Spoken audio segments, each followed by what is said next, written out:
From October 2024 to September 2025, the Arctic experienced its warmest year in at least 125 years of record keeping. This finding comes from NOAA's Arctic Report Card 2025, released in December, a document that has quietly tracked the health of the northernmost reaches of our planet for 2 decades now. The temperature record is striking not because it represents a sudden shift, but because it extends a pattern that has now persisted for 10 consecutive years. Each of these years is ranked among the warmest the Arctic has known since scientists began systematically measuring temperatures in this remote region. The Arctic is warming at a rate somewhere between 2 and 4 times faster than the rest of the planet, a phenomenon that scientists have been documenting with increasing precision as satellites, weather stations and research expeditions provide ever more detailed pictures of what is happening at the top of the world. The Arctic Report Card is not a document born of crisis or alarm. It is instead something more like an annual physical examination for a vast and complex patient. Since 2006, NOAA has coordinated this effort, bringing together the work of more than 100 scientists from 13 countries, each contributing pieces of a larger puzzle.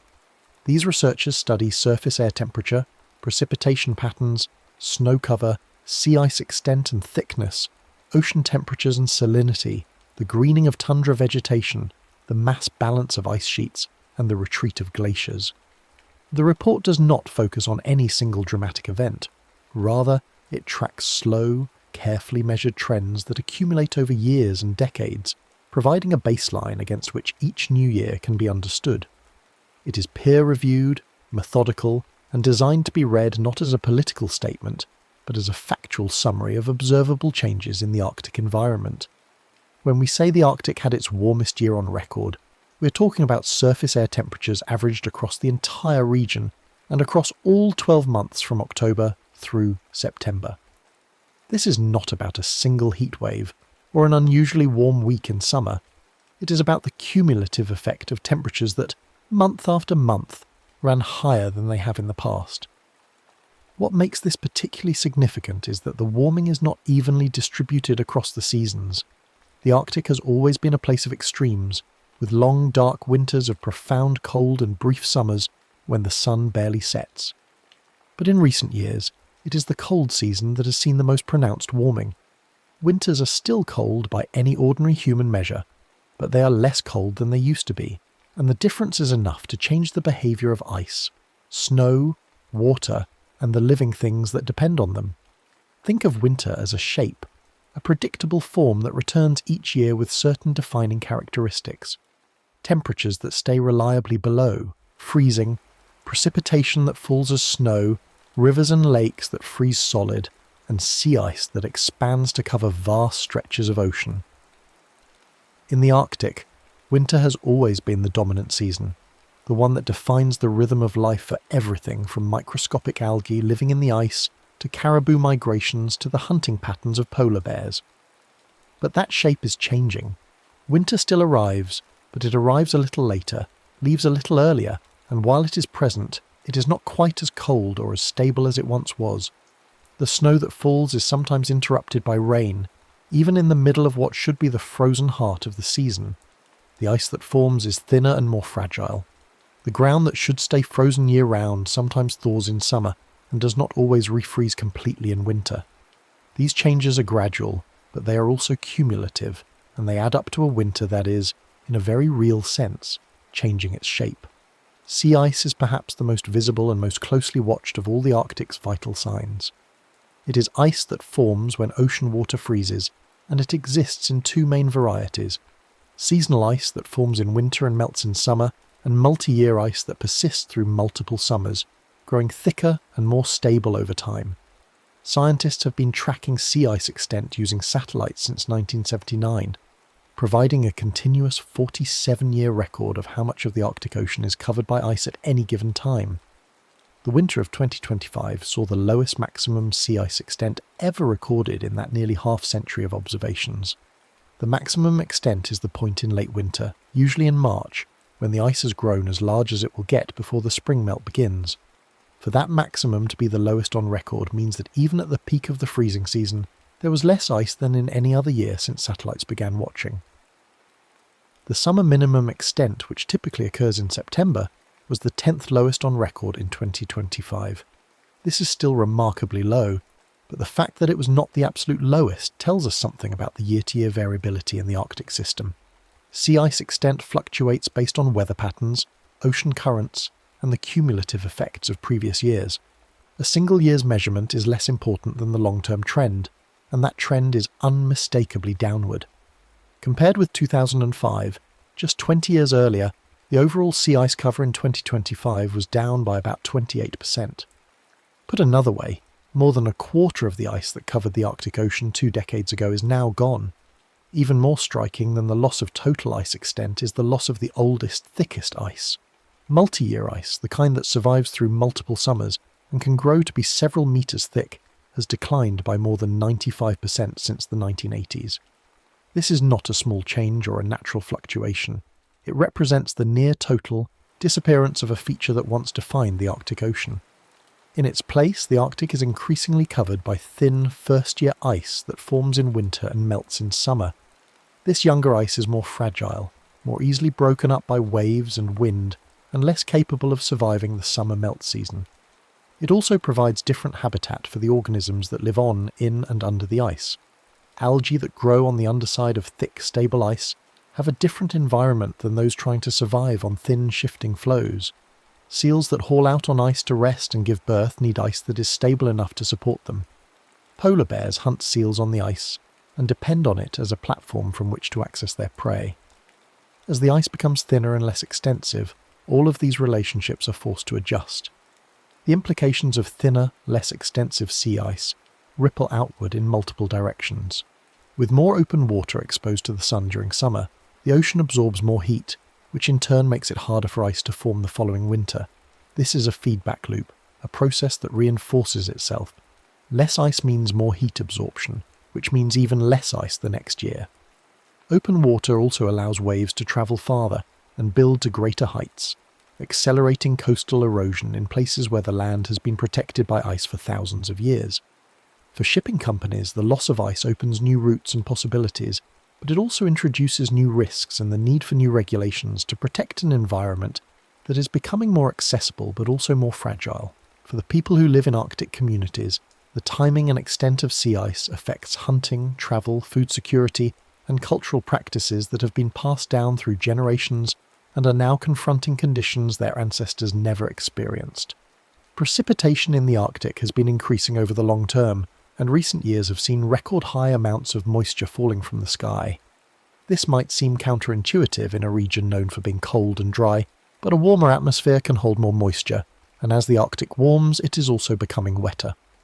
The Arctic Report Card documents this trend, with careful attention to both the total amount of precipitation and the form it takes. Historically, nearly all Arctic precipitation fell as snow. Snow has certain predictable properties. It accumulates gradually, insulates the ground, reflects sunlight, and melts in a relatively controlled way when temperatures rise. But as winter temperatures climb closer to the freezing point, more of the moisture that falls from the sky arrives as rain instead of snow, even in months that once would have been reliably snowy. Rain in winter is a strange and disruptive phenomenon in a landscape built for snow. When rain falls on existing snow cover, it can soak through and then refreeze, creating hard, icy crusts that are difficult for animals to break through.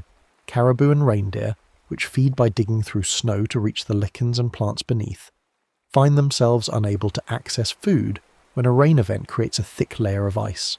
Herds can weaken, calf survival can drop, and the impacts can cascade through ecosystems and human communities that depend on these animals. Rain on snow events can also trigger sudden flooding, as liquid water moves through snowpack much faster than the gradual melt of spring. Infrastructure built for cold and snow, designed with the assumption that precipitation will fall as snow and melt predictably, is not always equipped to handle midwinter rain. Roads can wash out, culverts can overflow, and buildings can experience ice dams and water intrusion in ways that traditional Arctic construction methods did not anticipate.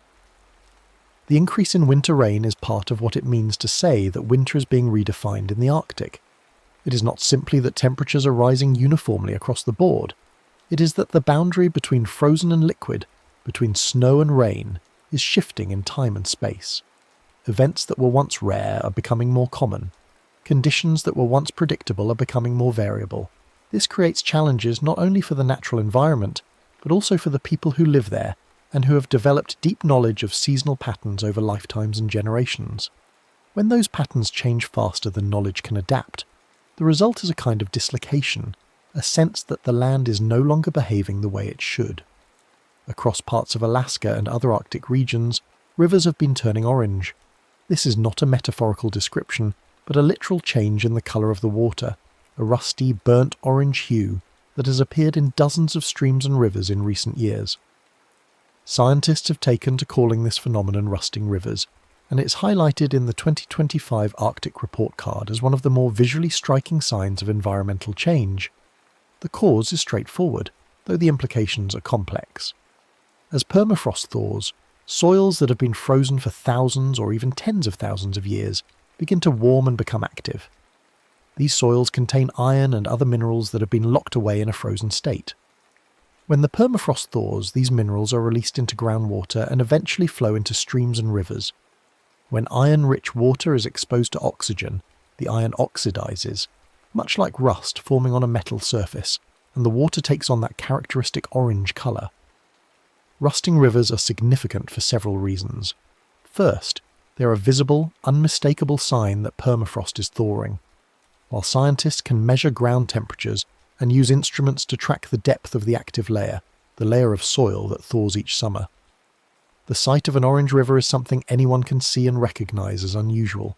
It is a change that shows up in photographs, in satellite images, and in the lived experience of people who have known these rivers all their lives. Second, the chemical changes that produce the orange colour also affect water quality. High concentrations of iron and other metals can harm aquatic life, affecting fish populations, insects, and the entire food web. Drinking water sources can be impacted, requiring new filtration systems or forcing communities to seek alternative water supplies. Third, the rusting rivers serve as an indicator of broader permafrost dynamics. If the ground is thawing enough to release these minerals, it is also releasing carbon that has been stored in frozen organic matter, contributing to greenhouse gas emissions that further accelerate warming.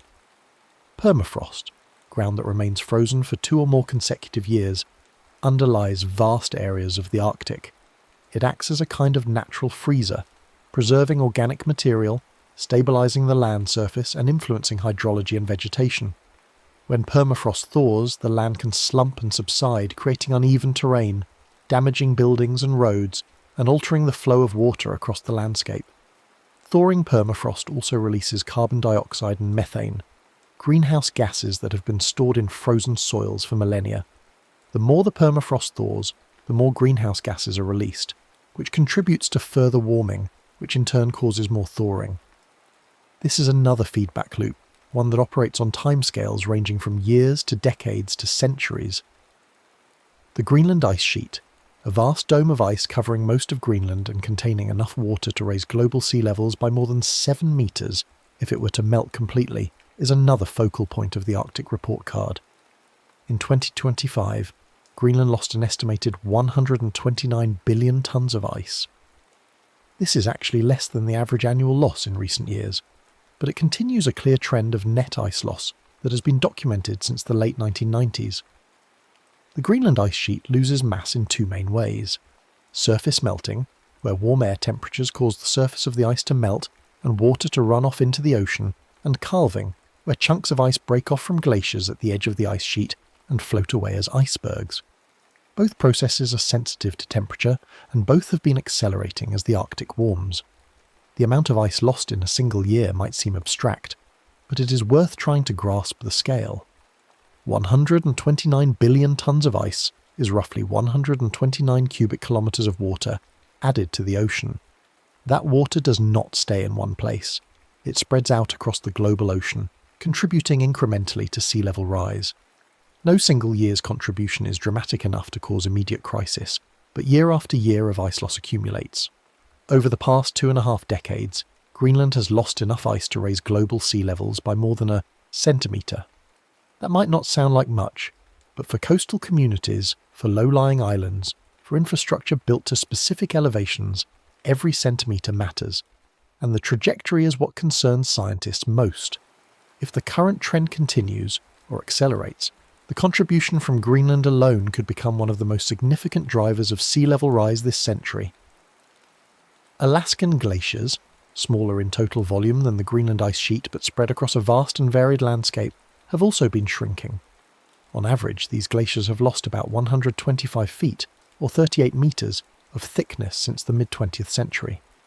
This is an enormous change, visible in repeat photography that shows the same glacier from the same vantage point decades apart. Where once there was a towering wall of ice, now there is bare rock, and a much diminished ice surface far below. These glaciers feed rivers, supply drinking water, support ecosystems, and are culturally significant to the people who live nearby. Their retreat is not just a scientific data point, but a lived reality that affects water availability, tourism, and the landscape itself. The loss of ice from both Greenland and Alaska, along with contributions from other glaciers and ice caps around the world, is one of the primary drivers of global sea level rise. This is a slow process, but it is also a persistent one, and the ice loss documented in the Arctic is part of a much larger planetary shift. Every year that Arctic temperatures remain elevated, ice continues to melt, and the ocean continues to rise. The Arctic Report Card tracks these changes not to provoke panic, but to provide a clear, ongoing account of what is happening, so that scientists, policymakers, and communities can understand the trajectory and make informed decisions.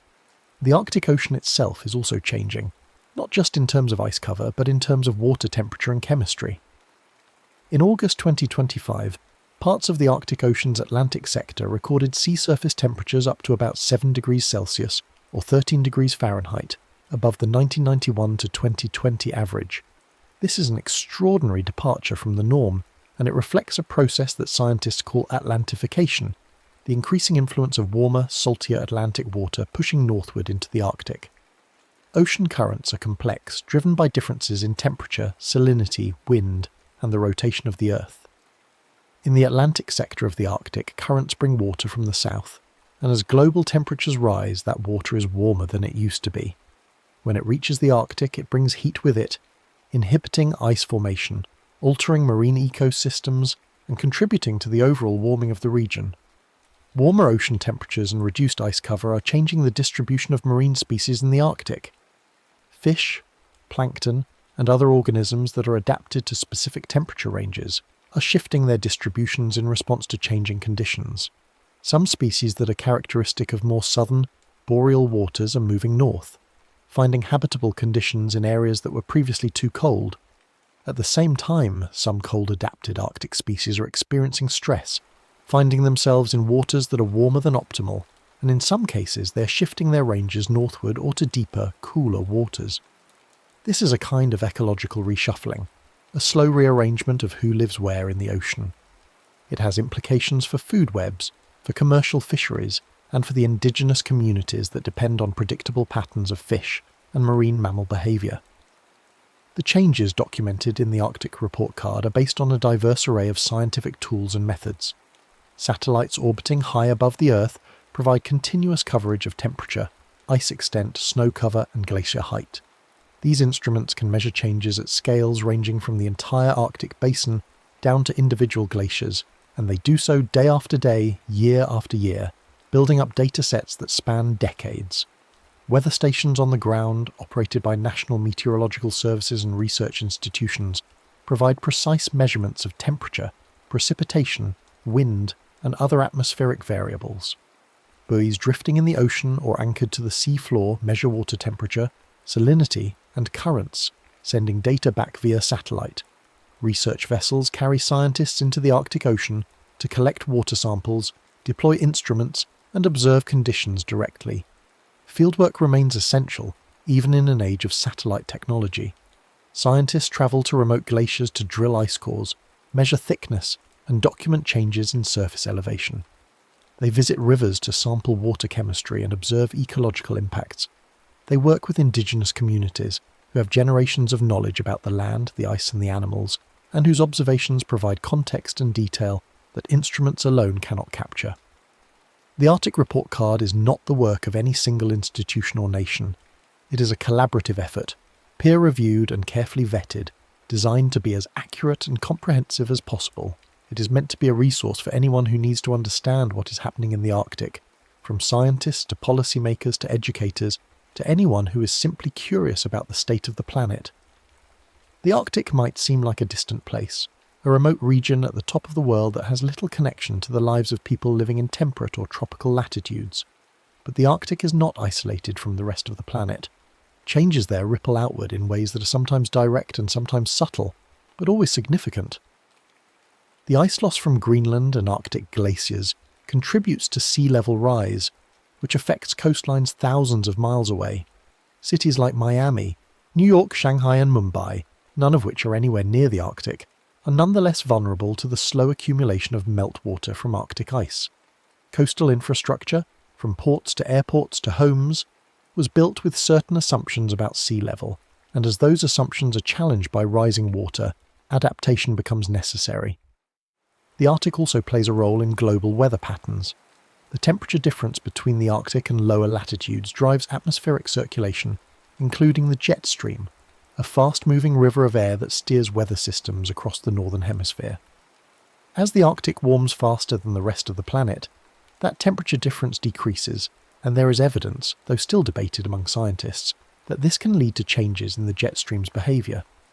A weaker or more meandering jet stream might be associated with more persistent weather patterns such as prolonged heat waves, droughts, or cold snaps in mid-latitude regions. The connections are complex and still being studied, but the principle is clear. What happens in the Arctic does not stay in the Arctic. Fisheries are another point of connection. Many commercially important fish species, including cod, herring and pollock, have ranges that extend into Arctic or subarctic waters. As ocean temperatures change and sea ice retreats, the distribution and abundance of these species can shift, affecting the fishing industries and the communities that depend on them. Some fisheries might see increased catches as fish move into newly accessible waters, while others might see declines as fish move out of traditional fishing grounds. These shifts can have economic and social consequences that ripple through entire regions, affecting jobs, food security, and cultural practices. The Arctic is also home to approximately 4 million people, including numerous indigenous communities whose cultures and livelihoods are deeply tied to the land, ice, and animals. For these communities, the changes documented in the Arctic Report Card are not abstract scientific findings but lived realities. Hunting and fishing patterns that have been refined over generations are disrupted when sea ice forms later or melts earlier, when caribou migration routes change, or when fish populations shift. Traditional foods, which are central to both nutrition and cultural identity, can become harder to obtain. Infrastructure built on permafrost becomes unstable as the ground thaws. Coastal erosion accelerates, forcing some communities to consider relocation. At the same time, some communities see new opportunities, such as longer shipping seasons or new fisheries, but these come with their own challenges and uncertainties. The pace of change in the Arctic is faster than in most other places on Earth, and this creates a sense of urgency, but it is important to recognise that the changes are still gradual by human standards. A glacier that has lost 125 feet of thickness has done so over 70 years, an average of less than 2 feet per year. Sea ice that has declined by 28% has done so over 20 years, an average of just over 1% per year. These rates are fast enough to be measurable, fast enough to be significant, but not so fast that the Arctic is unrecognisable from year to year. The changes accumulate slowly, season by season, year by year, and it is the long view, the careful tracking of trends over decades, that reveals the full scope of what is happening. The Arctic Report Card is designed to provide exactly that long view. Each year's report is a snapshot, but it is a snapshot that can be compared with previous years, revealing trends and trajectories. The 2025 report shows a continuation of patterns that have been building for decades: warming temperatures, declining sea ice, increasing precipitation, thawing permafrost, and ice loss from glaciers and ice sheets. None of these findings are entirely new, but each year adds more data, more confidence, and more detail to the picture. Scientists use this accumulating evidence to refine their understanding of how the Arctic system works, to test and improve computer models that simulate the climate, and to project what might happen in the future under different scenarios.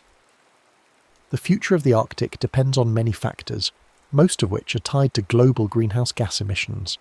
The Arctic is warming because the planet as a whole is warming, and the planet is warming primarily because human activities, especially the burning of fossil fuels, have increased the concentration of carbon dioxide and other greenhouse gases in the atmosphere.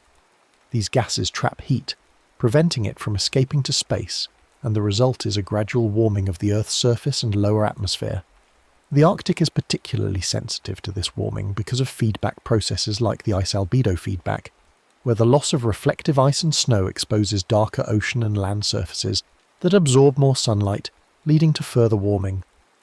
Reducing greenhouse gas emissions would slow the rate of warming and reduce the magnitude of future changes in the Arctic, though some amount of continued change is already inevitable due to the heat that has already been added to the system. The ice that has been lost will not return quickly, even if temperatures stabilise. Permafrost that has thawed will take centuries or millennia to refreeze if it ever does. The Greenland Ice Sheet, once it begins to lose mass at a sustained rate, has a kind of inertia that makes it difficult to reverse. These are not reasons for despair, but rather reasons for understanding the seriousness of the situation and the importance of actions taken now and in the coming years. The Arctic Report Card does not make policy recommendations. It does not advocate for specific actions or emissions targets. It is a scientific document meant to inform, not to prescribe. But the information it provides is essential for decision-making at every level, from international climate negotiations to national adaptation strategies to local community planning. Knowing what is happening in the Arctic, understanding the trends and the drivers, and having access to reliable, up-to-date information allows for more informed choices about how to respond, how to adapt, and how to mitigate future impacts. There is something both humbling and reassuring about the careful, methodical work that goes into the Arctic Report Card. It is a reminder that even in the face of large, complex, slow-moving changes, we have the tools and the knowledge to track what is happening, to understand the mechanisms at work, and to communicate that understanding clearly. The scientists who contribute to the report come from many countries and many disciplines, but they share a commitment to careful observation, rigorous analysis, and transparent communication. The report itself is freely available to anyone, written in language that is technical enough to be precise, but accessible enough for non-specialists to understand. It is part of a larger tradition of scientific monitoring and assessment that helps humanity navigate a changing world. The Arctic's warmest year on record is not an isolated fact. It is part of a pattern, a trend, a trajectory that has been building for decades and that will continue into the future. The record low winter sea ice maximum, the increasing precipitation with more rain instead of snow, the rusting rivers, the shrinking glaciers, and the warming ocean are all pieces of the same story. They are the vital signs of a region in transition, a place where winter is changing shape, where ecosystems are rearranging, where the ice that has defined the landscape for millennia is becoming less reliable and less extensive. For those who live far from the Arctic, it can be easy to think of these changes as distant and abstract, as something that happens elsewhere and does not directly affect daily life. But the Arctic is part of the Earth system, and the Earth system is interconnected. The meltwater that flows from Greenland and Alaskan glaciers raises sea levels on coastlines around the world. The changes in atmospheric circulation that may be linked to Arctic warming influence weather patterns over continents. The fish that move north into warming Arctic waters are part of food webs that extend across oceans. The carbon released from thawing permafrost adds to the greenhouse gases in the atmosphere, contributing to warming everywhere. The Arctic is not separate from the rest of the world. It is a part of it, and what happens there matters to everyone. There is also something to be said for simply bearing witness to these changes, for acknowledging them, for taking the time to understand what is happening without immediately jumping to fear or denial. The Arctic is changing, and that change is significant, but it is also part of a larger story of how humans are learning to live on a planet that we have altered in profound ways. The Arctic Report Card is an act of witness, a careful accounting of what is, and it invites us to see the world as it actually is, not as we wish it to be or fear it might become. In that clear-eyed seeing, there is a kind of respect for the planet, for the complexity of its systems, and for the work of understanding how it all fits together. The 10th consecutive year of Arctic warmth, the lowest winter sea ice maximum on record, the increasing rain in winter, the orange rivers, the thinning glaciers, all of these are facts, data points, observations made by instruments and recorded by scientists. They are not opinions or interpretations or predictions. They are descriptions of what has been measured and documented. And yet, even as facts, they carry a weight, a sense of significance that goes beyond the numbers themselves. They tell us that the Arctic is not the same place it was a generation ago, that the shape of winter is changing, that the rhythms and patterns that have structured life at the top of the world for thousands of years are being rewritten. This is not a story of sudden catastrophe or dramatic collapse. It is a story of gradual, persistent change, of systems adjusting to new conditions, of feedback loops and thresholds, of ice melting and water flowing and rivers changing colour, and species moving to new places. It is a story that unfolds over years and decades, not days or weeks.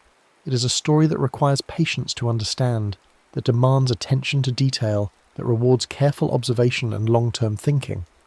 It is, in many ways, a slow story, one that does not lend itself to headlines or sound bites, but that is nonetheless one of the most important stories of our time.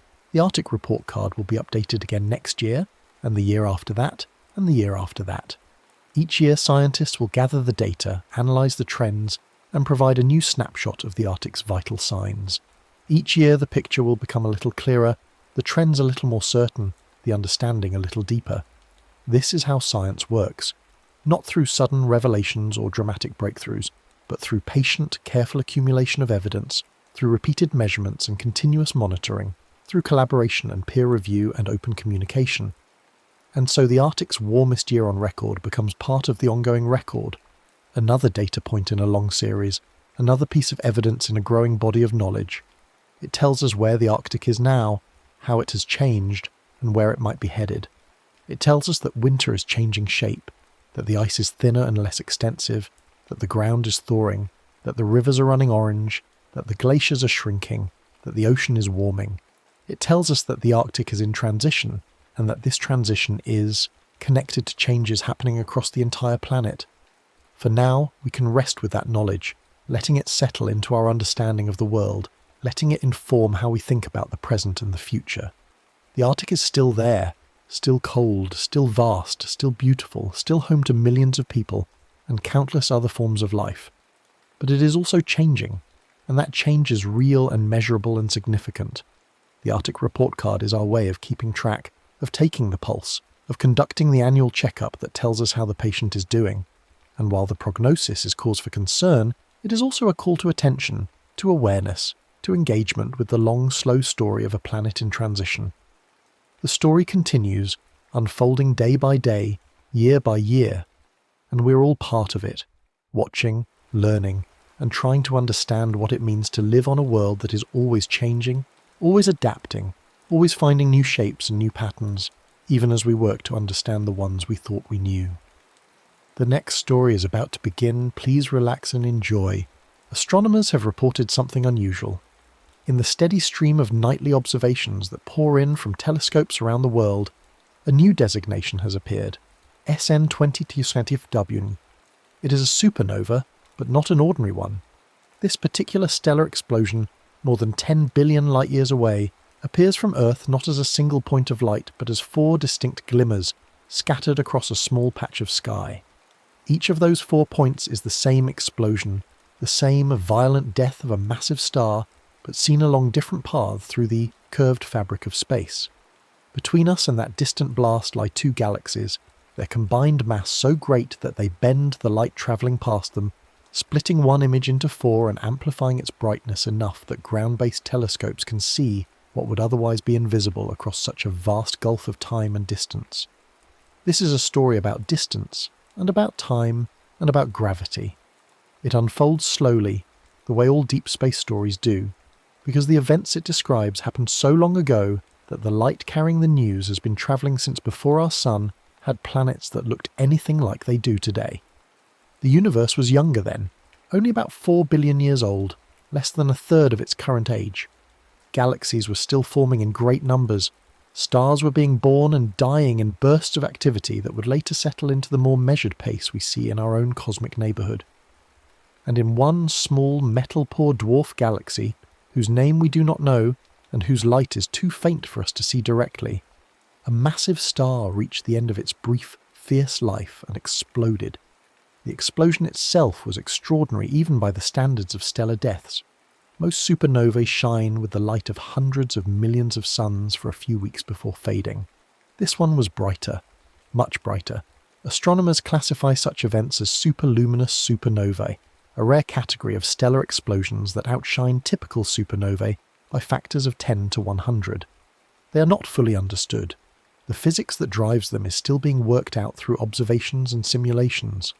What is known is that they occur most often in small galaxies, where stars are forming rapidly, and where the abundances of elements heavier than hydrogen and helium are low, conditions that were common in the early universe, but are less common in large mature galaxies like our own Milky Way. These explosions release tremendous amounts of ultraviolet radiation. They are hot, with temperatures reaching tens of thousands of degrees in the expanding cloud of gas that rushes outward from the dying star.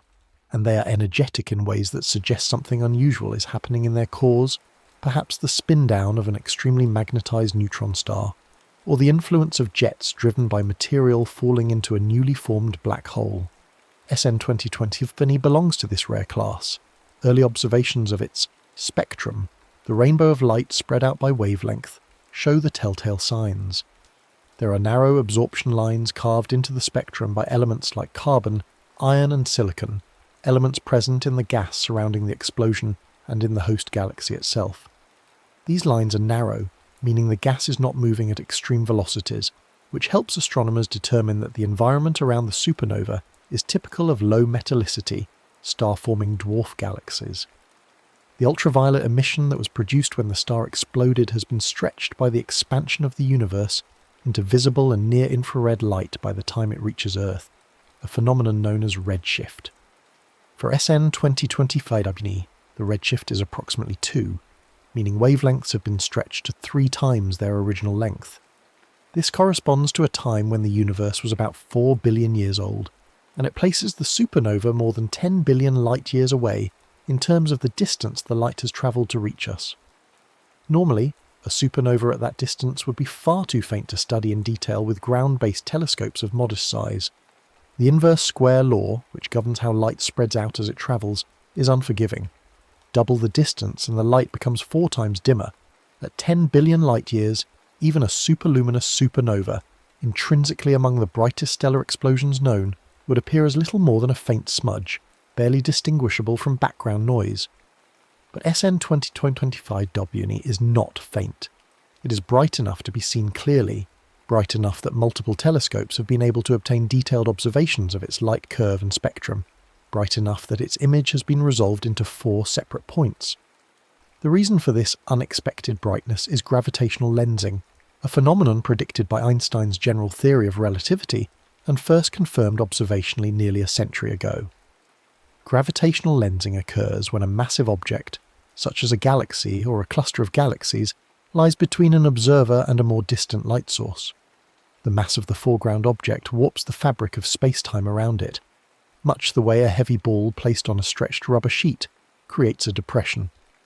Light from the background source travelling through this curved space-time follows paths that are bent toward the massive object. From the observer's perspective, this bending has several effects. The background source may appear brighter because the lens collects light from a larger area than would otherwise reach the observer, acting as a natural magnifying glass. The background source may also appear distorted, stretched into arcs or rings, or split into multiple images depending on the alignment of the source, the lens, and the observer. When the alignment is close to perfect and the lens is massive enough, the result can be a pattern of multiple images arranged symmetrically around the lens, a configuration sometimes called an Einstein cross. In the case of SN 2025, 2 foreground galaxies are acting together as the lens. These galaxies lie at a redshift of about 0.5 to 0.6, meaning they are roughly 5 to 6 billion light-years away, about halfway between us and the supernova. Their combined gravitational field bends the light from the supernova as it passes, amplifying its brightness and splitting its image into 4 distinct points. The amplification factor, the degree to which the lens magnifies the supernova, has been estimated from observations and lens modelling to be somewhere between 20 and 50. This means that without the lensing effect, the supernova would be 20 to 50 times fainter, likely too faint for the kinds of detailed observations that have been possible. The 4 images of the supernova are visible because of the specific geometry of the alignment. Light from the single explosion travels along 4 different paths around the lensing galaxies, each path curving through space-time in a slightly different way, and each converging on Earth as a separate point of light. To an observer with a powerful enough telescope, these 4 points appear scattered across a region of sky, only a few arcseconds across, an angle so small it would take thousands of such regions to span the width of the full moon. The discovery of SN 2025 unfolded over days and weeks, a sequence of observations and confirmations typical of modern transient astronomy. The first detection came from the Zwicky Transient Facility, a wide-field survey telescope located at Palomar Observatory in California. Every clear night, the Zwicky Transient Facility scans large swaths of the sky, taking images and comparing them to reference images from previous nights to identify anything that has changed. New supernovae, asteroids that have moved, variable stars that have brightened or dimmed, all of these show up as differences between the new and old images. Automated software flags these transients and sends alerts to astronomers around the world who can then decide which objects are interesting enough to follow up with other telescopes. In the case of SN 2025 WNI, the alert indicated a new point source that had appeared in a region of sky where archival data suggested there might be a gravitationally lensed system. The hint came from existing spectroscopic data obtained by the Dark Energy Spectroscopic Instrument, a survey that measures the redshifts of millions of galaxies to map the large-scale structure of the universe and study the nature of dark energy. DESI had already observed the brightest galaxy in the field and measured its redshift, finding that it lay at about 0.5. This redshift, combined with the presence of other faint sources nearby in archival imaging, had led some astronomers to suspect that the system might contain a background source being lensed by the foreground galaxy. But no, detailed follow-up had been done until the supernova appeared. Once the transient was detected, astronomers quickly requested spectroscopy to determine what kind of object it was and how far away it might be. The first spectrum was obtained with the Nordic Optical Telescope, a modest-sized telescope located in the Canary Islands. The spectrum showed clear evidence of a supernova, but the features did not match those of the common types, type Ia supernovae, which occur when a white dwarf star accumulates too much mass from a companion and explodes, have distinctive silicon lines in their spectra.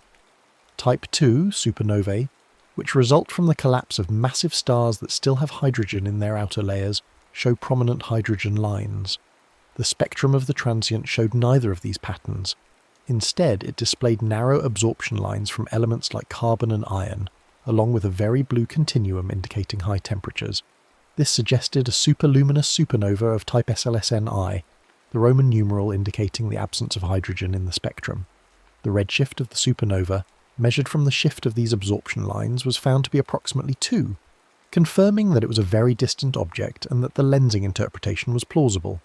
The next step was to determine whether the transient was truly multiply imaged.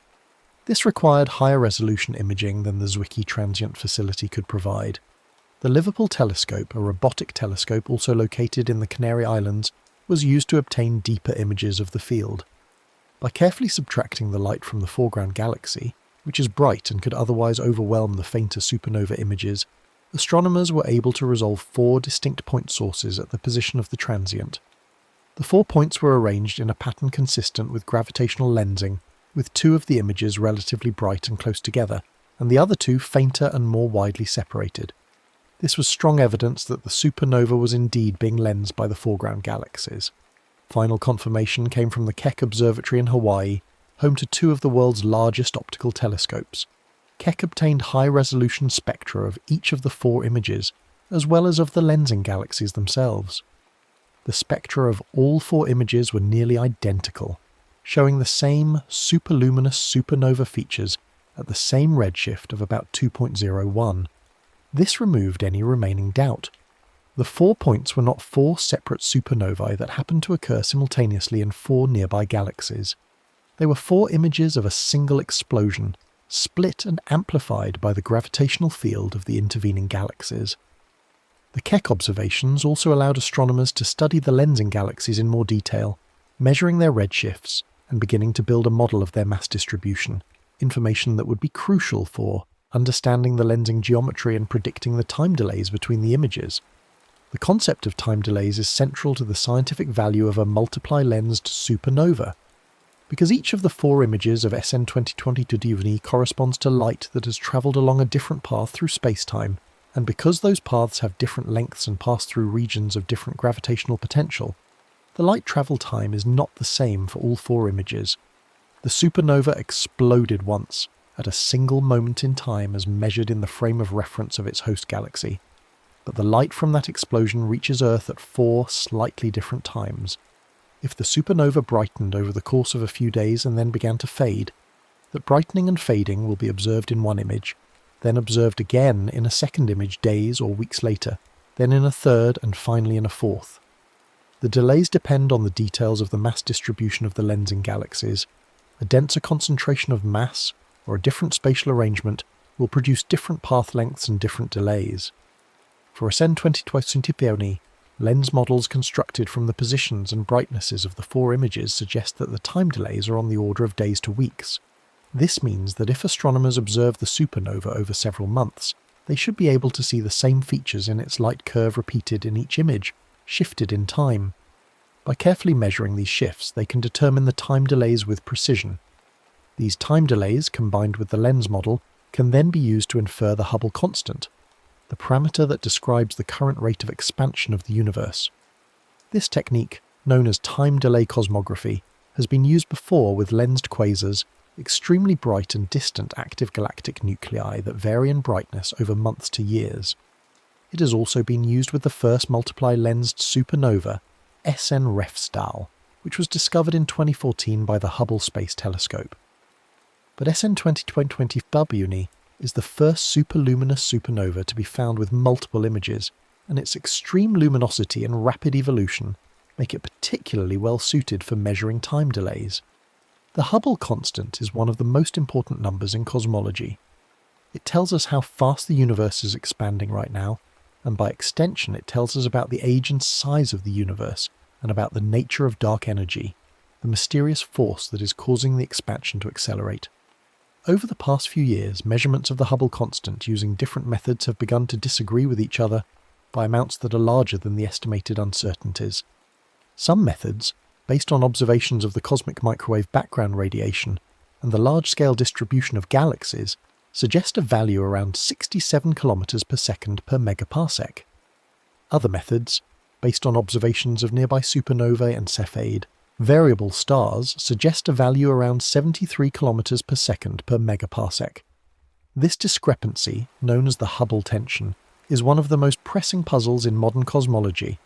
It could indicate that our understanding of the universe's expansion history is incomplete, or that there is new physics at play, or simply that one or both of the measurement methods have systematic errors that have not been fully accounted for.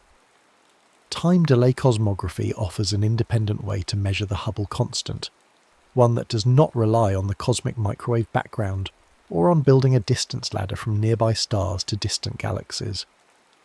By observing the time delays in a lensed supernova and modelling the mass distribution of the lens, astronomers can directly measure the combination of distances involved. The result is a measurement of the Hubble constant that is subject to different systematic uncertainties than the other methods, and which can therefore help to clarify whether the tension is real. SN 2025 Diurni will not by itself resolve the Hubble tension. A single lensed supernova provides only one data point, and the uncertainties in the measurement are still relatively large, particularly because the mass distribution of the lensing galaxies must be modelled, and that modelling depends on assumptions about the nature of dark matter and the presence of other mass along the line of sight.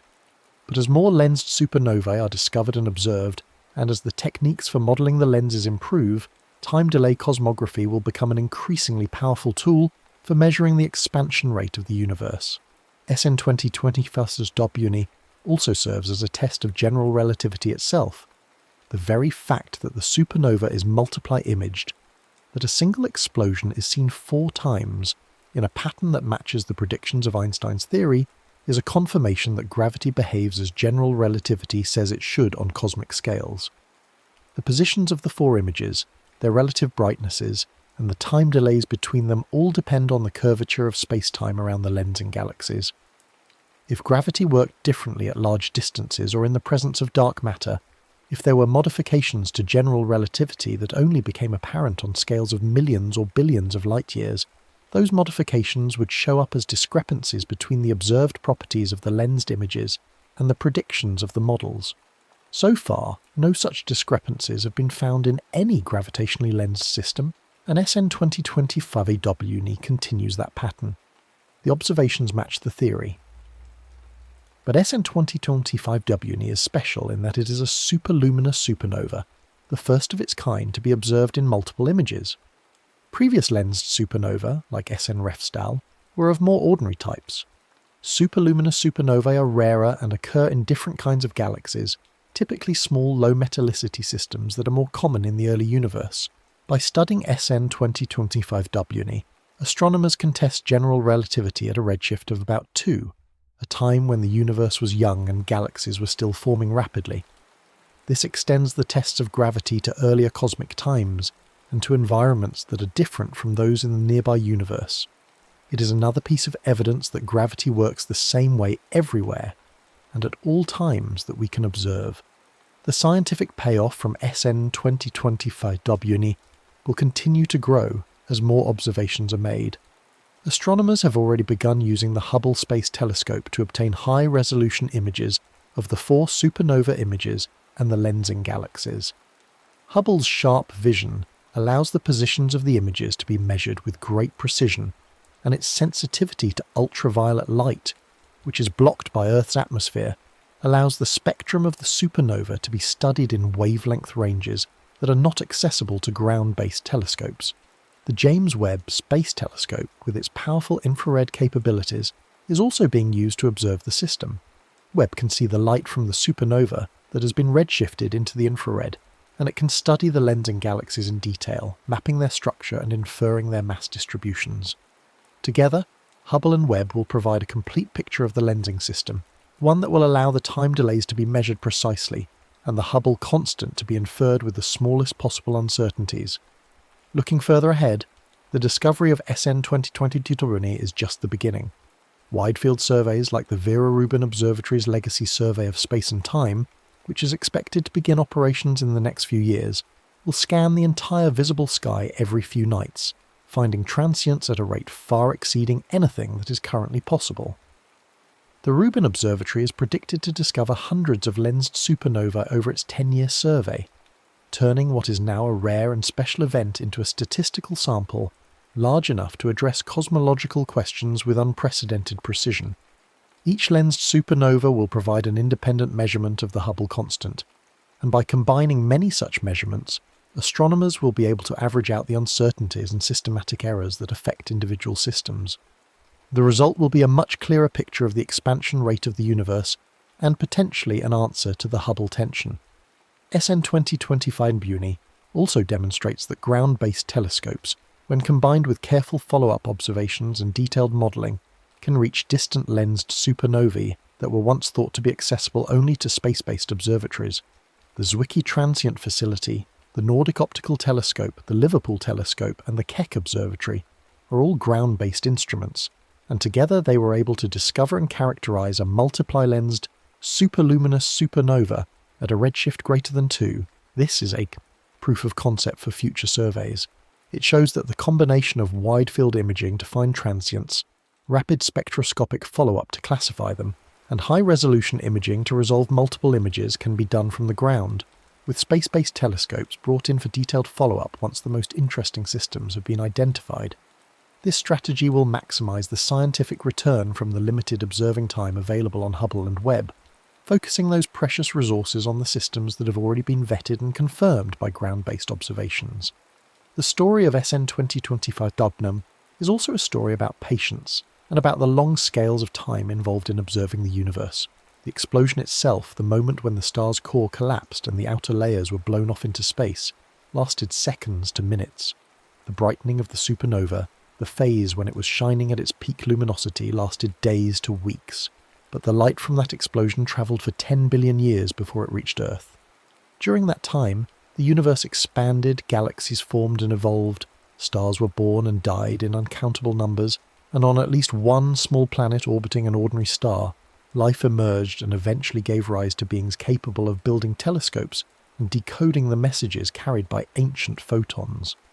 By the time those photons arrived here, the star that produced them was long gone, its remnant dispersed into the interstellar medium, perhaps already incorporated into new generations of stars and planets. What we see when we look at SN 2020 is not a thing happening now, but an echo from the distant past, a signal that has been travelling through space and time for eons. And because of the gravitational lensing, that echo has been split into 4 separate signals, each arriving at a slightly different moment. If the first image brightened on a particular night, the second image will brighten a week later, the third perhaps 2 weeks after that, and the fourth some time after that. The exact delays are still being measured, but the principle is clear. The same event seen multiple times, each viewing delayed by the different paths the light has taken. It is as if the universe itself has created a natural replay mechanism, allowing astronomers to watch the supernova unfold not once but 4 times, each replay providing an opportunity to check the measurements and refine the understanding of what is happening. This quality of repetition, of echoes arriving at intervals, lends itself to a certain kind of contemplation. There is something almost meditative about imagining the light from a single explosion, split and sent along 4 different routes through the cosmos, each route winding through the gravitational fields of massive galaxies, each beam of light carrying the same information, but arriving at a different time. The universe, in this sense, is not a static stage on which events play out, but a dynamic interconnected web of space-time where the past, present and future are linked in complex ways. Light from distant objects does not travel in straight lines but curves and bends, sometimes crossing paths with itself, sometimes arriving from multiple directions at once. Time itself becomes relative, not just in the sense that it runs at different rates in different gravitational fields, but in the sense that events that happened at the same moment in one frame of reference can be seen at different moments in another. For the astronomers studying SEN 2025WNE, this means that the supernova is not a single event to be observed and then forgotten, but a phenomenon that will continue to reveal itself over months as each of the 4 images goes through its brightening and fading. Telescopes around the world and in orbit will continue to monitor the system, taking images and spectra at regular intervals, building up a detailed light curve for each image, watching for the repeated patterns that will allow the time delays to be measured. The work is painstaking and requires coordination between many different observatories, each contributing a piece of the puzzle. But the reward is a measurement that is both cosmologically significant and conceptually elegant. A direct observation of the geometry of space-time turned into a ruler for measuring the expansion of the universe. The host galaxy of SN 2025WNE, the small star-forming dwarf galaxy where the supernova occurred, is itself an object of interest. At a redshift of 2, this galaxy was forming stars at a time when the universe was very different from what it is today. The cosmic star formation rate, the total rate at which stars were being born across the entire universe, was at or near its peak around this epoch. Galaxies were colliding and merging more frequently, and the gas from which stars form was more abundant and less contaminated by heavy elements than in later times. The host galaxy of SN 2025WNE fits this picture. It is small, it is forming stars rapidly, and it has a low metallicity, meaning that its stars are made mostly of hydrogen and helium, with only trace amounts of heavier elements. This is the kind of environment where superluminous supernovae are most likely to occur, and studying such galaxies helps astronomers understand the conditions that give rise to these extreme explosions. The spectrum of the supernova itself, with its narrow absorption lines from carbon, iron and silicon, tells a story about the material surrounding the explosion. These elements were not part of the star when it was born. They were created inside the star during its lifetime, through the nuclear fusion reactions that powered its luminosity. When the star exploded, these elements were ejected into space, along with many others, seeding the interstellar medium with the raw materials from which future stars and planets would form. The narrow absorption lines indicate that this material is moving, relatively slowly, at least compared to the high-velocity ejecta that are typical of supernova explosions. This suggests that the star may have lost some of its outer layers before it exploded, either through a stellar wind or through eruptions in the years or decades leading up to the final collapse. Understanding this pre-explosion mass loss is one of the keys to understanding superluminous supernovae and observations like those of SN 2025 are providing important clues. The fact that SN 2025 is so hot, with strong ultraviolet emission, also tells us something about the energy source powering the explosion. Several models have been proposed for what makes superluminous supernovae so bright. One possibility is that the explosion is powered by the radioactive decay of a large amount of nickel-56, the same isotope that powers ordinary supernovae but in much larger quantities. Another possibility is that the explosion is powered by a magnetar, a neutron star with an extraordinarily strong magnetic field that is spinning very rapidly. As the magnetar spins down, it releases rotational energy, which heats the surrounding ejecta and makes the supernova shine more brightly. A third possibility involves the interaction of the ejecta with dense material that was shed by the star before the explosion, converting kinetic energy into thermal radiation. Each of these models makes different predictions about the light curve, the spectrum, and the temperature of the supernova, and by comparing observations to these predictions, astronomers can begin to distinguish between them. For SN 2025, the high temperature and strong ultraviolet emission are more consistent with the magnetar model, or the interaction model, than with the radioactive decay model, but more observations will be needed to say for certain. What is clear is that superluminous supernovae are not simply scaled-up versions of ordinary supernovae. They represent a distinct physical process, or perhaps several distinct processes, that occur in specific environments and under specific conditions. SN 2025 as the first spatially resolved multiply-lensed example of such an explosion, provides an unprecedented opportunity to study these processes in detail. The gravitational lensing not only makes the supernova visible across a vast distance, but also provides a way to measure its properties with greater precision than would otherwise be possible. The amplification of the light means that even relatively modest telescopes can obtain high-quality spectra. The multiple images mean that the supernova can be observed repeatedly, with each image providing an independent check on the measurements, and the time delays mean that the geometry of spacetime itself can be probed, turning the supernova into a tool for cosmology. There is a certain poetry in the fact that violent events like stellar explosions, which represent the end of a star's life and the dispersal of its material into space, can also be used as tools for understanding the universe on the larger scales. Supernovae have long been important in astronomy. Type Ia supernovae, in particular, have been used as standard candles, objects of known intrinsic brightness that can be used to measure distances to faraway galaxies.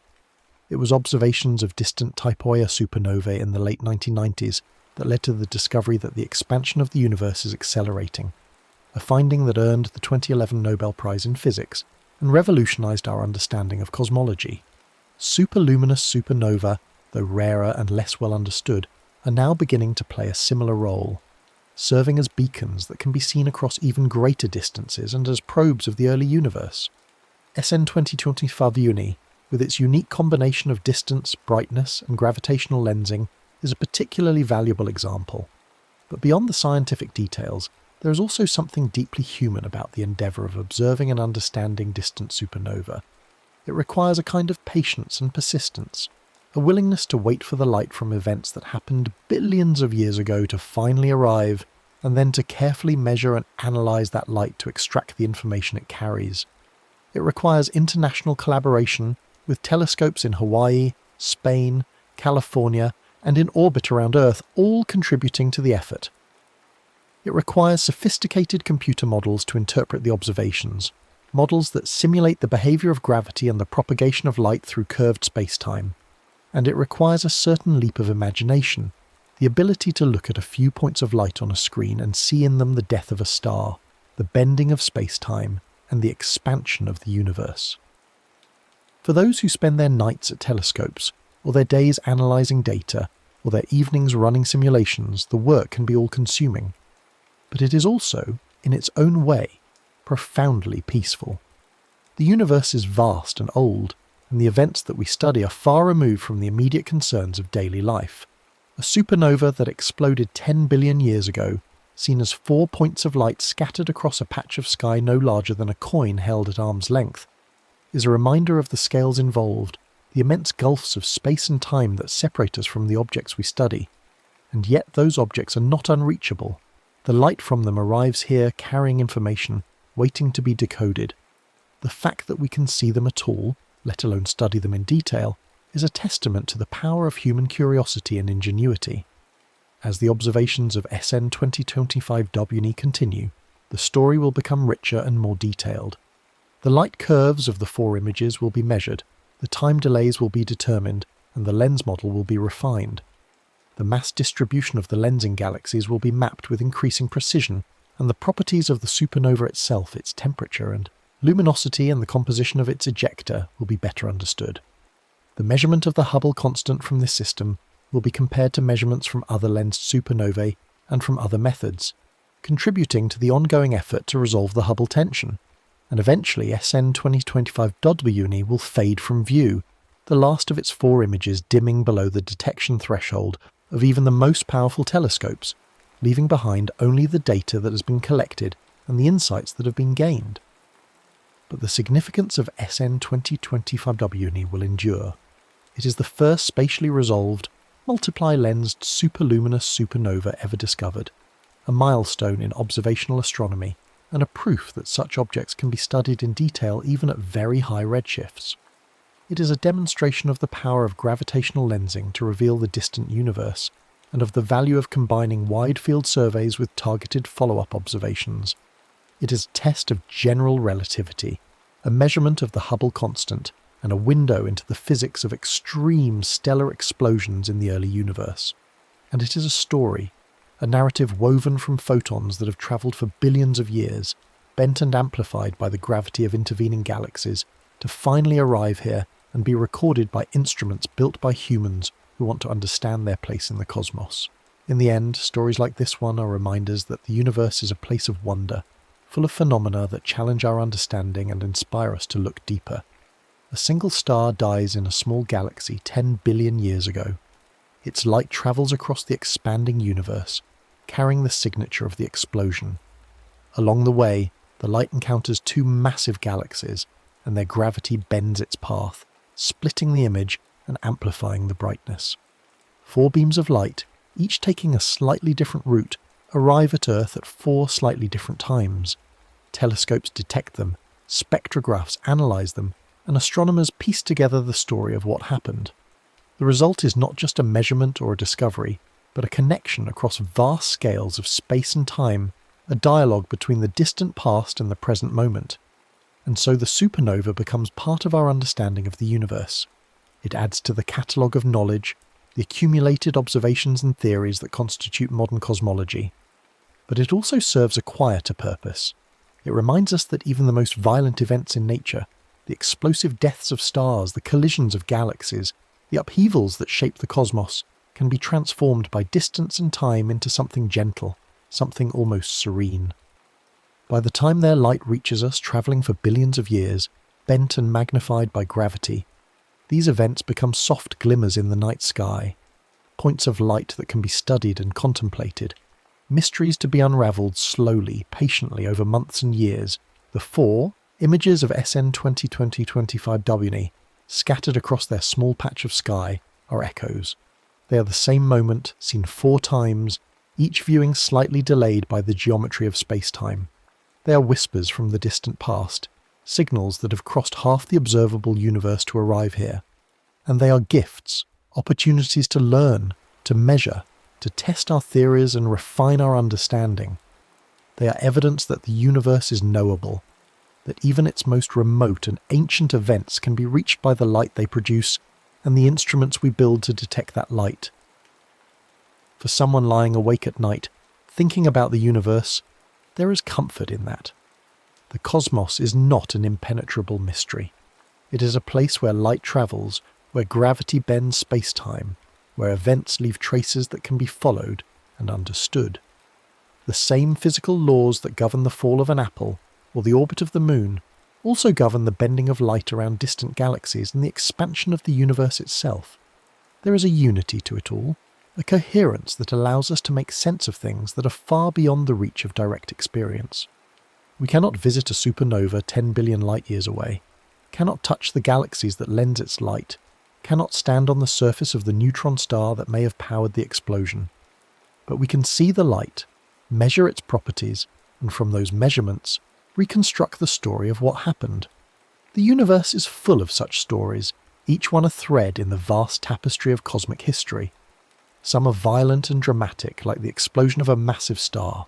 Some are slow and gradual, like the formation of galaxies over billions of years.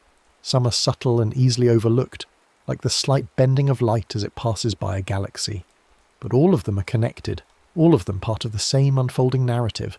The story of how the universe evolved from a hot, dense state nearly 14 billion years ago into the complex, structured cosmos we observe today, full of stars and galaxies and planets and, on at least one of those planets, beings who look up at the night sky and wonder about their place in it all. SN 2025 Dodobuni is one chapter in that story.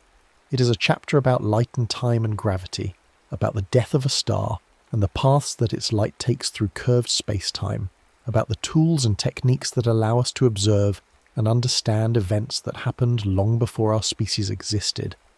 It is a chapter that is still being written as observations continue and analysis proceeds. But even now, with the story incomplete, there is something satisfying about it, something that speaks to the human need to understand and to find patterns and meaning in the natural world. As the night deepens and the telescopes continue their work, the light from SN 2025 Dobny continues to arrive, photon by photon, adding to the data that will eventually reveal the full story. Somewhere in the darkness, the 4 images of the supernova shine, each one a point of light carrying information from a distant time and place. They are constant and patient, these photons, indifferent to whether they are observed or not, simply travelling along the paths that gravity has set for them.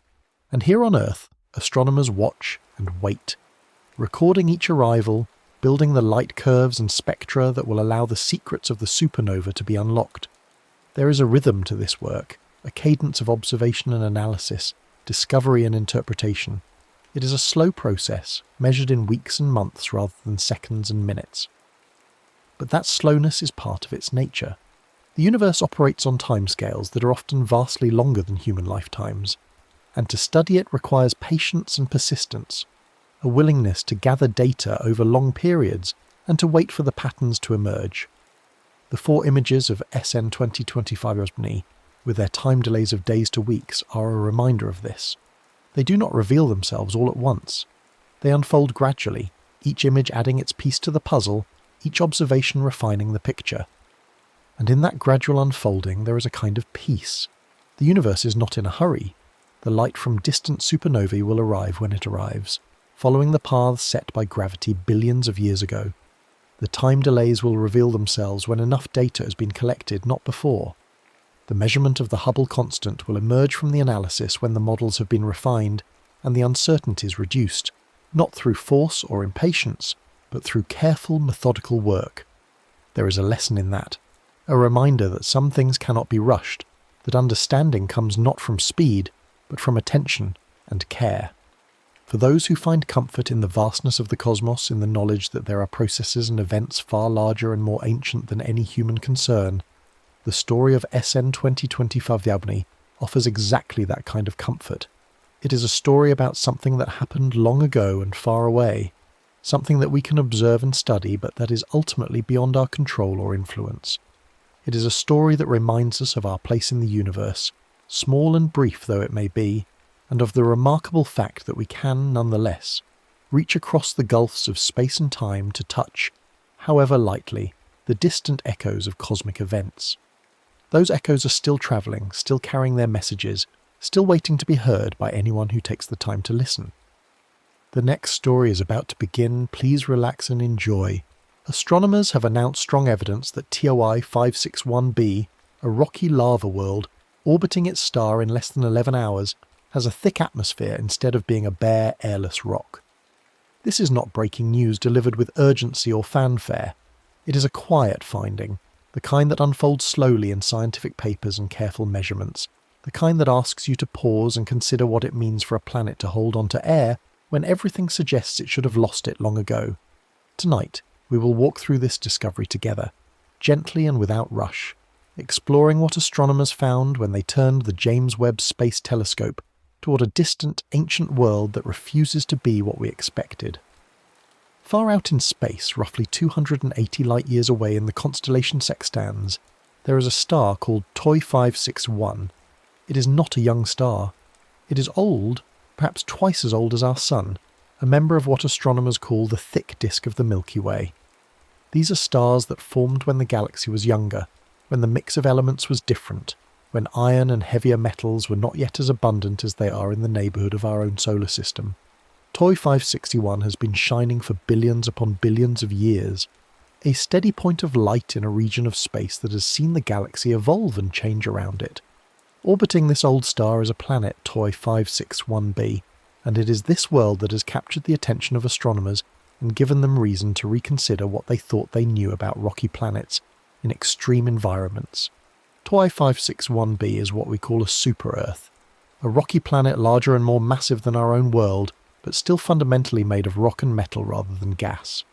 It has about twice the mass of Earth, a solid body in the tradition of terrestrial planets, yet when scientists measured its density they found something puzzling. The planet is less dense than it should be for its size and mass. It is not as heavy, gram for gram, as Earth is. This lower density became a mystery, one that would only deepen as more data came in. But the most striking thing about TOI 561b is not its mass or its density. It is where the planet lives. TOI 561b orbits so close to its star that it completes one full orbit in less than 11 hours. Less than half a day on Earth is a full year on this world. At this distance, the planet is bathed in an overwhelming flood of radiation and heat. The star's light and energy pour onto the planet's surface with an intensity that is hard to imagine. The day side of TOI 561b, the hemisphere that perpetually faces the star, is hot enough to melt rock. The surface is not solid stone or ancient crust. It is molten, a global ocean of magma that churns and glows under the relentless glare of its star.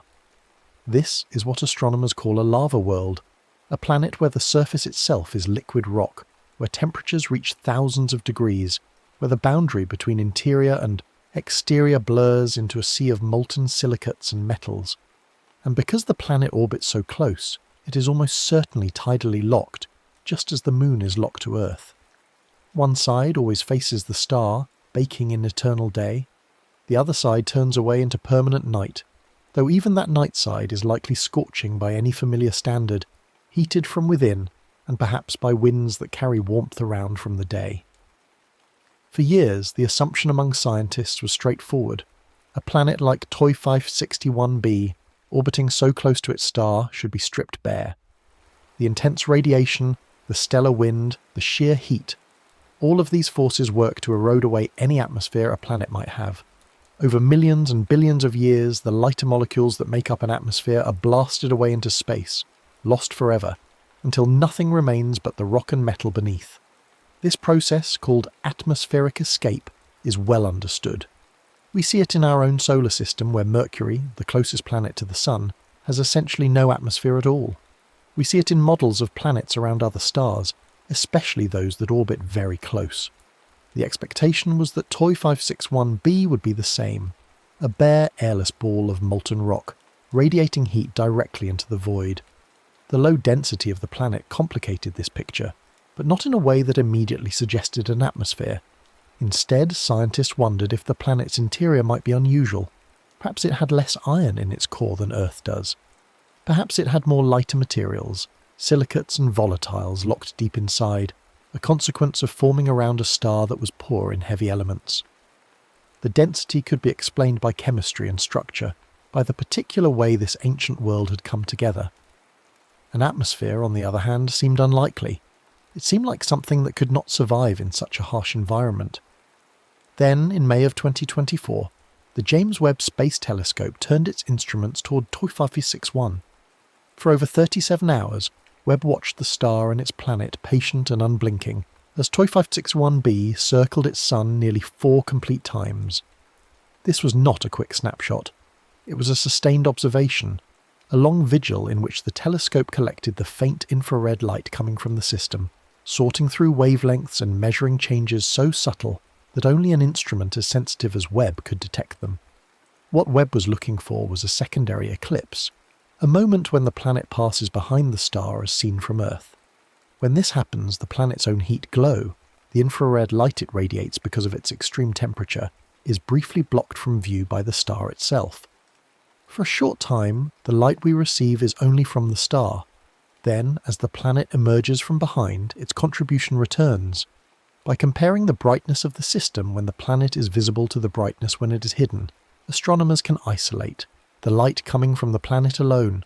They can measure how much heat it is giving off, and from that they can estimate its temperature. This is delicate work. The planet is small compared to the star, and its light is a tiny fraction of the total. The changes Webb measured were minute, shifts in infrared brightness that required careful calibration and analysis. But Webb is built for this. Its mirrors and detectors are designed to see the faint and the far, to pick out signals that would be lost to less powerful eyes. Hour after hour, the telescope gathered data, building up a picture of how the star and planet appeared together and apart, across multiple infrared wavelengths. When the data were analysed, they revealed something unexpected. If TOI 561b were a bare rock with no atmosphere, a simple molten surface radiating heat into space, the models predicted a dayside temperature of around 4,900 degrees Fahrenheit, roughly 2,700 degrees Celsius. At that temperature, the surface would be a roiling sea of glowing magma, pouring energy directly outward with nothing to slow or redistribute it. But that is not what Webb saw. The measurements showed a dayside temperature closer to 3,100 to 3,200 degrees Fahrenheit, somewhere in the range of 1,700 to 1,800 degrees Celsius. This is still unimaginably hot. It is still a temperature at which rock melts and metals soften, but it is significantly cooler than the bare rock prediction, cooler by more than 1,000 degrees. That difference is not a small error or a quirk of the model. It is a large, meaningful gap that demands an explanation. Something is happening on TOI 561b that is keeping the dayside from reaching the temperature it should reach if it were simply an exposed magma ocean under a blazing star. The most consistent explanation, the one that fits the observations and the physics, is that the planet has a thick atmosphere. An atmosphere can absorb some of the incoming starlight and the heat radiating from the surface. It can trap energy, yes, but it can also move energy around. Winds in the atmosphere, driven by the temperature difference between day and night, can carry heat from the day side to the night side, spreading it out, evening out the extremes. Clouds might form high-altitude layers of condensed volatiles that reflect some of the star's light back into space before it ever reaches the surface. The atmosphere acts as a blanket and a conveyor belt, a dynamic system that changes the thermal balance of the planet in ways that a bare rock cannot. This is what the cooler dayside temperature is telling us. It is evidence, strong evidence, that TOA 561b is not the stripped, airless world that theory predicted. It has held onto an atmosphere, a thick envelope of gas that has somehow survived the billions of years of bombardment and heat, and that atmosphere is doing what atmospheres do, redistributing energy, moderating temperatures, creating a system more complex than simple radiation would allow. But where does this atmosphere come from? On a world as hot as TOI 561b, any atmosphere must be constantly replenished, because the processes that strip it away are still at work. The answer likely lies in the magma ocean itself. When rock melts, it releases gases, volatiles that were once locked in minerals, water, carbon dioxide, sulfur compounds, oxygen-bearing molecules, bubble up and escape into the air above. On TOI 561b, the surface is molten across vast regions, perhaps the entire dayside and beyond. This churning sea of liquid rock is a factory for atmospheric gases, continuously outgassing and feeding the envelope above. The atmosphere and the interior are in conversation, a dynamic exchange that has been going on for eons. Gases rise from the melt, thickening the air. Some of those gases cool and condense, falling back or being reabsorbed into the magma, altering the chemistry of both the atmosphere and the interior over time. The balance between outgassing and loss, between what rises from below and what escapes to space, determines whether the atmosphere persists or fades. On TOI 561b, it appears that the outgassing has been strong enough and the interior volatile rich enough that the atmosphere has endured. This brings us back to the puzzle of the planet's low density. The host star, TOI 561, is metal poor. It formed in an era and a place where heavy elements like iron were scarce compared to the Sun's neighbourhood. The planets that formed from the disk of material around this star would reflect that composition. TOI 561b likely has less iron in its core and more of the lighter rocky materials and volatiles. It may be unusually rich in compounds that can move between solid, liquid and gas, substances that contribute less to the planet's weight but a great deal to its character. This volatile-rich interior explains both the low density and the ability to sustain an atmosphere. The planet is not just a ball of iron and silicate.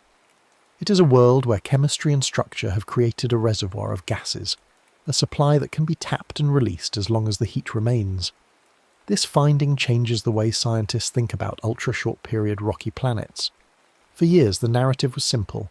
These worlds are doomed to be bare. They're too close to their stars, too hot, too battered by radiation to hold on to air. TOI 561b shows that this is not always true. It shows that the interior matters, that the composition and history of a planet can allow it to retain or regenerate an atmosphere even in the harshest conditions. It shows that we cannot assume all such worlds are the same. The discovery also has implications for how we understand atmospheric loss and retention more broadly. Scientists build models to predict which planets will have atmospheres and which will not, based on factors like the planet's mass, the star's radiation, the distance between them, and the age of the system. These models work well in many cases, but TOI 561b is a reminder that the details matter. A volatile-rich interior, a magma ocean that can outgas, the specific chemistry inherited from the star's formation environment, all of these can tip the balance. A planet that seems like it should be stripped might surprise us. A planet that looks marginal in the models might turn out to have a thick, stable atmosphere. This has relevance beyond the extreme cases. If we're searching for rocky planets in more temperate zones, planets that might be habitable or interesting for other reasons, understanding what allows atmospheres to persist is crucial. The lessons from TOI 561b, the importance of interior composition, the role of outgassing, the interplay between loss and replenishment, apply across the spectrum of planetary environments. Every data point we gather from worlds like this helps refine our understanding, helps us predict what we'll find when we look at the next planet and the next. TOI 561b is also a window into the past. The star it orbits is ancient, part of the Milky Way's thick disk, a population of stars that formed when the galaxy was young. These stars have different chemistries than younger stars like the Sun. They are poorer in elements heavier than helium, because those elements had not yet been produced in great abundance by earlier generations of stars. The planets that form around such stars are relics, in a sense, snapshots of planetary formation in a different epoch of cosmic history. By studying TOI 561b, astronomers gain insight into how rocky planets came together in the early galaxy, how their interiors and atmospheres might have differed from those forming today, and how the availability of different elements shapes the outcomes. This ancient heritage adds another layer to the story. TOI 561b is not just a lava world with an atmosphere. It is a lava world with an atmosphere that has persisted for billions of years, formed from materials and conditions that are no longer common in the galaxy's younger regions. It is a survivor, a world that has endured since the Milky Way was a different place, and it is still here, still holding on to its air, still teaching us things we did not know. The data from Webb do not yet tell us exactly what gases make up the atmosphere of TOI 561b. That level of detail requires more observations, more careful measurements across a wider range of wavelengths looking for the specific fingerprints of water vapour, carbon dioxide, oxygen, sulfur compounds, and whatever else might be present. What Webb has given us so far is the thermal signature, the evidence that the planet is cooler than it should be, and that something substantial and dynamic is redistributing heat. The exact composition will come later as astronomers continue to observe and analyse, building up a complete portrait of this strange world. But even without knowing the precise mix of gases, we can infer a great deal. The atmosphere is likely dominated by volatiles that can be released from molten rock. Water vapour is a strong candidate, as water is a common component of rocky materials and readily escapes when they melt. Carbon dioxide is another likely constituent, released from carbonates and other carbon-bearing minerals. Oxygen might be present, either as molecular oxygen or bound in other compounds. Sulfur gases could contribute as well, adding to the complexity. The atmosphere is probably thick, with a high surface pressure, dense enough to hold significant amounts of heat, and to drive the winds and circulation patterns that move energy from day to night. There might be clouds. In an atmosphere as hot as this, certain compounds can condense at high altitudes, forming hazes or clouds that reflect sunlight and further alter the planet's energy budget. These clouds would not be made of water ice, as they are on Earth, but of minerals and salts that can exist as liquids or solids at temperatures far higher than any cloud in our own sky. The presence of such clouds would make the planet's appearance in infrared light more complex, adding features and variations that astronomers are only beginning to untangle. The night side of TOI 561b remains a mystery in many ways. We have less data about the side that faces away from the star, the hemisphere locked in perpetual darkness. But we can make educated guesses. The magma ocean might extend partly onto the night side, kept molten by heat from the interior and by winds that carry warmth around from the day. The atmosphere would wrap the entire planet, and those winds would be fierce, driven by the extreme temperature contrast between the hemispheres. Gas heated on the day side would rise and flow toward the night, cool, and then return in a global circulation cell. This circulation would help moderate the temperatures on both sides, preventing the night side from freezing solid and the day side from becoming even hotter than it already is. Imagining TOI 561b is an exercise in extremes and balances. It is a world where the surface glows with the heat of molten rock, where the air itself is a thick, hot soup of gases, where nothing resembling the tranquility of Earth exists. Yet it is also a world in equilibrium, a system that has found a way to persist. The heat from the star, the outgassing from the interior, the circulation in the atmosphere, the loss to space, all of these processes are locked in a long-term balance that has allowed the planet to keep its air for billions of years. It is a harsh equilibrium, but an equilibrium nonetheless, and it speaks to the resilience of planetary systems, the ways they can adapt and endure even under conditions that seem utterly hostile to everything we know. The discovery of TOI 561b's atmosphere is also a testament to the power of the James Webb Space Telescope. This is exactly the kind of observation Webb was designed to make. The telescope's large mirror and sensitive infrared detectors allow it to see faint signals from distant planets, to measure tiny changes in light, to separate the glow of a world from the glare of its star. The 37-hour observation was a commitment, a long stretch of time dedicated to one target, but it yielded results that no other telescope could have achieved. As Webb continues its mission, it will observe more planets like TOI 561b, building up a census of atmospheres on rocky worlds in extreme environments, and each new observation will add to the story. There is something almost meditative about the process by which this discovery unfolded. It was not a sudden revelation, not a moment of shock or surprise, but a gradual accumulation of data and understanding. The telescope watched, patient and steady. The data were downloaded and processed carefully and methodically. The scientists compared the observations to the models, noted the discrepancies, explored the explanations. The conclusion emerged slowly, confidently. This planet has an atmosphere. It is not what we expected, but here it is, revealed in the subtle coolness of the dayside, in the way the infrared light behaves. The universe does not often shout its secrets. More often it whispers them, and we must listen closely and for a long time to hear. This is the nature of modern astronomy. We do not visit these worlds. We cannot send probes to TOI 561b, cannot land on its surface or sample its air. We can only look from a distance of 280 light-years and interpret the light that reaches us. Yet from that light, we can learn astonishing things. We can measure temperatures to within a few hundred degrees. We can infer the presence of an atmosphere, estimate its thickness, guess at its composition. We can compare one planet to another, build models, test hypotheses, refine our understanding of how planets work.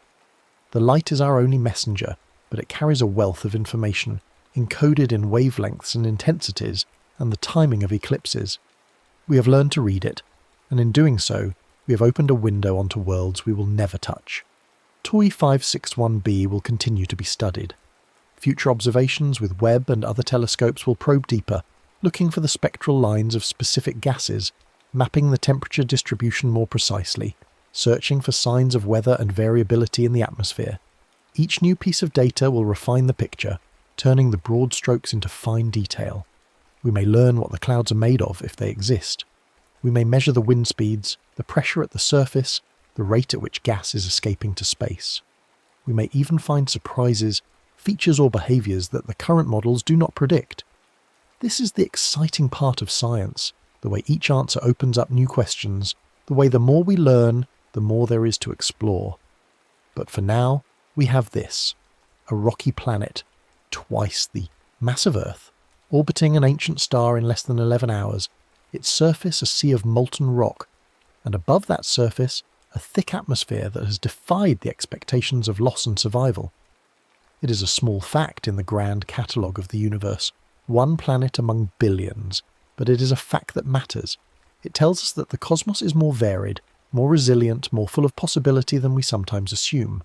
It tells us that even in the most extreme conditions, where we think nothing can persist, we may find systems that have found a way.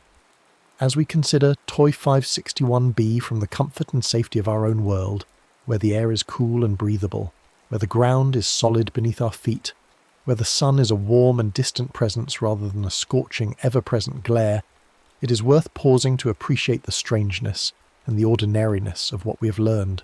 Strange because a planet with a surface of lava and an atmosphere of volatiles boiled from rock is nothing like our experience. Ordinary because it is simply doing what planets do, finding an equilibrium, obeying the laws of physics and chemistry, existing. The universe is full of such places, each one a variation on the theme of matter and energy, each one a world in its own right. TOI 561b will not be the last lava world we find with an atmosphere. It may not even be the most interesting. But it is the first for which we have this level of evidence, this clear signal that the atmosphere is there and is doing something. It is a milestone, a marker on the road of discovery, a point from which we can look back and see how far we have come and look forward to see how much farther we have to go. In the quiet hours of the night, when the sky above is dark and scattered with stars, it is easy to forget that each of those points of light might have planets, and that some of those planets might be as strange and wonderful as TOI 561b. The light from TOI 561 left the star 280 years ago, travelling through the emptiness of space, carrying with it the faint signature of a planet's heat. That light has now reached us, been captured by a telescope, turned into data, and interpreted by minds curious about what lies beyond our own small corner of the galaxy. In that journey, across space and time and understanding, there is something profound, something that speaks to the human desire to know, to explore, to make sense of the universe we inhabit. TOI 561b is not a place anyone will ever visit. It is not a place that will ever be home or refuge. It is a world of extremes, hostile and alien in every way. But it is real. It exists. And in its existence, in the fact that it has an atmosphere when it should not, in the way it has held onto that atmosphere for billions of years, there is a story, a quiet and persistent story, of how planets and stars and the laws of nature work together to create the cosmos in all its diversity. This story, the story of TOI 561b, is one small chapter in the much larger story that astronomers are writing, one observation at a time, one planet at a time. It is a story that will continue to unfold as new telescopes come online, as new techniques are developed, as our ability to see and measure and understand grows ever more refined. We are still at the beginning of exoplanet science, still learning the basics of how other worlds work, still surprised by what we find. TOI 561b is a reminder of that, a reminder that the universe has more to teach us than we yet know how to ask. And so, as the night deepens and the stars wheel overhead, we can rest in the knowledge that out there, far away, a rocky planet circles its ancient sun, cloaked in an atmosphere of gases born from molten stone, a world that has quietly endured through ages beyond counting. It is there, it is real, and we have seen it, however faintly, across the vast distance. That is enough for tonight, enough to carry with us into sleep, a small marvel in a universe full of them, a lava world with air, a lesson in resilience and the unexpected, written in the language of light. And so, as the night deepens and the stars wheel overhead, we can rest in the knowledge that out there, far away, a rocky planet circles its ancient sun, cloaked in an atmosphere of gases born from molten stone, a world that has quietly endured through ages beyond counting. It is there, it is real, and we have seen it, however faintly, across the vast distance. But let us linger a moment longer with this world, with TOI 561b, because there are layers to this story that deserve our attention, details and implications that speak to the broader questions astronomers ask when they study planets beyond our solar system. The discovery of this atmosphere is not just a single fact to be noted and filed away. It is a thread that connects to many other threads, a piece of a larger tapestry that is still being woven. Consider what it means for a planet to have an atmosphere in the first place. On Earth, our atmosphere is so familiar, so ever-present, that we rarely think about the remarkable chain of circumstances that allows it to exist. Our planet is massive enough that its gravity holds onto gases, yet not so massive that it became a gas giant. We orbit at a distance from the Sun where water can exist in all three phases, where temperatures allow for a complex chemistry of life and weather. Our magnetic field shields us from the worst of the solar wind.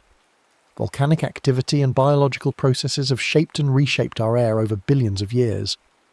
The atmosphere we breathe is the product of planetary scale processes, a collective achievement of geology, chemistry and biology working together across deep time. TOR 561b has none of these advantages, none of these protective factors. It has no temperate zone, no liquid water on its surface, no magnetic field that we know of to deflect stellar particles. What it has is proximity to its star, heat beyond measure, and an interior rich enough in volatiles to keep feeding gases into the air, despite the relentless stripping forces at work. Its atmosphere is not a stable, ancient blanket like Earth's, comfortable and taken for granted. It is a battleground, a constant struggle between creation and destruction, between the outgassing rising from below and the escape to space above. That this battle has reached an equilibrium, that the atmosphere has persisted, is itself worthy of contemplation. When scientists model atmospheric escape, they consider many factors. The temperature of the gas is critical, because hotter gas molecules move faster and are more likely to reach escape velocity. The speed needed to break free of the planet's gravity. The mass of the planet matters, because a more massive world has stronger gravity and holds onto its atmosphere more tightly. The composition of the atmosphere matters too, because lighter molecules like hydrogen escape more easily than heavier molecules like carbon dioxide or sulfur compounds. And the radiation from the star matters enormously, because high-energy ultraviolet light and X-rays can break apart molecules and strip away electrons, creating charged particles that are swept away by the stellar wind. On TOI 561b, all of these factors are pushed to extremes. The temperature is so high that gas molecules are moving at tremendous speeds. The planet's mass is only about twice Earth's, substantial but not overwhelming, so the gravity is not strong enough to easily hold on to lighter gases. And the star, though old and relatively stable, is right there, its radiation pouring onto the planet at close range. By all accounts, this should be a recipe for complete atmospheric loss. Yet the atmosphere remains, and the reason it remains is that the planet is continually replacing what is lost. The magma ocean is a wellspring, an inexhaustible source as long as the heat and the molten rock persist, and both will persist for billions of years to come, fed by the star's energy and the planet's own internal heat. This dynamic of loss and replenishment is not unique to TOI 561b. We see it in other contexts. On Earth, our atmosphere loses some hydrogen to space, but the loss is slow and does not threaten the overall stability. On Venus, a runaway greenhouse effect created a thick, hot atmosphere that has persisted despite the planet's proximity to the Sun, in part because the gases are heavy, and in part because volcanic activity may still be releasing more. On Mars, the story is different. The atmosphere has been largely lost over time because the planet is small, has no magnetic field, and lacks sufficient volcanic activity to replenish what escapes. Each planet tells a story about the balance between these forces, and TOI 561b is simply telling its own version, under more extreme conditions than we see in our immediate neighbourhood. The fact that we can study this balance on a planet so far away, using only the light it emits, is itself a kind of wonder. The methods astronomers use have been refined over decades, built on a foundation of physics and careful observation. When Webb measures the infrared light from TOI 561b, it is detecting photons, particles of light, that were emitted by the hot atmosphere and surface of the planet. These photons travelled for 280 years through space, a journey of trillions upon trillions of miles, and arrived at Webb's mirrors still carrying information about their origin. The wavelength of the light tells us the temperature of the source. The amount of light tells us how much area is emitting. The way the light changes over time tells us about the planet's orbit and orientation. From these simple pieces of information, we reconstruct an entire world. It is humbling to think about the limitations of this process, and equally humbling to think about what we can accomplish despite those limitations. We cannot see the surface of TOI 561b directly. We cannot resolve it as a disk, cannot watch the magma churn or the clouds form. The planet is a single point of light, blended with the much brighter light of its star, and separating the two requires careful timing and precise measurements. Yet from that point of light, we can infer temperature, composition, atmospheric thickness, circulation patterns, and more. We can compare it to models and predictions, test our theories, learn where our understanding is correct and where it needs revision. The indirect nature of the observation does not make it less powerful. If anything, it makes the achievement more impressive. As astronomers continue to study TOI 561b and planets like it, they are building a framework for understanding rocky exoplanets across the galaxy. This framework is empirical, rooted in data, but it is also theoretical, requiring models that capture the physics of atmospheres, interiors, and stellar interactions. Each new observation tests the models, refines the parameters, adds new complexity. TOI 561b has already shown that ultra-short-period rocky planets can retain atmospheres under certain conditions. The next questions are, how common is this? What are the exact conditions required?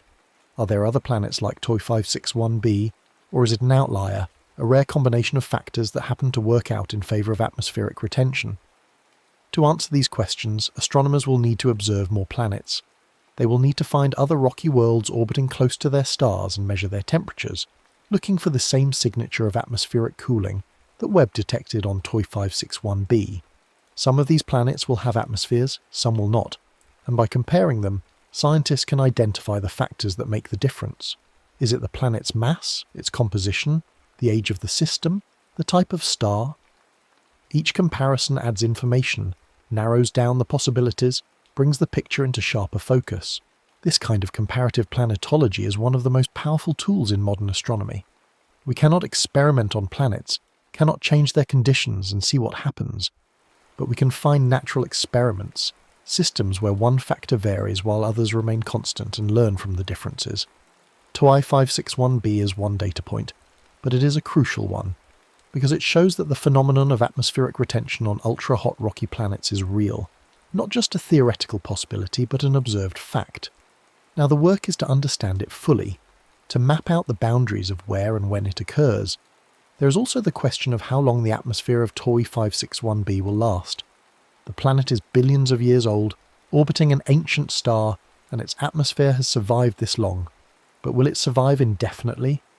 Or is there a point at which the volatile reservoir in the interior will be exhausted when the outgassing slows and can no longer keep up with the loss to space? This is a question of planetary evolution, of how systems change over time, and it requires thinking on timescales that dwarf human experience. Stars evolve. TOI 561 is old, but it will not last forever. Eventually, billions of years from now, it will exhaust its nuclear fuel and begin to expand, becoming a red giant. When that happens, the inner planets, including TOI 561b, will be engulfed or incinerated, their atmospheres and surfaces vaporized in the star's outer layers. But long before that final cataclysm, there may be subtler changes. The star's luminosity might shift, its radiation output might vary, and these changes could tip the balance on the planet, altering the equilibrium between outgassing and escape. Or the interior of the planet might cool slightly, reducing the volcanic or magma ocean activity, slowing the release of gases.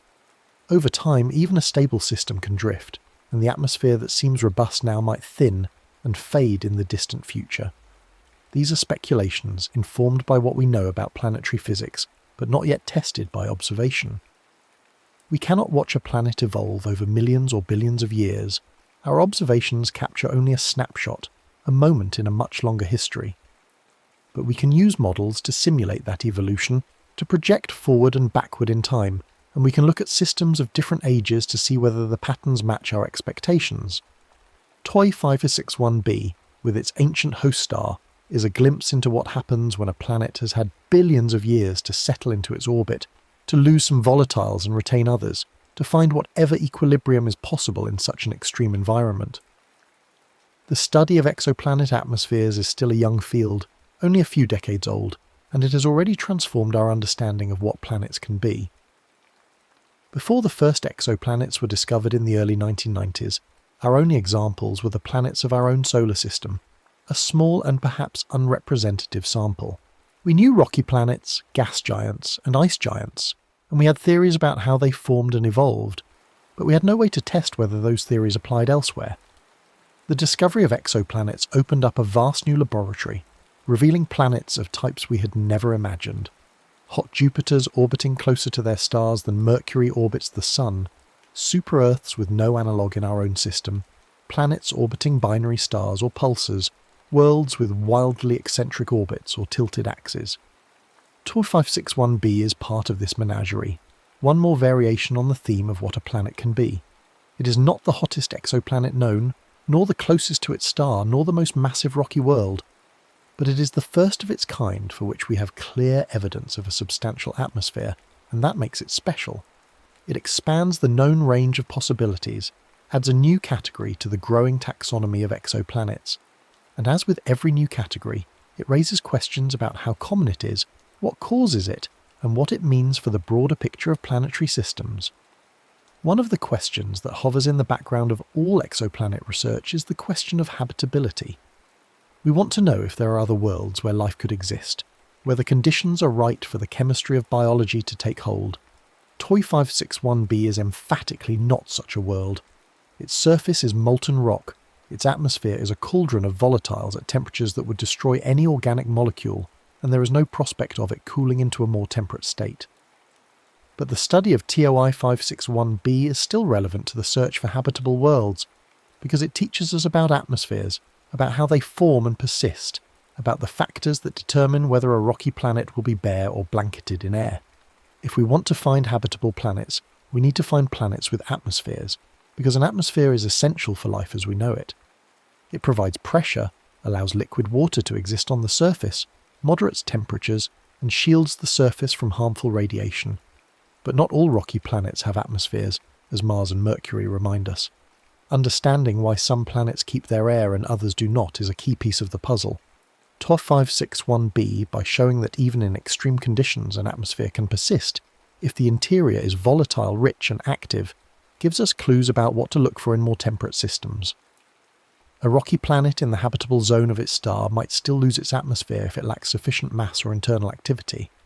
Conversely, a planet with a strong supply of volatiles from its interior might hold onto a thick atmosphere even if other factors are marginal. The connection between interior composition and atmospheric retention is one of the themes emerging from the study of exoplanets, and it is a theme that TOI 561b illustrates vividly. The planet's low density, its volatile rich makeup, the ongoing exchange between magma and air, all of these point to the importance of what lies beneath the surface. We are used to thinking about atmospheres as something that sits on top of a planet, a separate layer, but the reality is that the atmosphere and the interior are intimately connected. They exchange material, they influence each other's evolution, and they must be understood together as parts of a single system. This perspective is changing how scientists approach planetary science. Instead of treating the atmosphere, the surface and the interior as independent components, they are developing integrated models that account for the feedbacks and interactions. On TOI 561b, the magma ocean is not just a passive surface, it is an active participant in maintaining the atmosphere. The atmosphere in turn affects the cooling rate of the surface, the temperature distribution, and perhaps even the dynamics of the molten rock itself. Understanding one requires understanding the other, and this holistic approach is becoming standard in the field. As we think about TOI 561b in this integrated way, we can also think about what it would be like to observe the planet in more detail. Imagine if we could deploy a probe, not to land. Nothing could survive on that surface, but to orbit and observe from close range. Such a probe could map the temperature distribution across the entire planet, not just the day side. It could measure the composition of the atmosphere directly, sampling the gases and determining their abundances. It could watch for variability, for changes in brightness or colour that might indicate weather, cloud formation, or variations in volcanic activity. It could study the magnetic field if one exists, or the interactions between the atmosphere and the stellar wind. We would learn orders of magnitude more from such a mission than we can learn from distant observations with even the best telescopes. Of course, we are nowhere near being able to send probes to exoplanets. The distances are too vast, the travel times too long, the energy requirements too immense. Interstellar travel remains firmly in the realm of science fiction for now, but it is worth imagining because it highlights how much we're accomplishing with the limited tools we have and how much more there is to discover. Every observation we make from a distance is a prelude, a hint, a sketch of a world that we can only begin to understand. The full portrait will take generations to complete, if it is ever completed at all, and that is part of the beauty of the endeavour. There is always more to learn, always another detail to uncover, always another question waiting just beyond the edge of what we know. TWI 561b also invites us to think about the diversity of rocky planets in a broader sense.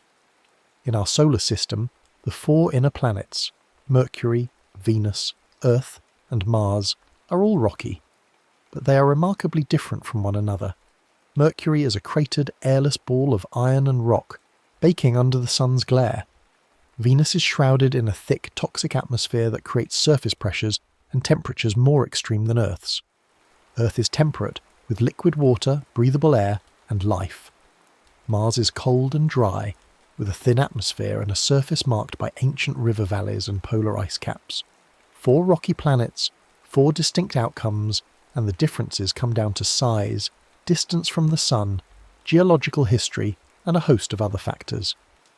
Now multiply that diversity by billions. The galaxy is filled with rocky planets, each one shaped by its own unique combination of circumstances. Some, like TOI 561b, are lava worlds with thick atmospheres born from molten rock. Others might be airless and barren, stripped by their stars over eons. Still others might be ice-covered, orbiting far from their suns, their surfaces frozen but perhaps hiding liquid oceans beneath. And somewhere among them, perhaps many places among them, are planets like Earth, with stable climates, liquid water, and the possibility of life. The diversity is staggering, and we are only beginning to sample it, to catalogue the types and understand the processes that create them. Each discovery, each planet like TWI 561b that challenges our expectations or fills in a gap in our knowledge, is a step toward that larger understanding. We are building a science of planets, not just of our planets, but of all planets. A framework that can explain the rocky worlds around any star in any part of the galaxy. It is an ambitious goal, perhaps one that will never be fully realised, but the progress so far has been extraordinary. In just a few decades we have gone from knowing 8 planets to knowing thousands, from speculation about what might exist to detailed observations of what does exist, from wondering if other solar systems are like ours to knowing with certainty that they are wildly, wonderfully diverse. The role of telescopes like Webb in this journey cannot be overstated. Webb represents a leap in capability, a tool that can see fainter, farther and in more detail than any infrared telescope before it. Its observations of TOI 561b are just one example of what it can do, and there are many more observations planned, many more planets to study. Each one will add to the story, each one will teach us something new. Some of those planets will have atmospheres, some will not. Some will be hot, some will be cold. Some will orbit sun-like stars, others will orbit red dwarfs or ancient stars like TOI 561. The variety is the point. It is by studying the full range of outcomes that we learn the underlying principles, and beyond Webb, there are other telescopes in the works, future missions that will push even further. Ground-based telescopes with enormous mirrors are being built, capable of capturing more light and seeing finer detail. Space missions are being planned to observe exoplanets in visible light, to take direct images of worlds around, other stars to search for signs of habitability or even life. The field is moving forward rapidly, and each new generation of instruments opens up possibilities that were unimaginable before. TOSIFAS M61b is being studied now because Webb made it possible, but 10 or 20 years from now, we will be studying planets that are even more challenging, even more distant, even more informative about the nature of planetary systems. In thinking about all of this, about the long arc of discovery and the slow accumulation of knowledge, there is something deeply satisfying, something that speaks to the best of what humans can do. We are curious creatures, driven to explore and understand, and the study of exoplanets is one of the grandest expressions of that curiosity. We look up at the sky, at the stars scattered across the darkness, and we ask, what is out there? What kinds of worlds exist? Are we alone, or is the universe teeming with life? These are ancient questions, asked by every culture in every age, but only now do we have the tools to begin answering them, one planet at a time, one observation at a time. TOI 561b, in this light, is more than just a scientific curiosity. It is a symbol of that larger quest, a reminder that every star is a sun, and around those suns are worlds, and those worlds each have their own stories. Some of those stories are violent and extreme, like the story of a lava world clinging to its atmosphere against all odds. Some are quiet and cold, ice and rock in the darkness, and some, we hope, are stories of life, of biology, of other minds looking up at their own skies and asking the same questions we're asking. We do not know yet. We are still looking, still listening, still gathering data. But with each discovery, the picture becomes a little clearer, the possibilities a little more defined. As the night continues and the hours pass, the stars overhead seem unchanging, fixed in their patterns as they have been for as long as humans have watched them. But we know now that they are not fixed, not unchanging. They are dynamic, evolving, each one the centre of its own system of planets, and those systems are as varied and complex as the stars themselves. TOI 561, a faint star invisible to the naked eye, is out there somewhere above the horizon, 280 light-years away, and circling it is a world we have come to know through the patient work of science. We cannot see it with our eyes, cannot point to it in the sky, but we know it is there, and we know something of what it is like. That knowledge is a gift, hard-won and precious, a connection across the void. And so we return, as the story winds toward its close, to the simple fact of TOI 561b's existence. A rocky planet twice Earth's mass scorched by its star, its surface a sea of magma, and above that surface, improbably, an atmosphere. An atmosphere that should not be there, that defies the simple models, that persists because the planet's interior is rich in the very substances that allow air to exist. It is a world in balance, a world that has found its own way to endure, and it is teaching us things we need to know about how planets work, about the diversity of outcomes, about the resilience of systems even under the most extreme conditions. This is enough for tonight, enough to carry with us into sleep, a small marvel in a universe full of them, a lava world with air, a lesson in resilience and the unexpected, written in the language of light. The story of TOI 561b is still being written, still unfolding as astronomers continue to observe and analyse, but what we know already is worth savouring, worth contemplating in the quiet hours when the world is still and the sky is vast. Somewhere out there, far beyond our reach but not beyond our understanding, a planet circles its ancient sun, cloaked in gases born from stone, a testament to the endless creativity of the cosmos and to our own endless curiosity about what lies beyond. The next story is about to begin. Please relax and enjoy. The lights dim across the studio as evening settles over distant mountain ranges, and city skylines fade into soft purple twilight. Somewhere in the gentle transition between day and night, when the world grows quieter and minds begin to wander toward rest, science has offered us a new understanding of what lies beneath our feet. Not urgent, not alarming, but deeply fascinating in the way that only patient discovery can be. Scientists have just announced evidence that Earth's inner core, that distant sphere of compressed metal, residing thousands of kilometres below the surface, isn't quite what we've long imagined. It isn't simply a solid ball of iron, frozen under unimaginable pressure. Instead, it exists in a strange hybrid state that physicists call superionic, a condition where the structure remains solid overall, yet light elements like carbon flow through it, like liquid threading through a rigid framework. This isn't a breaking disaster, no cause for alarm in the night. It's a peaceful science update about the planet's deep interior, about how the heart of Earth might be softer, more dynamic, and far more interesting than generations of geologists suspected. To understand what this means, we need to take a gentle journey downward through Earth's layers, starting from the surface where we stand and descending through geological strata that most of us will never see, that exist only in seismic readings and computer models, and the careful deductions of scientists who listen to earthquake waves the way musicians listen to symphonies. The Earth beneath us is structured like a nested set of spheres, each with its own character and composition. At the surface lies the crust, that thin skin of rock we walk upon, drill into, build our cities across. Below that extends the mantle, a thick layer of hot, slowly flowing rock that makes up most of Earth's volume, moving at speeds measured in centimetres per year, driving the slow collision and separation of continents over millions of years. Deeper still, at about 2,900 kilometres down, the mantle gives way to the outer core, a shell of liquid iron and nickel that churns and flows in great convective currents.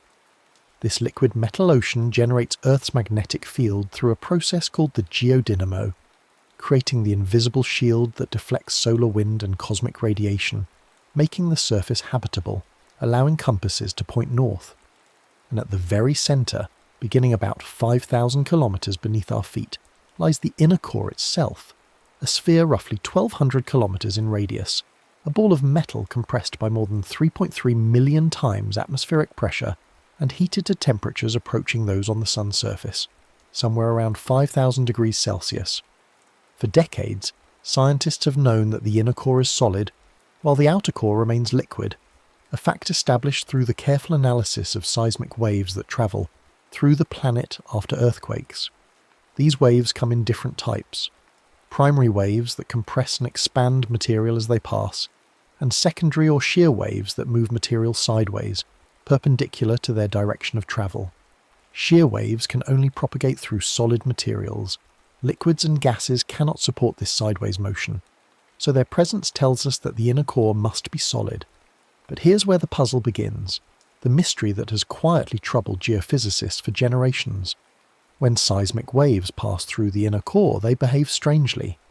The shear waves move unusually slowly, much slower than they should if the inner core were made of the solid iron that pressure and temperature conditions would suggest.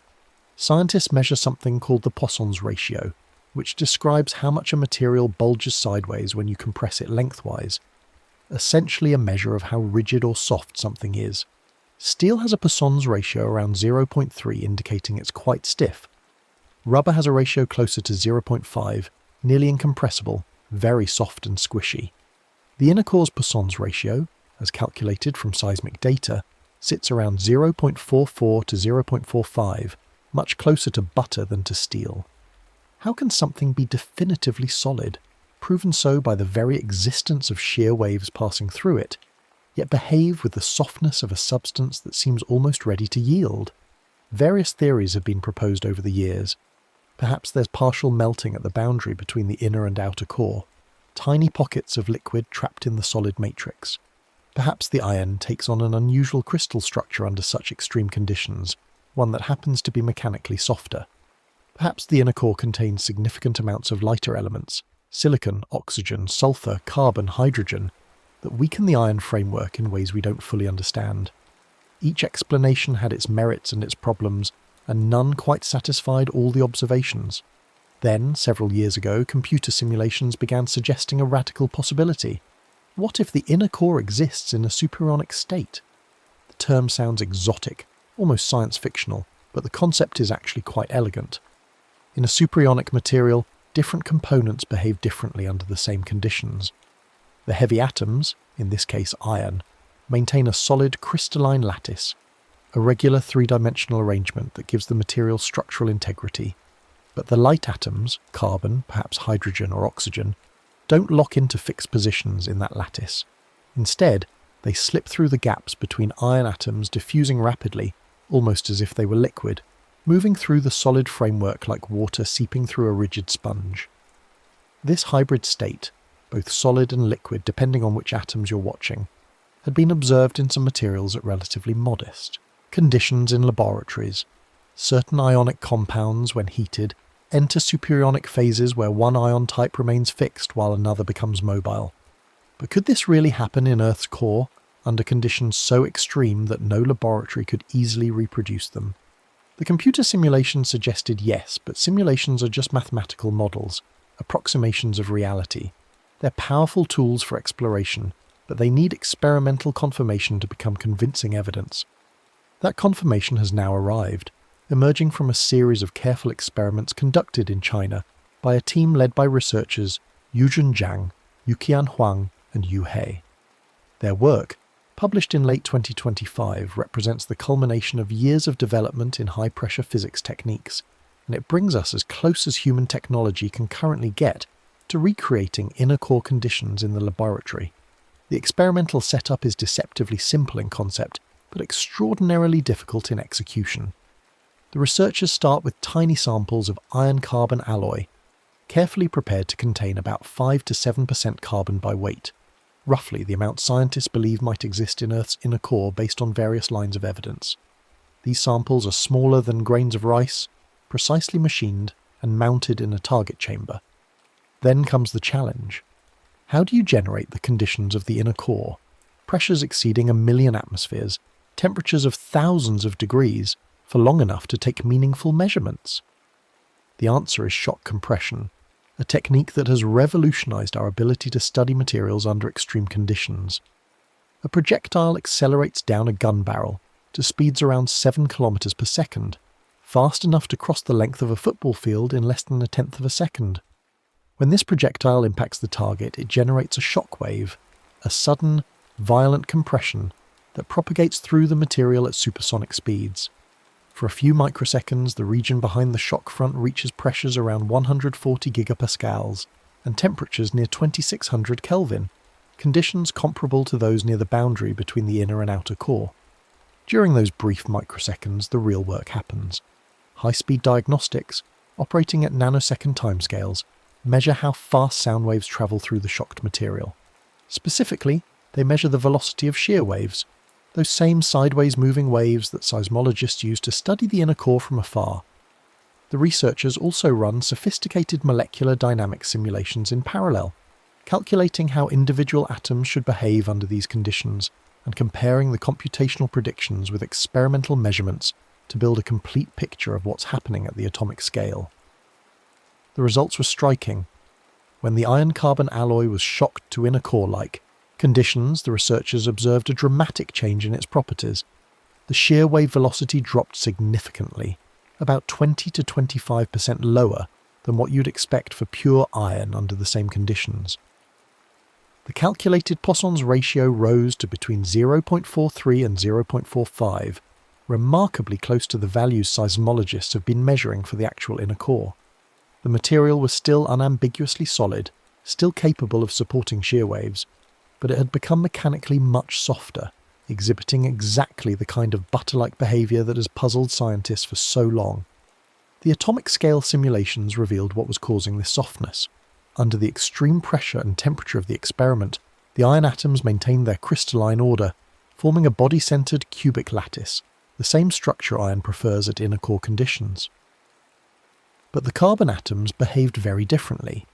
Instead of occupying fixed positions in the iron lattice, they began to diffuse rapidly, hopping from one interstitial site to another, flowing through the iron framework with diffusion coefficients comparable to those of liquids.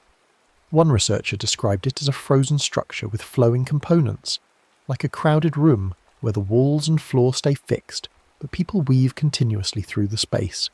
The dancing carbon atoms effectively soften the material, reducing its shear modulus, its resistance to deformation, without destroying its overall structural integrity. This is the superionic state, no longer just a theoretical possibility, but an experimentally verified reality for iron-carbon alloys under inner core conditions. And crucially, the properties of this superionic phase match what we observe seismically for Earth's actual inner core. The slow shear waves, the high Poisson's ratio, the surprising softness, all of these can be explained naturally if the inner core exists in this hybrid state, with its iron framework solid, but its light elements mobile. The implications ripple outward from this discovery like waves from a stone dropped in still water. For decades, seismologists have been seeing these unusual properties, but lacked a convincing explanation. Various models were constructed, each requiring assumptions that seemed uncomfortable or incomplete. The superionic model doesn't require partial melting, which would have other seismic signatures we don't observe. It doesn't require exotic crystal structures that seem thermodynamically unlikely at core conditions. It simply requires the presence of light elements, which we already knew must be there based on the inner core's density being slightly lower than pure iron would produce, and the physics that naturally emerges when those light elements are subjected to extreme pressure and temperature. But understanding what the inner core is made of, and how it behaves, opens more than just a simple mystery about seismic wave speeds. Changes how we think about the entire deep Earth system, particularly about one of the planet's most essential features, the magnetic field that surrounds us, invisible but vital.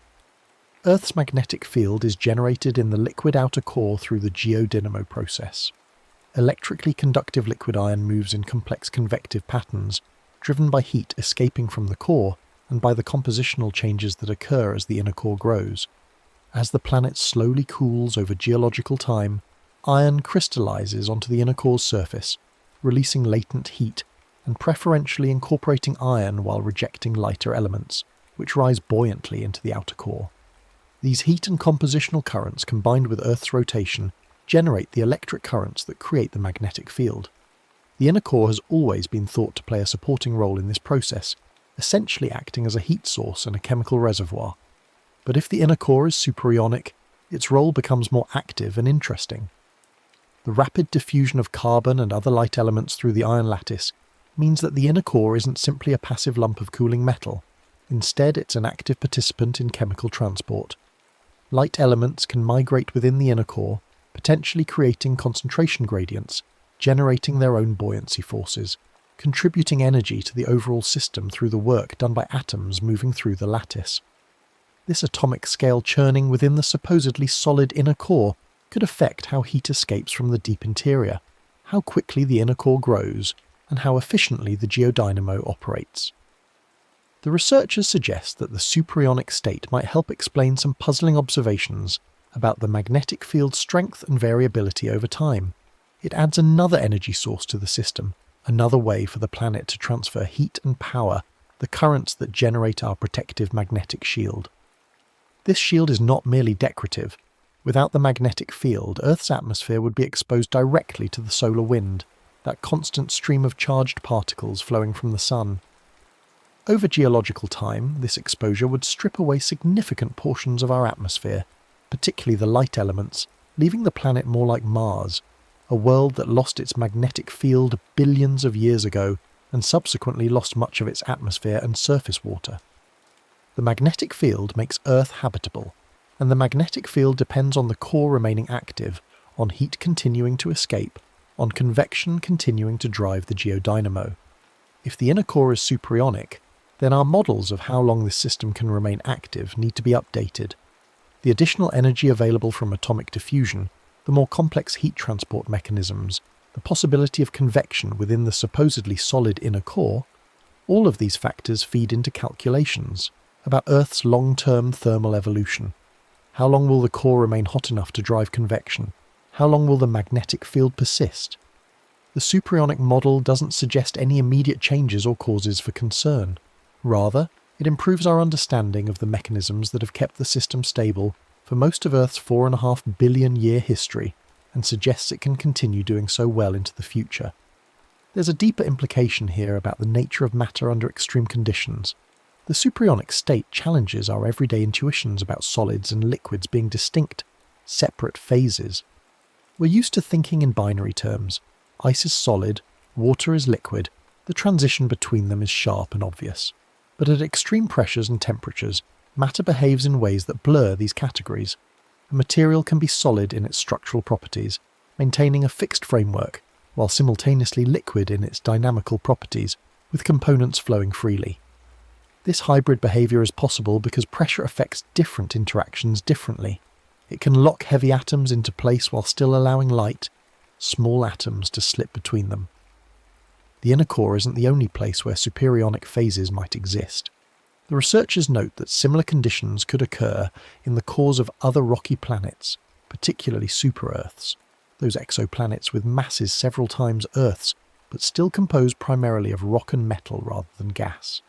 A planet twice Earth's mass might have core pressures significantly higher than ours, potentially creating even more exotic superionic phases. Whether such planets generate magnetic fields, how they cool over time, how long they remain geologically active, all of these questions might be answered in part by understanding the behaviour of superionic alloys. Some ice giant planets like Neptune and Uranus might have superionic water ice in their interiors, with oxygen atoms forming a crystal lattice while hydrogen ions flow through it. This would affect their heat transport, their magnetic field generation, even their internal structure and evolution. The same experimental and computational techniques being applied to Earth's core can be extended to model these other worlds, using different compositions appropriate to their formation and structure. As we discover more exoplanets and begin to characterize their properties more precisely, this understanding of how matter behaves under extreme conditions becomes crucial for interpreting observations and building realistic models. Back on Earth, the discovery also highlights the remarkable progress in experimental techniques over recent decades. 50 years ago, reaching inner core conditions in the laboratory was essentially impossible. Static compression methods like diamond anvil cells could reach high pressures, but struggled to achieve the necessary temperatures while maintaining stable conditions. For measurements, shock compression could reach high temperatures, but early experiments were crude, with limited diagnostic capabilities. The combination of advanced shock techniques, nanosecond-scale diagnostics, and powerful computer simulations has opened a new window into extreme states of matter. The experiments conducted by Zhang, Huang, He, and their colleagues represent hundreds of shots, each lasting microseconds, each carefully calibrated and analysed. The molecular dynamics simulations involve tracking millions of atoms through trillions of time steps, requiring supercomputers to solve the equations of motion and calculate the forces between particles. The convergence of experiment and simulation, each validating and informing the other, gives us confidence that we're not just observing laboratory curiosities, but revealing fundamental truths about how matter behaves deep inside planets. There's something profoundly satisfying about this kind of discovery, not because it changes our daily lives in obvious ways, but because it illuminates a hidden aspect of the world we inhabit. Few people will ever think about the inner core as they go about their day. It doesn't feature in weather reports or news headlines. It doesn't affect traffic patterns or crop yields or stock markets. And yet it's there, always, a sphere of hot metal at the centre of everything we know, compressed by the weight of the entire planet, heated by radioactive decay and primordial warmth left over from Earth's formation, slowly crystallizing as the planet cools, feeding energy to the magnetic field that makes the surface habitable. And now we know that this inner core isn't simply a static ball of frozen iron. It's a dynamic system where atoms are constantly in motion, where carbon threads through iron like a fluid through a solid framework, where the boundary between solid and liquid blurs into something more nuanced.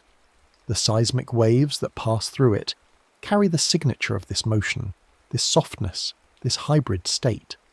The slow shear waves that puzzled seismologists for decades are telling us about atoms dancing in the dark, about matter behaving in ways that challenge our categories and expand our understanding.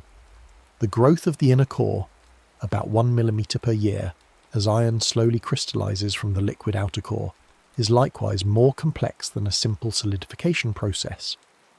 If light elements are continuously diffusing through the growing inner core, then the chemistry of its interior is constantly evolving. Carbon might concentrate in certain regions, creating variations in seismic properties that have indeed been observed, where waves travel at different speeds depending on their path through the inner core. These variations have been mapped by seismologists and attributed to various causes: differences in crystal orientation, temperature gradients, compositional heterogeneity. The superionic model adds another mechanism to explain these. Observations, the redistribution of mobile light elements over time, creating a chemically complex interior within the structurally solid sphere. There's also the question of how the superionic state affects the boundary between the inner and outer core. This boundary, called the inner core boundary, is where liquid iron from the outer core crystallizes to form the solid inner core. It's a dynamic surface where phase changes occur continuously, where latent heat is released, where light elements are ejected back into the liquid.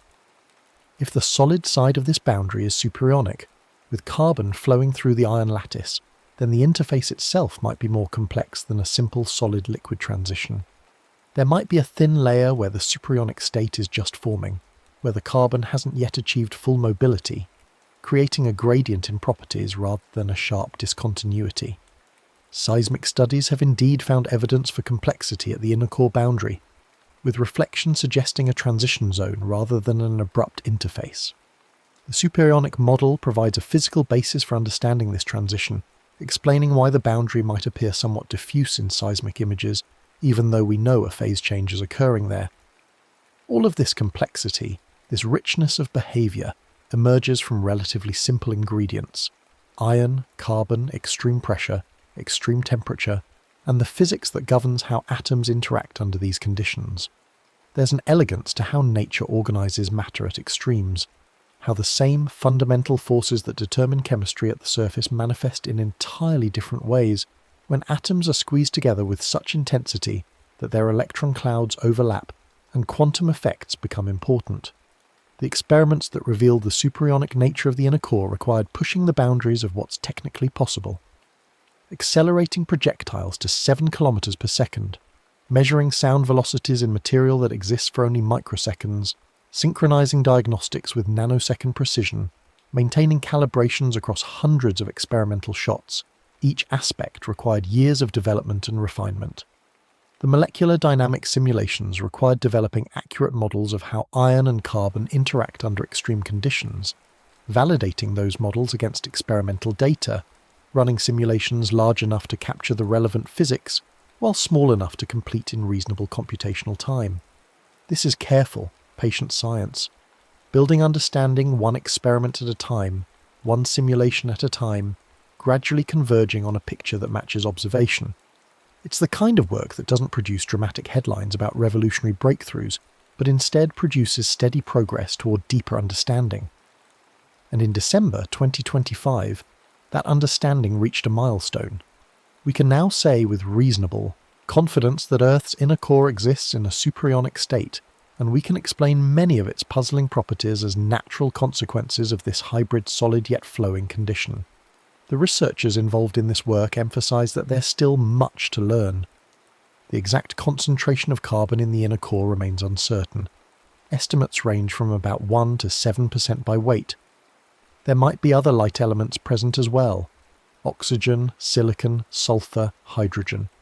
Each would affect the properties differently, and determining the exact composition requires combining seismic observations, experimental data, cosmochemical constraints from meteorites, and theoretical calculations of what compositions are thermodynamically stable. The superionic iron-carbon model is a significant piece of the puzzle, but the full picture requires integrating many lines of evidence. There are also questions about how the superionic state varies with position in the inner core. The pressure increases from about 330 gigapascals at the inner core boundary to about 360 gigapascals at the centre, a relatively small variation compared to the overall pressure, but potentially enough to affect the stability and properties of the superionic phase. Temperature might decrease toward the centre if the inner core is convecting, or increase if it's conducting heat outward. We don't know for certain which scenario is correct. These variations could create regions where the superionic behaviour is stronger or weaker, contributing to the seismic anisotropy and heterogeneity that observations have revealed.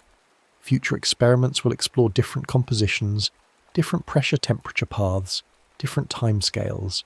Static compression methods are improving, potentially able to complement shock experiments by providing longer observation times at stable conditions. Seismic imaging continues to improve as more earthquakes are recorded and more sensitive instruments are deployed, gradually sharpening our picture of the inner core's structure. Computational methods advance with faster computers and better algorithms, allowing more realistic simulations of larger systems for longer times. Each advancement brings us closer to a complete understanding of Earth's deep interior, that realm that is literally at the centre of our world, yet remains more difficult to study than the surfaces of other planets. We've sent spacecraft to every planet in the solar system, landed rovers on Mars, flown probes through the atmospheres of Jupiter and Saturn. But the deepest hole ever drilled into Earth reached only about 12 kilometers down, barely scratching the crust, nowhere near the mantle, impossibly distant from the core. Everything we know about the deep interior comes from indirect observations, seismic waves, gravity measurements, magnetic field variations, laboratory experiments, and theoretical models. The fact that we can deduce so much from such indirect evidence is a testament to human ingenuity and the power of the scientific method. We cannot go to the inner core, cannot extract samples, cannot directly observe its behaviour. Yet through careful analysis of how waves propagate, how the magnetic field varies, how materials behave under recreated conditions, we can construct a detailed picture of what exists thousands of kilometres beneath our feet.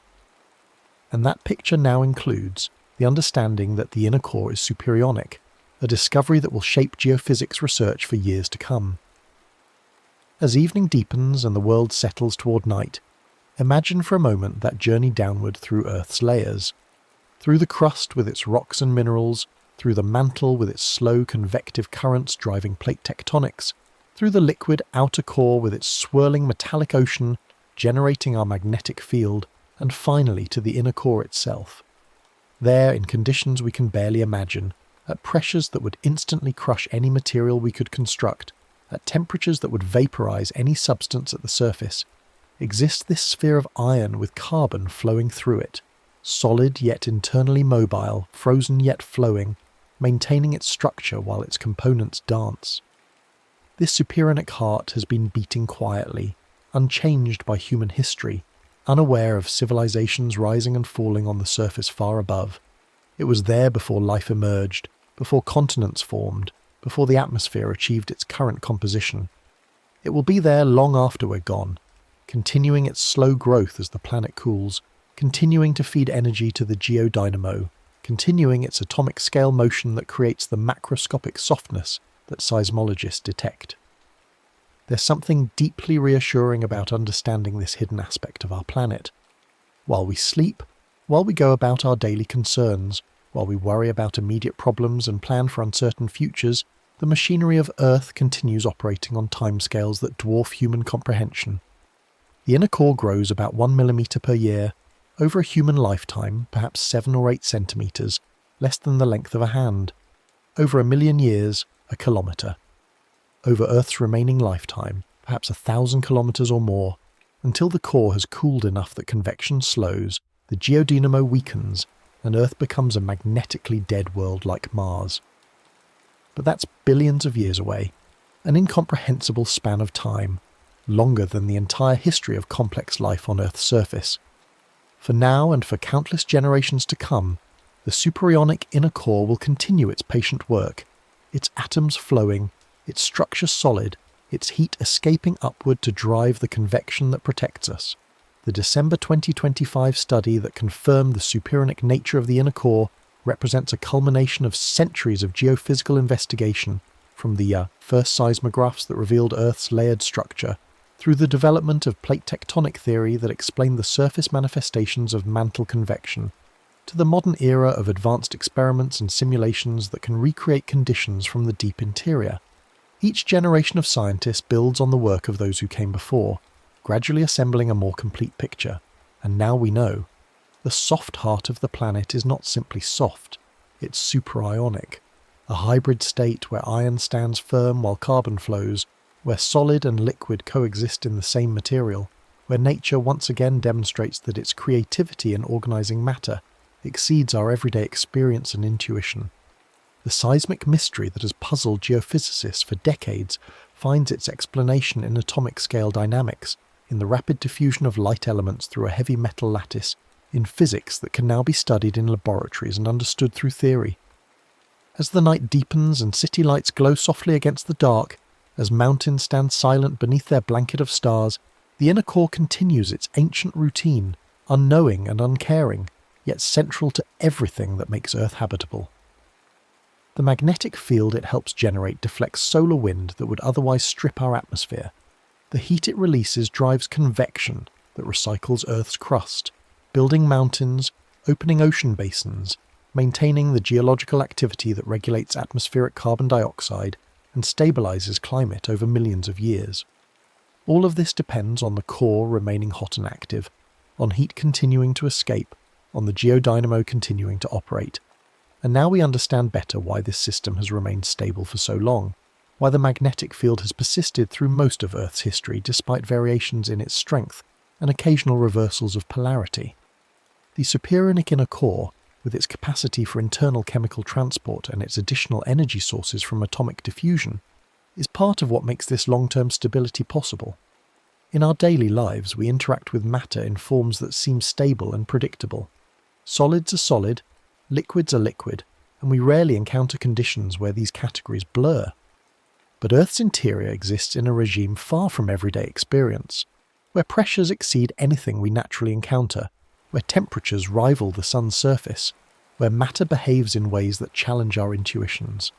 The supersonic state is one of those exotic behaviors, and understanding it requires expanding our conceptual framework to include states that are simultaneously solid and liquid, depending on which component and which timescale we're observing. This is the nature of scientific progress. Taking what seems contradictory, the inner core is solid yet soft, rigid yet flowing, and finding the deeper explanation that resolves the apparent contradiction. The supersonic model doesn't discard previous understanding but refines it, adding nuance and detail to our picture of Earth's interior. It preserves what we knew. The inner core is structurally solid, capable of supporting shear waves, while explaining what we didn't understand, why those shear waves travel so slowly, why the material seems so soft. The scientists who conducted these experiments and simulations join a long lineage of researchers who have illuminated Earth's hidden interior.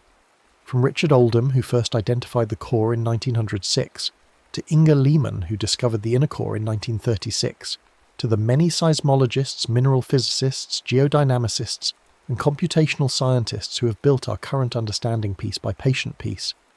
Each contribution adds to humanity's collective knowledge about the planet we inhabit. And that knowledge, while not immediately practical in the sense of solving today's problems, enriches our understanding of our place in the universe. We live on a planet with an active, dynamic interior that has shaped and continues to shape the surface environment. The continents we stand on formed through volcanic processes ultimately driven by core heat. The atmosphere we breathe achieved its current composition partly through volcanic outgassing and biological processes, both dependent on Earth remaining geologically active. The magnetic field that protects us emerges from the core's internal dynamics. Understanding the supersonic nature of the inner core is understanding one crucial piece of this integrated system. It's recognizing that even at Earth's center, even in conditions we can barely recreate in laboratories, matter follows physical laws we can discover and understand through careful observation and experimentation. It's seeing how extreme conditions can produce behaviors that seem exotic by surface standards, but are perfectly natural consequences of the same physics that governs everyday materials. As this long day ends and sleep approaches, the story of Earth's supersonic inner core settles into the larger narrative of planetary science. One more mystery solved, one more piece of the puzzle found and fitted into place. Far below, in the dark and heat and crushing pressure, carbon atoms continue their endless dance through iron's solid lattice, softening the structure, enabling diffusion, contributing energy to the geodynamo, maintaining the planet's magnetic shield. The inner core grows, millimetre by millimetre, year by year, age by age, while on the surface life continues, civilizations rise and fall, and humans gradually piece together the story of the world they inhabit. This newly discovered soft heart of the planet beats quietly in the darkness, neither knowing nor caring that it has finally been understood, holding the world together through physics and chemistry and time, a supersonic sphere at the centre of everything, solid yet flowing, rigid yet soft, forever, beyond reach yet finally within understanding, keeping its ancient vigil while we rest above, unaware of the atomic dance occurring thousands of kilometres beneath our sleeping forms, the steady pulse of diffusing elements and crystallizing iron that will continue long after tonight fades into tomorrow, and all our tomorrows fade into the deep geological time that measures Earth's slow evolution toward its distant cooling future. This newly discovered soft heart of the planet beats quietly in the darkness, neither knowing nor caring that it has finally been understood, holding the world together through physics and chemistry and time, a supersonic sphere at the centre of everything, solid yet flowing, rigid yet soft, forever beyond reach yet finally within understanding, keeping its ancient vigil while we rest above, unaware of the atomic dance occurring thousands of kilometres beneath our sleeping forms, the steady pulse of diffusing elements and crystallizing iron that will continue long after tonight fades into tomorrow, and all our tomorrows fade into the deep geological time that measures Earth's slow evolution toward its distant cooling future. The path to this understanding was neither straight nor simple, but rather wound through decades of incremental progress, false starts, and gradual refinement of both experimental techniques and theoretical frameworks. In the 1980s and 90s, when scientists first began seriously considering what light elements might exist in the core, carbon was just one candidate among several. Silicon seemed plausible based on its cosmic abundance and its presence in iron meteorites, which serve as proxies for planetary cores. Oxygen was attractive because it could explain certain seismic observations. Sulfur was proposed based on its chemistry with iron and its behavior at high temperatures. Each element would affect core properties differently, and distinguishing between them required careful analysis. The computer simulations that first predicted superionic behavior in the core emerged around 2015 and 2016, when computational power had finally advanced to the point where researchers could run molecular dynamics calculations long enough and large enough to observe the onset of atomic diffusion. These early simulations were exploratory, testing whether certain combinations of iron and light elements might exhibit superionic properties at core conditions. The results were intriguing but not definitive. Simulations are only as good as the models they use to calculate forces between atoms, and at extreme pressures those models involve approximations that can introduce uncertainties. What the simulations showed, however, was promising enough to motivate experimental verification. If iron-carbon alloys really did become superionic at inner core conditions, then laboratory measurements should show exactly the kind of softening, the reduction in shear wave velocity that seismologists had been observing. The challenge was creating those conditions in a laboratory setting where precise measurements could be made during the brief instant when the material reached the necessary pressure and temperature. Static compression techniques, using diamond anvil cells where a sample is squeezed between two diamond tips, can reach inner core pressures and hold them indefinitely, allowing detailed study. But heating such samples to inner core temperatures while maintaining pressure and making measurements is extraordinarily difficult. The diamonds themselves can fail, graphitizing or breaking under the combined stress of pressure and temperature. The sample is tiny, often just tens of micrometers across, making it hard to perform certain measurements, and determining the exact temperature inside the compressed sample, buried between diamond anvils and surrounded by insulation and pressure medium, involves significant uncertainty.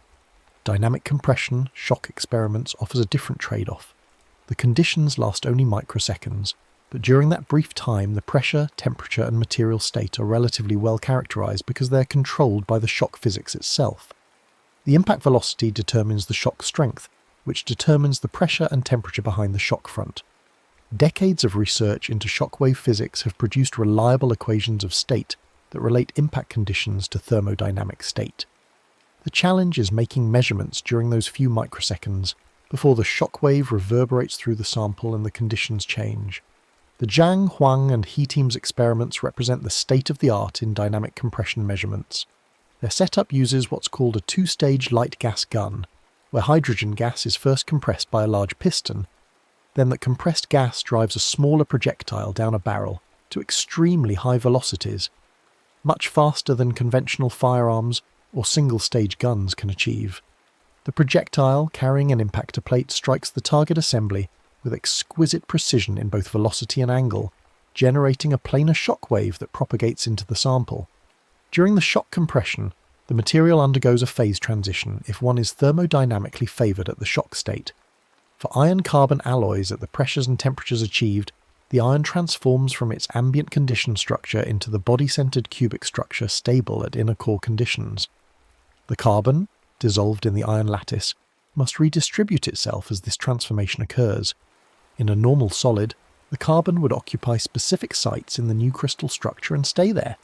In a superionic phase, the carbon begins diffusing through the iron framework almost immediately upon reaching the high-pressure, high-temperature state.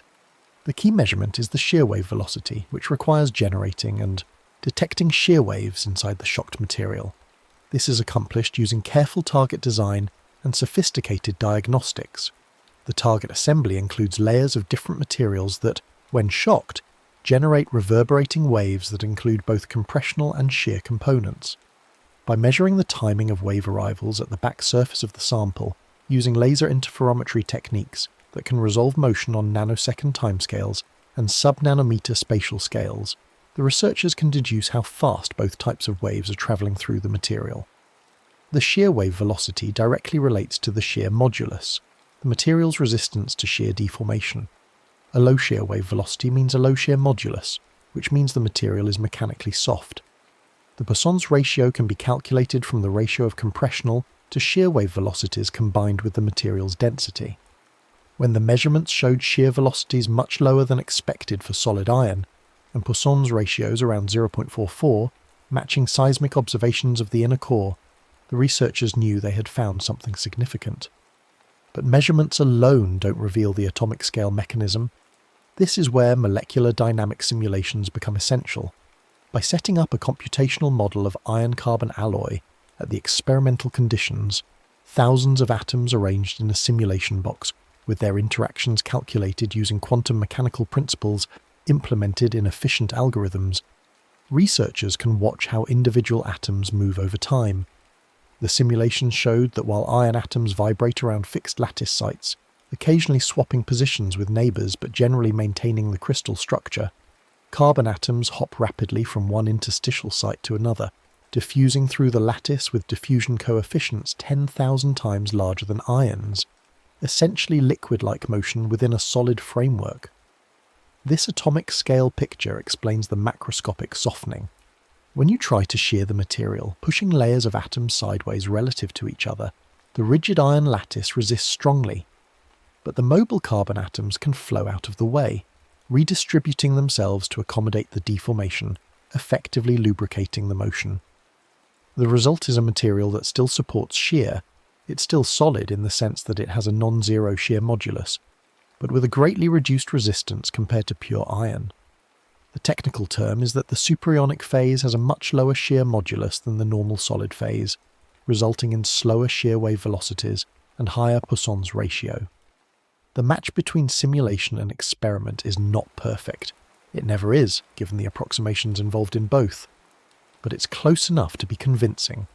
The simulations predict shear velocities within about 10% of measured values, Poisson's ratios within a few percent, and diffusion coefficients that place the material firmly in the superionic regime.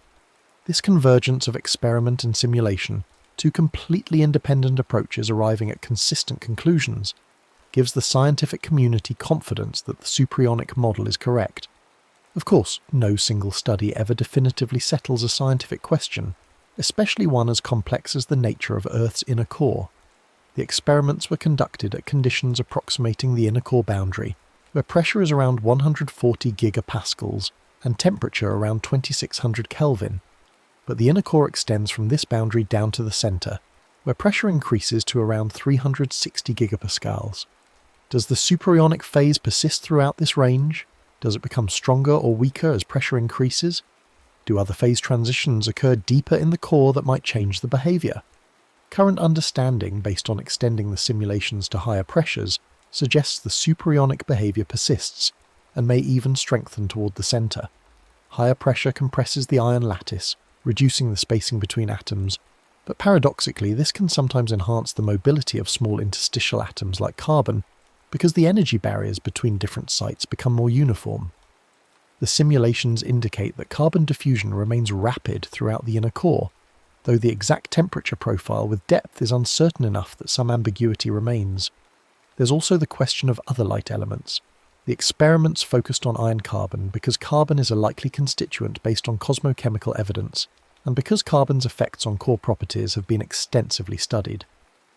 But oxygen, silicon and hydrogen might also be present. Each would contribute to the superionic behaviour in different ways. Oxygen is slightly larger than carbon and might diffuse more slowly. Silicon is larger still and might not achieve full superionic mobility. Hydrogen is smaller and might diffuse even faster. A full model of the inner core probably requires considering all of these elements simultaneously, understanding how they interact and partition between the solid inner core and liquid outer core as crystallization proceeds. Recent studies have begun exploring these multi-component systems, and the picture becomes more complex but also richer. Different light elements might segregate to different regions of the inner core based on their diffusion rates and chemical affinities. Fast diffusing elements like carbon and hydrogen might redistribute themselves relatively uniformly, while slower diffusing elements might retain concentration gradients left over from the inner core's growth history. This could create seismic heterogeneity, variations in wave velocities with position, that observations have indeed revealed, particularly a difference in seismic wave speeds along the Earth's rotation axis compared to the equatorial plane, a phenomenon called seismic anisotropy. The origin of this anisotropy has been debated for decades. One explanation involves preferred alignment of iron crystals. If iron grains grow with specific orientations aligned by flow in the inner core or by the magnetic field, and if seismic waves travel at different speeds along different crystal axes, then the bulk inner core would show directional dependence. Another explanation involves large-scale flow or deformation in the inner core, perhaps driven by the differential growth rates caused by heat being conducted away preferentially in certain directions. The superionic model adds another possibility. Perhaps light element concentration gradients created by diffusion and redistribution over time vary with direction, creating the observed anisotropy through compositional rather than structural effects. Unravelling which mechanism dominates requires combining seismic observations, experimental data on how anisotropy depends on crystal orientation and composition, and dynamic models of inner core evolution. This is frontier research, with new studies appearing regularly as data quality improves and theoretical understanding deepens. The superionic discovery doesn't close these questions, but rather reframes them, adding new possibilities to explore. The implications for magnetic field generation are particularly fascinating to geophysicists who study the geodynamo. Earth's magnetic field has existed for at least 3.5 billion years, as evidenced by magnetic signatures preserved in ancient rocks. But the mechanisms powering the geodynamo have changed over Earth's history. When the planet was younger and hotter, thermal convection, driven by heat escaping from the core, was probably sufficient to drive vigorous dynamo action. As the planet cooled, thermal convection alone might have become insufficient, and the inner core's growth became crucial. The inner core probably began crystallizing somewhere between 500 million and 1.5 billion years ago, the exact timing is debated, as the core cooled below the freezing point of iron at core pressures. Before this, Earth had a completely liquid core. The onset of inner core crystallization marked a major transition because it introduced compositional convection as an additional energy source. As iron crystallizes onto the growing inner core, light elements are expelled into the liquid outer core, creating buoyant fluid that rises, driving convection more efficiently than thermal effects alone. If the inner core is superionic, this picture becomes more nuanced. Light elements don't simply get expelled at the boundary and forgotten. They can continue diffusing within the solid inner core, potentially creating chemical gradients, potentially allowing some back diffusion from regions of high to low concentration. The inner core boundary itself might allow some exchange of elements between the solid and liquid phases beyond what simple crystallization models assume. This could affect how efficiently compositional convection operates, how much energy is available to the geodynamo, and how the magnetic field strength varies over time. Some researchers have proposed that variations in magnetic field strength over Earth's history, including periods when the field appears to have been weaker or when reversals occurred more frequently, might be related to changes in inner core dynamics. If the inner core's composition or growth rate varies, perhaps in response to changes in mantle convection, affecting how heat is extracted from the core, then the geodynamo's energy sources vary correspondingly. The superionic model provides physical mechanisms for such variations through the additional energy associated with atomic diffusion and chemical redistribution. There's even speculation that the superionic inner core might help explain why Earth's magnetic field reverses polarity occasionally, with north and south magnetic poles swapping positions. These reversals occur irregularly, sometimes several times per million years, other times with hundreds of thousands or millions of years between reversals. The causes are not fully understood but likely involve instabilities in the flow patterns in the liquid outer core. If the inner core's chemical state or boundary conditions change, perhaps through accumulation or depletion of certain light elements, or changes in crystallization texture, this might trigger reorganization of outer core flows that manifests as a reversal.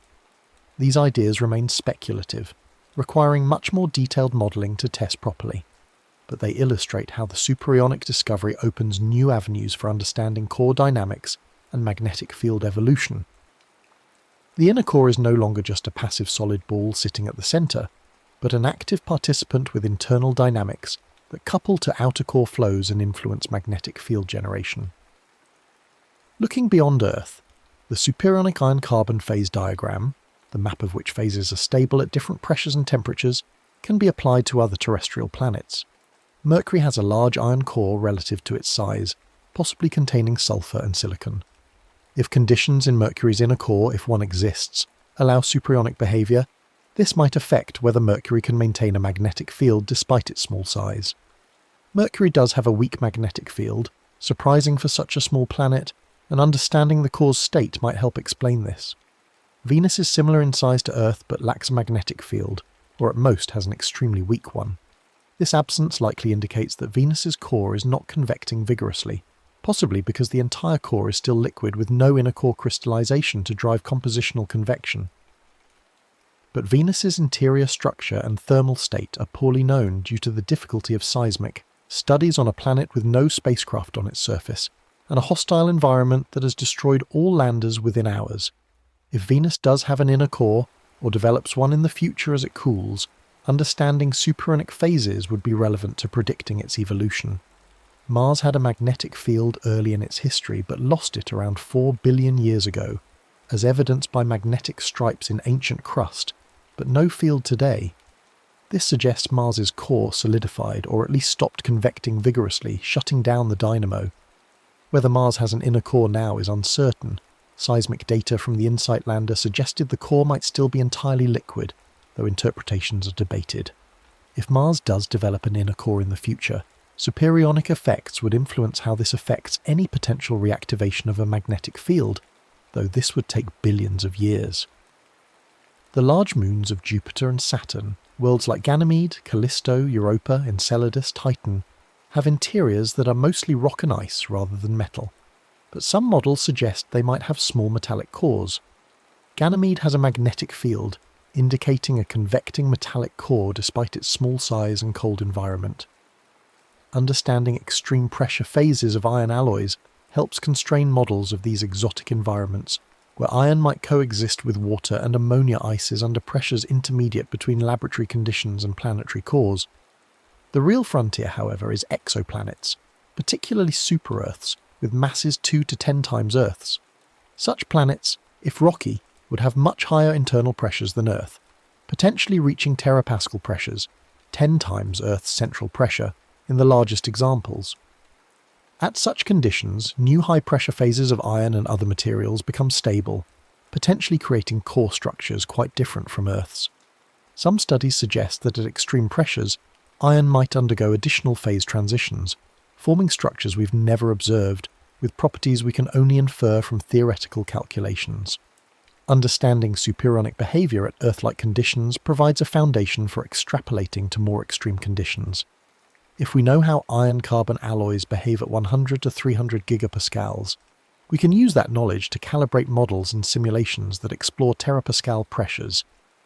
The same physical principles apply, the competition between entropy favouring disorder and pressure favouring close packing, the different mobilities of different atomic species, the ways these factors combine to produce superionic or other exotic phases. Some researchers have suggested that in the most massive super-Earths, core pressures might be so high that iron itself becomes superionic, with lighter isotopes of iron diffusing through heavier ones, or with different electronic states becoming mobile while the atomic lattice remains fixed. These are speculative ideas, pushing the boundaries of what we can currently model, but they're grounded in the same physics that produced the Earth core superionic discovery. As we discover more about exoplanets, measuring their masses, radii, and eventually perhaps detecting their magnetic fields, The ability to model their interiors becomes crucial for interpreting observations and understanding their evolution and habitability. The story of Earth's superyonic inner core is therefore not just about our planet, but about the behaviour of matter under extreme conditions throughout the universe. Rocky planets are common, perhaps the most common type of planet, and nearly all of them have iron-rich cores. Understanding how those cores behave, what phases they adopt, how they generate magnetic fields, and how they evolve over billions of years is fundamental to planetary science as a discipline. Back on Earth, the ongoing research program involves refining our understanding of the inner core through continued seismic studies, additional experiments at various compositions and conditions, and increasingly sophisticated simulations. New seismic arrays are being deployed, particularly in under-instrumented regions of the southern hemisphere, to improve coverage and resolution of inner core imaging. Techniques like seismic interferometry, which uses the Earth itself as a giant resonator, can detect subtle changes in inner core properties over time, potentially observing the effects of ongoing crystallization and evolution. Advanced experiments are probing adjacent regions of parameter space. What happens at slightly lower pressures, nearer the inner core boundary? What happens at higher carbon concentrations, or with multiple light elements present? How does the superyonic transition temperature vary with composition? Each experimental campaign adds data points that constrain models and improve our ability to interpret seismic observations in terms of physical state. The simulations are advancing rapidly as well, driven by the relentless growth of computational power and the development of more accurate methods for calculating atomic interactions. Machine learning techniques are beginning to be applied, training algorithms to predict material properties from atomic structure, potentially allowing much faster exploration of composition and condition space. The goal is to build comprehensive phase diagrams that map out where different phases are stable for all relevant compositions and conditions, providing a complete reference for interpreting Earth's interior and other planetary cores. There's also increasing interest in studying the dynamics of the inner core over time, not just its instantaneous state. How does the superyonic phase evolve as the inner core grows? Do chemical stratifications develop?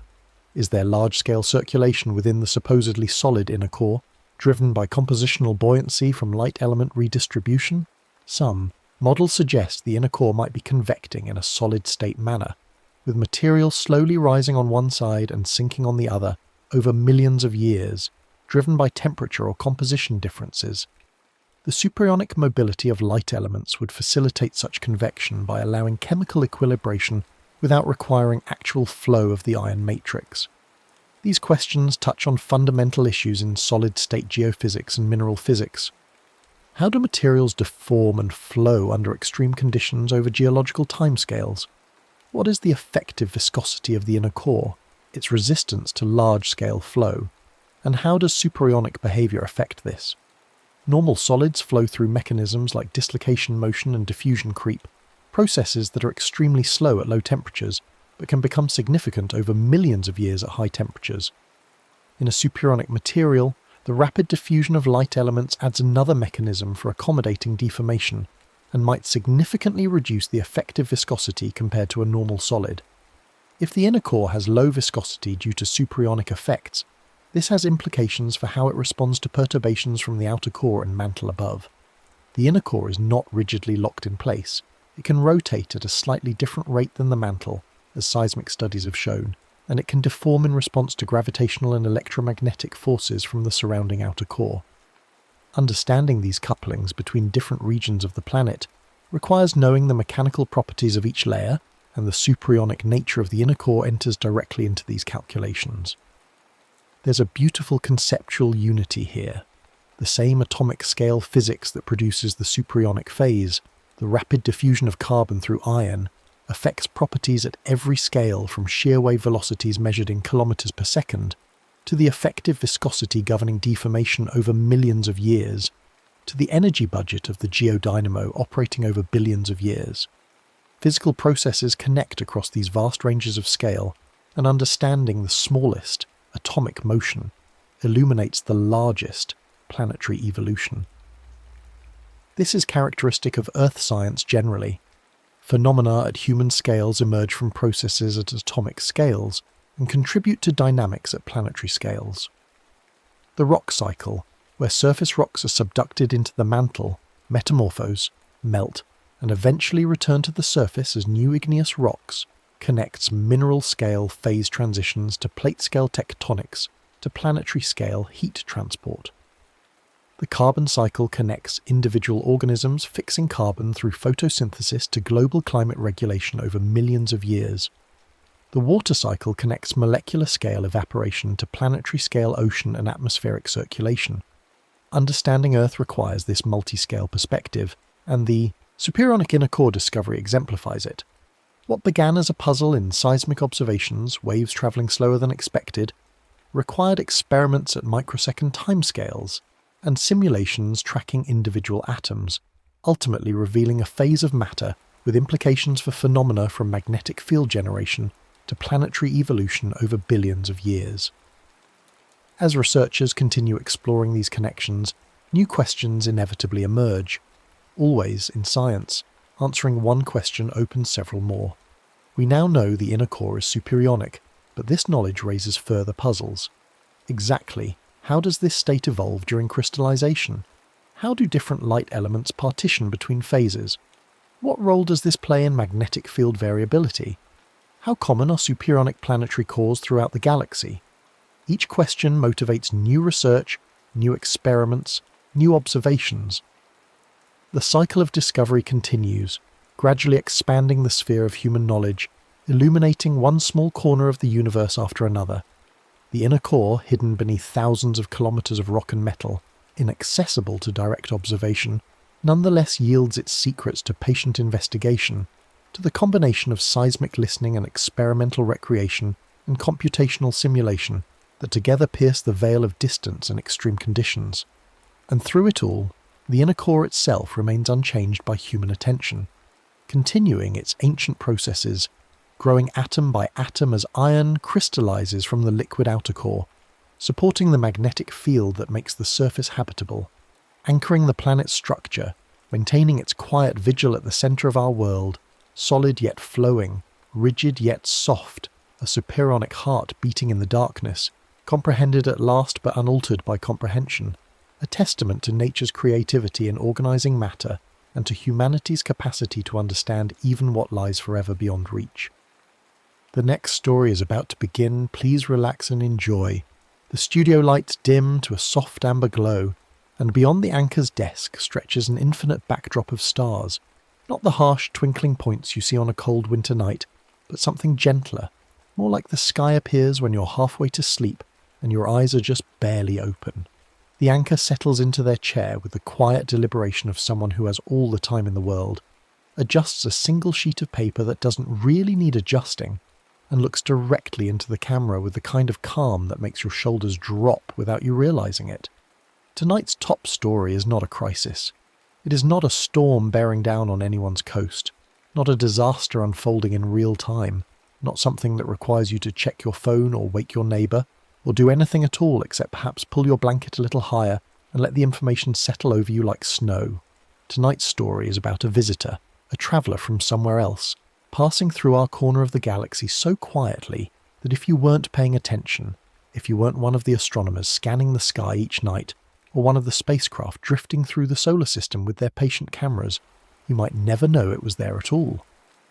The visitor has a name, though it's the kind of name that sounds more like a catalogue number than something you'd call a guest. 3I Atlas. The 3I tells you it's the third interstellar object we've ever confirmed, the third thing we've seen that definitely, unmistakably came from another star system and is just passing through ours on its way to somewhere else, or nowhere in particular, which is more likely. The Atlas part tells you which telescope spotted it first, back on July 1st, 2020, when the Atlas survey in Chile was doing what it does every clear night, methodically photographing the sky, comparing each night's images to the night before, looking for anything that moved, and 3I Atlas moved. Not quickly, not dramatically, but with the steady, purposeful motion of something on a long journey. Right now, as you're hearing this, is making its way outward through the inner solar system, having already swept past the Sun and Venus and Mars, now crossing through the asteroid belt on a trajectory that will bring it closest to Earth on December 19th, 2025. But closest is a relative term when you're talking about space. On December 19th, this comet, because that's what it appears to be, a comet, a ball of ice and rock wrapped in a cloud of gas and dust, will still be about 1.8 astronomical units away from us. That's roughly 170 million miles, about 270 million kilometres, almost twice the distance between Earth and the Sun. You could fit another entire Earth-Sun system in the gap between us and this visitor, with room to spare. So there's no danger, no threat, no reason to look up at the sky with anything other than curiosity or wonder, or, honestly, complete indifference if you prefer. The comet poses no risk to our planet, won't change the tides, won't affect the weather, won't do anything except be there, very far away, visible only to telescopes moving through the dark. The anchor pauses, takes a slow breath, and continues in that same unhurried cadence, the kind of voice you might hear on a nature documentary about deep-sea creatures or the formation of mountains, phenomena that unfold on timescales so vast they make human urgency seem faintly absurd. This is a story about time and distance and the remarkable fact that, very occasionally, something from another star system wanders close enough for us to see. Let's talk about who this visitor is, or what it is, since calling a comet "who" might be giving it more personality than it actually has, though after you learn a bit about its journey you might feel differently. 3Us Atlas has a more official designation too, C2025N1 Atlas, the kind of label that tells other astronomers exactly when and how it was discovered. The C means it's a comet, as opposed to an asteroid. The 2025 N1 tells you it was the first such object discovered in the first half of July 2025.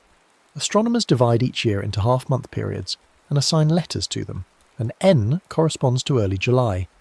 The Atlas, in parentheses, credits the survey that found it, but it's that 3I prefix that makes this comet special, that elevates it from just another icy visitor from the outer reaches of our solar system to something genuinely rare. The I stands for interstellar, and the number tells you this is only the third time we've confirmed such an object passing through our neighbourhood. The first was Oumuamua, discovered in 2017, that strange elongated thing that tumbled through the inner solar system and sparked all kinds of speculation because it didn't look like anything we'd seen before. Not quite an asteroid, not quite a comet, accelerating in ways that were hard to explain with conventional physics alone. The second was 2I Borisov, found in 2019, which looked much more like a typical comet, and therefore reassured everyone that the universe wasn't necessarily full of Oumuamua-style oddities.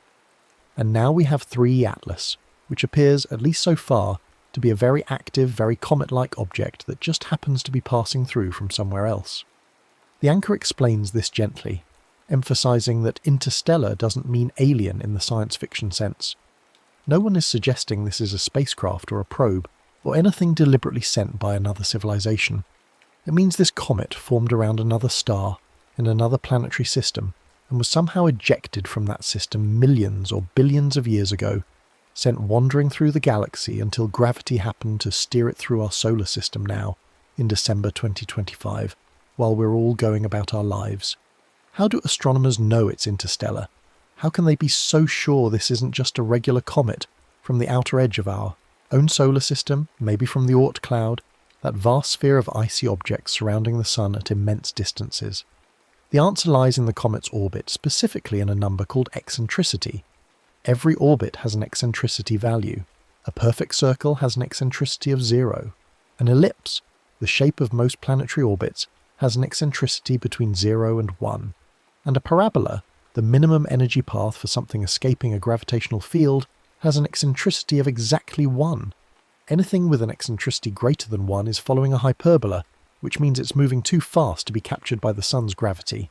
It's not bound to our solar system, it's just passing through, and once it leaves, it won't be back. 3 Atlas has an eccentricity greater than 1, significantly greater. The exact value depends on the precision of the measurements, but there's no ambiguity. This is a hyperbolic orbit. The comet is moving too fast and on a trajectory too steep to have originated from anywhere within the Sun's gravitational domain. It didn't get kicked out of the Oort cloud by a passing star. It didn't receive some gravitational assist from Jupiter that flung it onto this path. It came in already fast, already unbound from somewhere else. When astronomers trace its trajectory backward, projecting where it came from before the sun's gravity bent its path, they find that it points toward the direction of the constellation Sagittarius, toward the dense star fields at the centre of our Milky Way galaxy. That doesn't mean it came directly from the galactic centre. Space is vast, and the comet could have been wandering for eons, gradually changing direction as it passed through the galaxy's gravitational field. But it definitely didn't come from the plane of our solar system, the flat disk where the planets orbit. It came in from a different angle, a different origin, carrying ice and dust that formed in the disk around another star. The anchor compares 3I Atlas to its two predecessors, not in a way that ranks them or judges which is more interesting, but in a way that helps you understand what makes each one special. Oumuamua was the strange one, the outlier, the object that made everyone reconsider what interstellar visitors might look like. It was elongated, maybe cigar-shaped or pancake-shaped, depending on which model you believed. It had a reddish colour that suggested a surface baked by cosmic rays over millions of years. And it accelerated as it left the inner solar system, pushed by some force that wasn't quite explained by outgassing alone, though most scientists think that's still the most likely answer. Perhaps the way the gas vented from its surface created an asymmetric thrust, like a very slow, very uncontrolled rocket. Then came 2I Borisov, which looked much more familiar.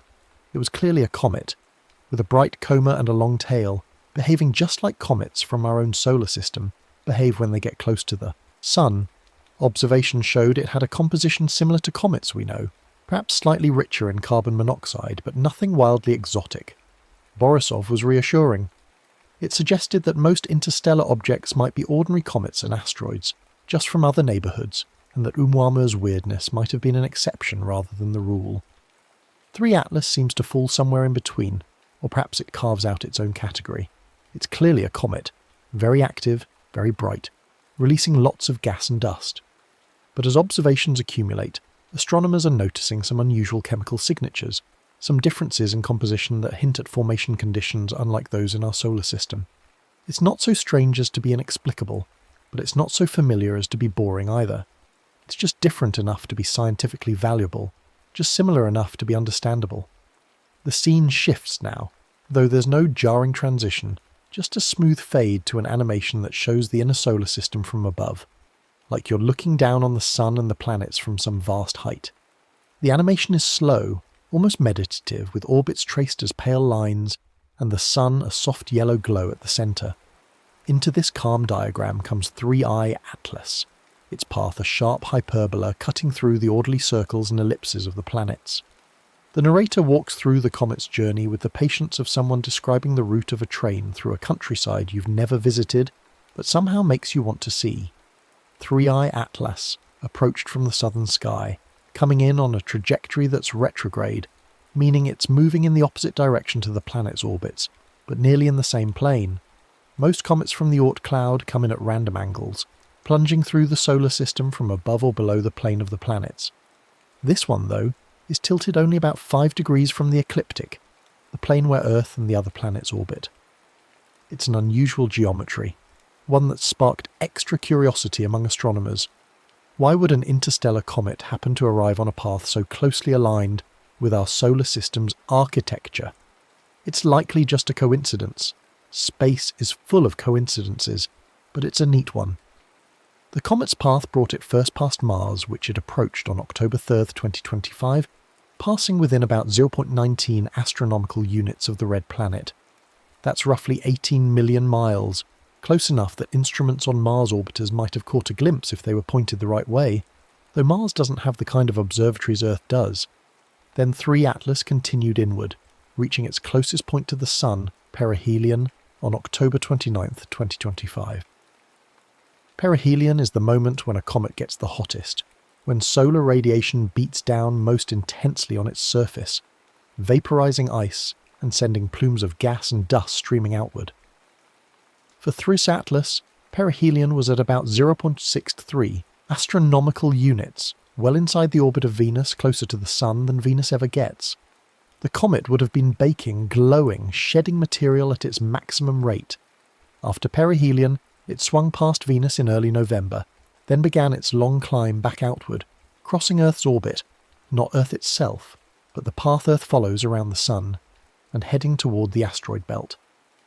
On December 19th, it will pass closest to Earth, though as we've established, closest still means 170 million miles away, a distance so vast that even if you had the world's best backyard telescope, you'd see only a faint smudge, if you could find it at all. Then the comet will continue outward, crossing the asteroid belt, passing through the orbit of Mars again, and heading toward another close encounter, this time with Jupiter in March 2026. That Jupiter flyby will be the comet's last major gravitational interaction with anything in our solar system. Jupiter, with its immense mass, will tug on Thawing Atlas as it passes, altering the comet's trajectory slightly, giving it a small gravitational kick. But even Jupiter's gravity won't be enough to capture this visitor. The comet is moving too fast, its hyperbolic trajectory too steep. After Jupiter, Thawing Atlas will sail out past Saturn, past Uranus and Neptune, past the Kuiper belt and eventually past the Oort cloud, and then it will be back in interstellar space, alone again, wandering the galaxy for millions of years until perhaps, though the odds are vanishingly small, it passes through another star system and gives some other planets' astronomers something interesting to look at. The anchor emphasises, with the same calm assurance they've maintained throughout, that despite the dramatic language you might see in some headlines, words like mysterious object or approaching Earth, the distances involved here are enormous, the encounter utterly safe. For Earth, for us, this comet is simply passing through the neighbourhood, a quiet traveller visible only to those who know where and how to look. Now comes what you might think of as the roundup segment, where the programme checks in with various observatories and spacecraft that have turned their attention to Thawing Atlas. It's framed almost like a series of remote correspondents reporting from different vantage points around the solar system, though of course there are no actual correspondents floating in space. There are only instruments, cameras, spectrometers, all operated by teams of scientists on Earth, but somehow the framing makes it feel like the solar system itself is watching, paying attention to this visitor. As soon as astronomers confirmed that Thawing Atlas was indeed interstellar, NASA and the European Space Agency quickly organised a coordinated observation campaign. This is what happens when something genuinely rare appears. Resources get reallocated, telescope time gets rearranged, spacecraft schedules get adjusted. Everyone wants a look. Everyone wants data. Because who knows when the next interstellar object will come through? It could be next year. It could be 50 years from now. So when one appears, you observe it while you can. Ground-based telescopes in Hawaii, Chile, Australia.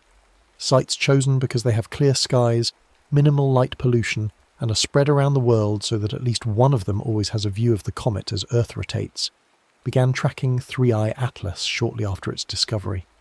They measured its brightness, watching how it changed as the comet approached the Sun and then receded. They analysed its spectrum, the rainbow of colours in its light, to identify what gases were boiling off its surface. They photographed its tail, tracking how it stretched and shifted as the solar wind pushed against it. These ground-based observations are the backbone of comet science, the steady accumulation of data night after night. But they can only see so much. Earth's atmosphere blurs fine details. Weather interrupts observations. Daylight makes half the sky inaccessible for half of every day. That's where space-based observatories come in, and that's where the story of Thawing Atlas gets particularly interesting, because this comet happened to appear at a time when several spacecraft were positioned, more or less by chance, to get excellent views. The narrator likens this to a slow-moving parade, which is a gentle metaphor but also an apt one. Imagine a parade float drifting down a street so long you can't see either end, moving so slowly that each person along the route has plenty of time to watch it approach, pass directly in front of them, and then recede into the distance. Thawing Atlas is the float. The observatories are the spectators. Each one gets a slightly different view, a different angle, a different moment in the comet's journey. First among these space-based correspondents is the Hubble Space Telescope, which has been orbiting Earth since 1990 and remains one of the most capable astronomical instruments ever built, despite being more than 3 decades old. Hubble has observed countless comets over the years, but an interstellar comet is special. On November 30th, 2025, Hubble turned its Wide-Field Camera 3 toward 3i Atlas and took a series of images capturing the comet in exquisite detail. At the time of these observations, the comet was about 178 million miles from Earth, already near the distance it will have at closest approach on December 19th, just from a different angle. Hubble's images reveal several key features. There's the nucleus, the solid core of the comet. Though solid might be too strong a word, it's more like a loosely bound pile of ice and rock and dust, held together by its own weak gravity and by the stickiness of frozen volatiles. The nucleus is small, probably only a few hundred meters to a few kilometers across, too small for Hubble to resolve as anything other than a bright point. Surrounding the nucleus is the coma, a glowing cloud of gas and dust that forms when solar heat vaporizes ice on the comet's surface.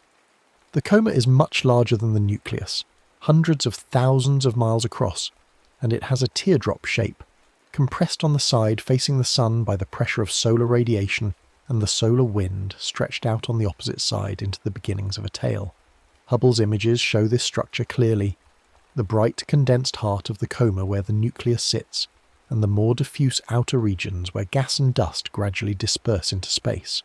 But the most interesting details are the faint plumes and jets visible in the images, subtle variations in brightness that hint at active venting from specific locations on the nucleus's surface.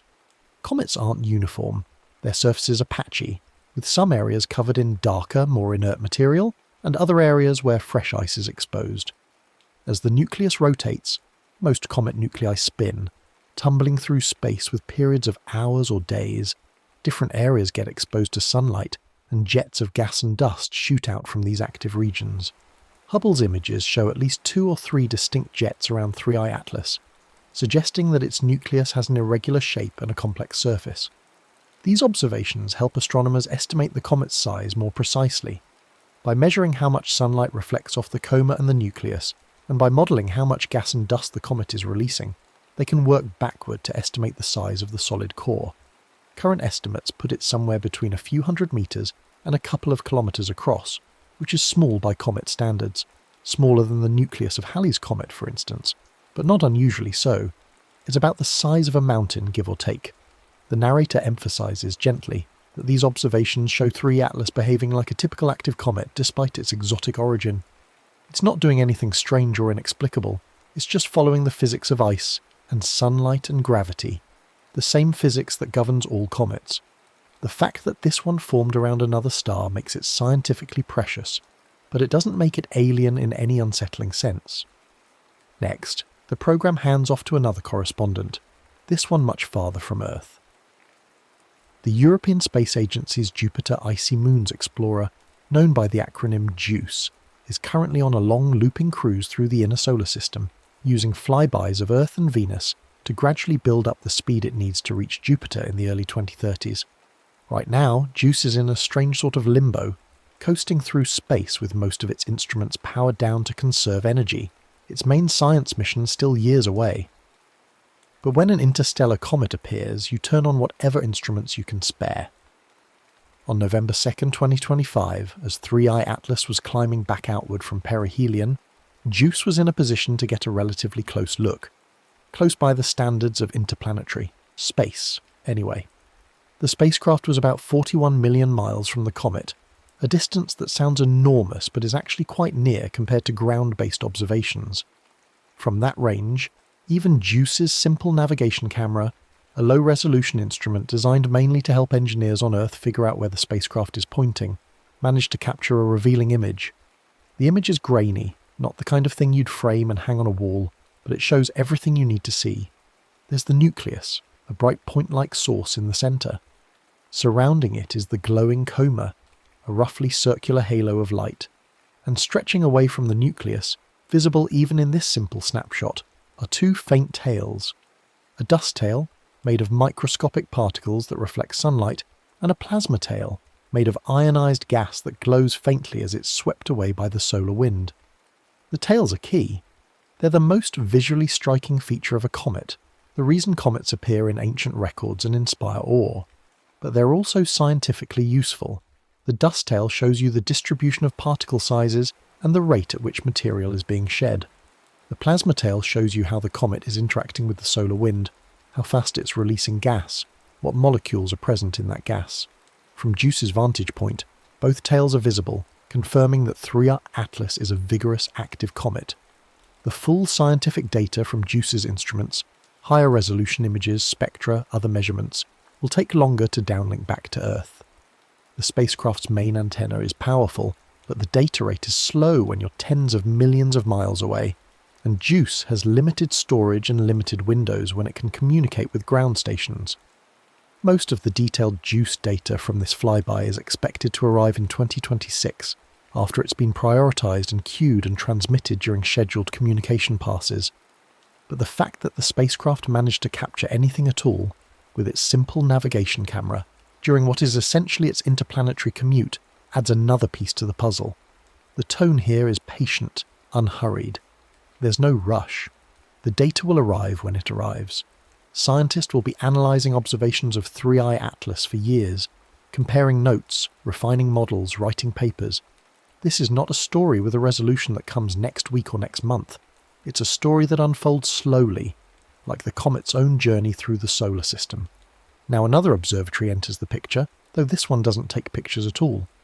The XMM Newton X-ray Observatory, operated by ESA and launched in 1999, is designed to detect X-rays from cosmic sources, supernova remnants, black holes, galaxy clusters, objects so hot or so violent that they emit light at the high-energy end of the spectrum.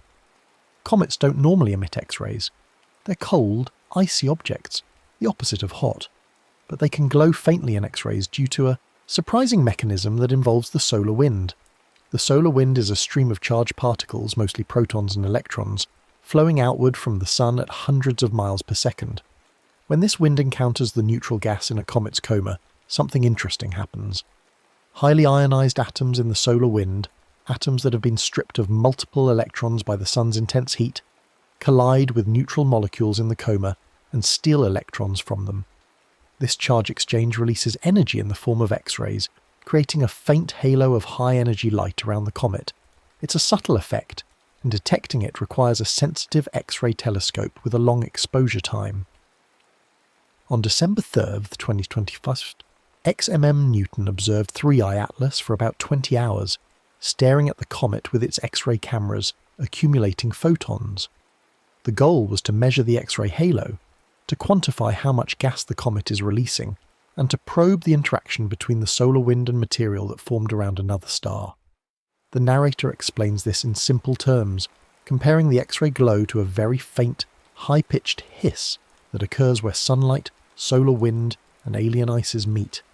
It's not something you could see with your eyes, not something that affects the comet's appearance in visible light, but it's a signature of the physical processes at work. Observing this halo can reveal details about the comet's composition, what kinds of molecules are present in the coma, how dense the gas is, how fast it's expanding outward. And because these X-ray observations are difficult and time-consuming, getting them for an interstellar comet is a rare opportunity. XMM Newton's data will also take time to analyse fully. X-ray astronomy is a specialty, requiring careful calibration and modelling to separate the faint signal of the comet from the background noise of the X-ray sky. But preliminary reports suggest the observations were successful, that the X-ray halo was detected, and that 3I Atlas is behaving once again like a typical comet, releasing gas at rates consistent with its size and distance from the Sun. The story shifts now to a slightly different angle, something closer to colour commentary than straight reporting. Observers using the Gemini North Telescope in Hawaii, along with several other ground-based facilities, have been tracking 3I Atlas's brightness and colour as it moves away from the Sun.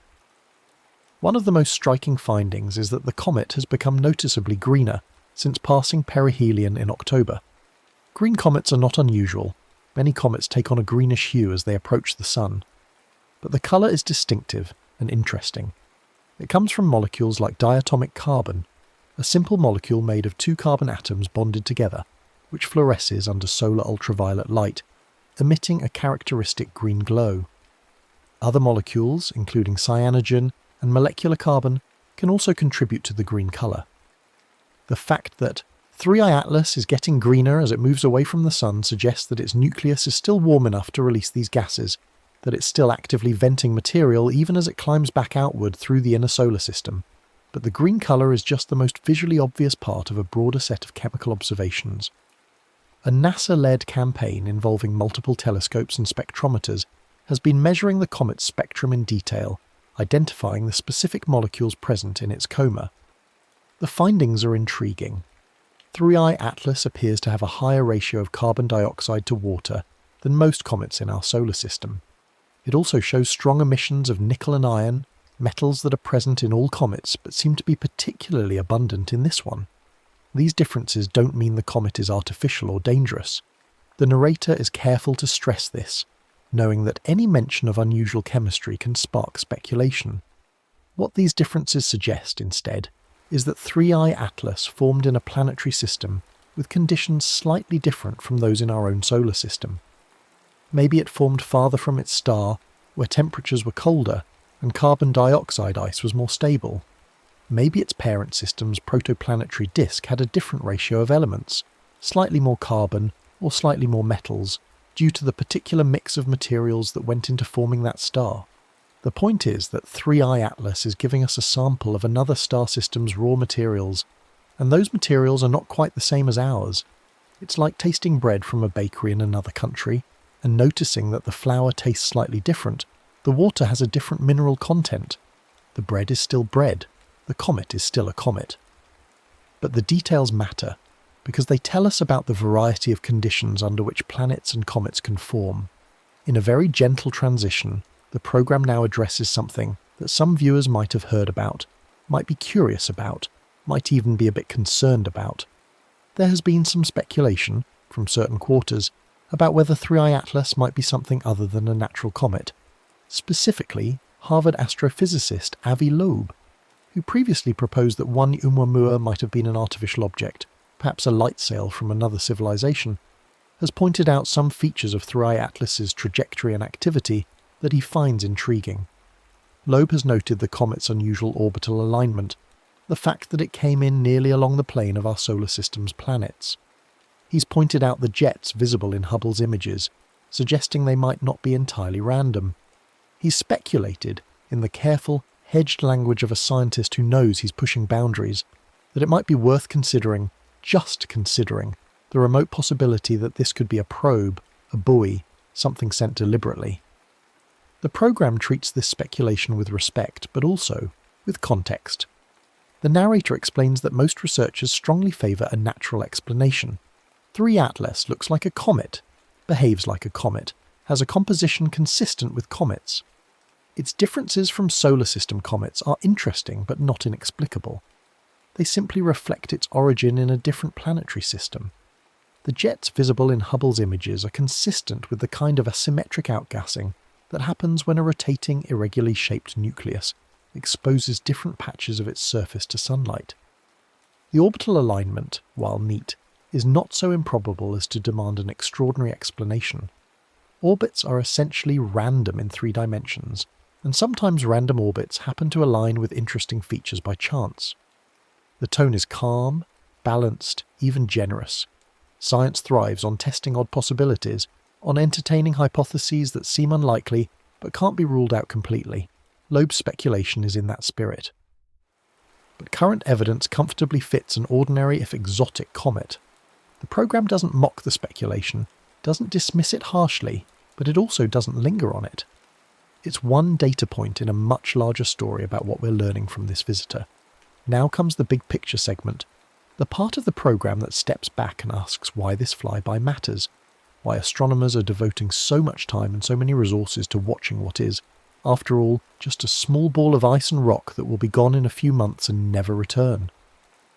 The answer has to do with what 3i Atlas represents, a physical sample of another star's debris, a chunk of the raw materials that went into building planets around another sun. We can observe other planetary systems with telescopes.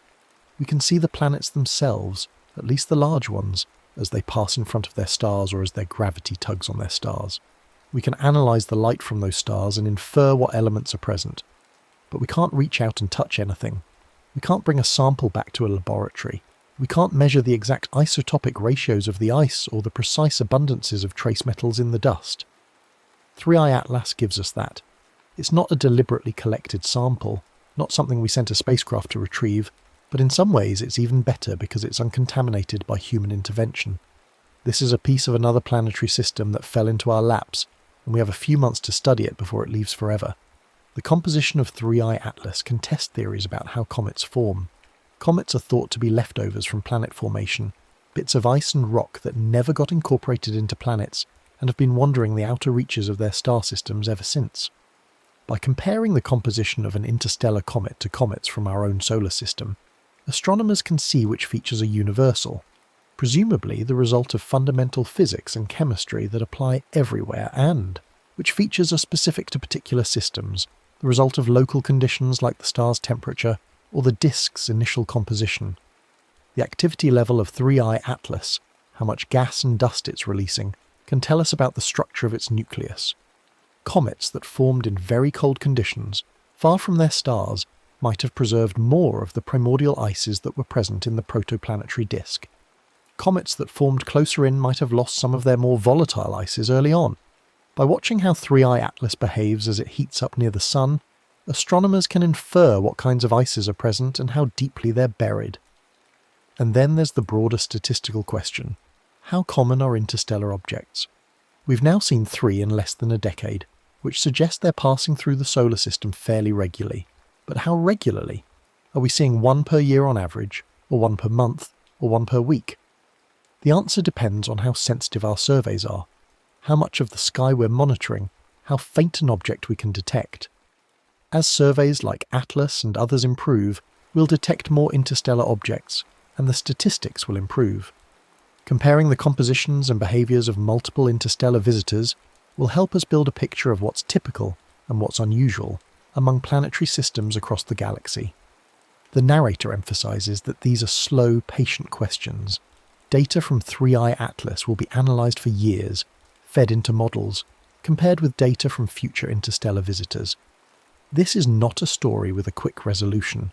It's a story that contributes to a longer, deeper understanding of how planets form, how common different types of planetary systems are, what the galaxy's inventory of small bodies looks like. The broadcast is winding down now, the lights in the studio dimming even further, the stars in the backdrop seeming to grow brighter, though that might just be a trick of perception as your eyes adjust. There's a montage, a series of slow, dreamy images that feel more like poetry than documentary. A backyard astronomer standing in a dark field, far from city lights, their telescope pointed upward at a patch of sky that looks to the untrained eye like any other patch of sky. Maybe they can see 3i Atlas, a faint fuzz through the eyepiece, or maybe they can't. Maybe the comet is too faint, too far, too diffuse. But they're looking. They're paying attention. Then Hubble, drifting silently in its orbit above Earth, sunlight glinting off its solar panels, its cameras pointed out toward the darkness where the comet glides. No sound, of course. Space is silent. But you can almost imagine a hum, the whir of mechanisms, the patient clicking of data being recorded, stored, transmitted. JUICE, coasting through the inner solar system, its golden body catching the sun's light, its instruments powered down except for the ones that were briefly awakened to glimpse this visitor. It's on a long journey to Jupiter, years still ahead, but this detour, this chance encounter with an interstellar comet, is a bonus, an unexpected gift. XMM Newton, listening for X-rays in the dark, its mirrors collecting photons that have travelled from the comet's coma through the vastness of space to this telescope that orbits Earth every 2 days, sweeping across the sky in search of the high-energy universe. And finally Earth itself, turning slowly beneath a sky full of stars, continents and oceans rolling past in the light and the dark, billions of people going about their lives, most of them completely unaware that an interstellar visitor is passing by right now, this very moment, on its long, lonely journey from one star system to nowhere in particular. The host's voice returns one last time, calm and reassuring, the same voice that started this broadcast. On December 19th, they say, while most of us go about our lives, working, shopping, cooking dinner, putting children to bed, scrolling through our phones, worrying about the small concerns that fill a human day. 3 Atlas will glide past at a distance so vast that it might as well be in another world, and in a sense it is. It belongs to the space between stars, to the cold, dark stretches of the galaxy where light takes years to travel from one point to another, and where matter is spread so thin that you could sail for centuries without encountering anything at all. The comet will pass by harmlessly, leaving no mark on our planet except in the form of data, gigabytes of images, spectra, measurements, numbers in databases that astronomers will pore over for years, looking for patterns, testing theories, refining their understanding of how the universe works. It will leave a beautiful trace in our instruments, in our telescopes, in the careful observations of people who have devoted their lives to watching the sky. And then it will be gone.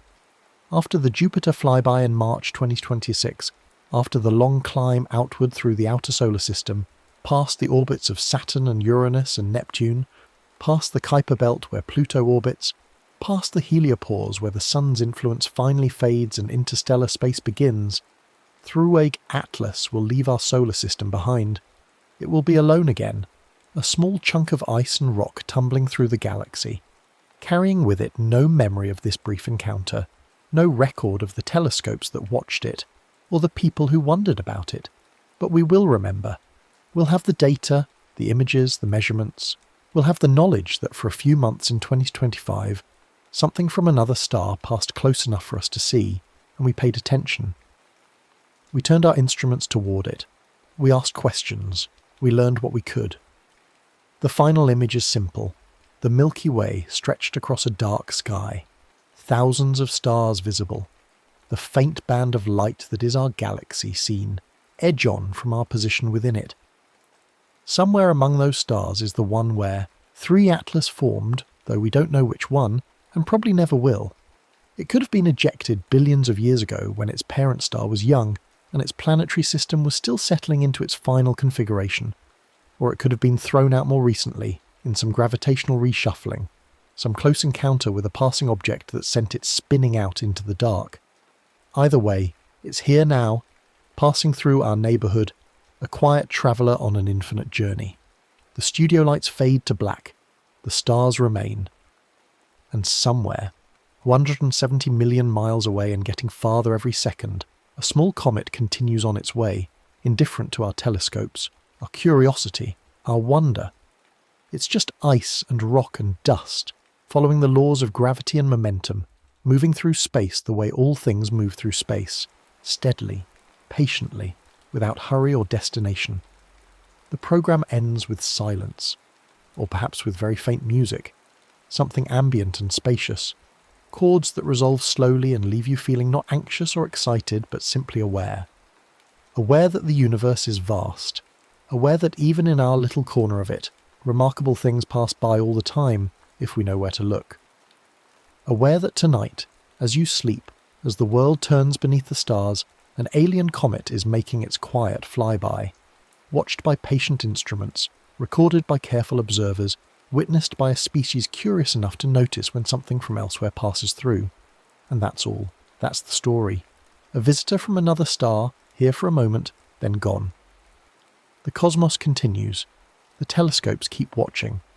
We go about our lives carrying the knowledge that we're not alone in the galaxy, not because we've found other civilizations, but because we've found evidence of other planetary systems, other collections of ice and rock orbiting other suns, and occasionally one of those pieces breaks free and wanders through the dark until it happens to pass by us, giving us a glimpse of what exists out there in the vast distances between stars. Sleep well. The comet is harmless, far away, on its long journey to nowhere.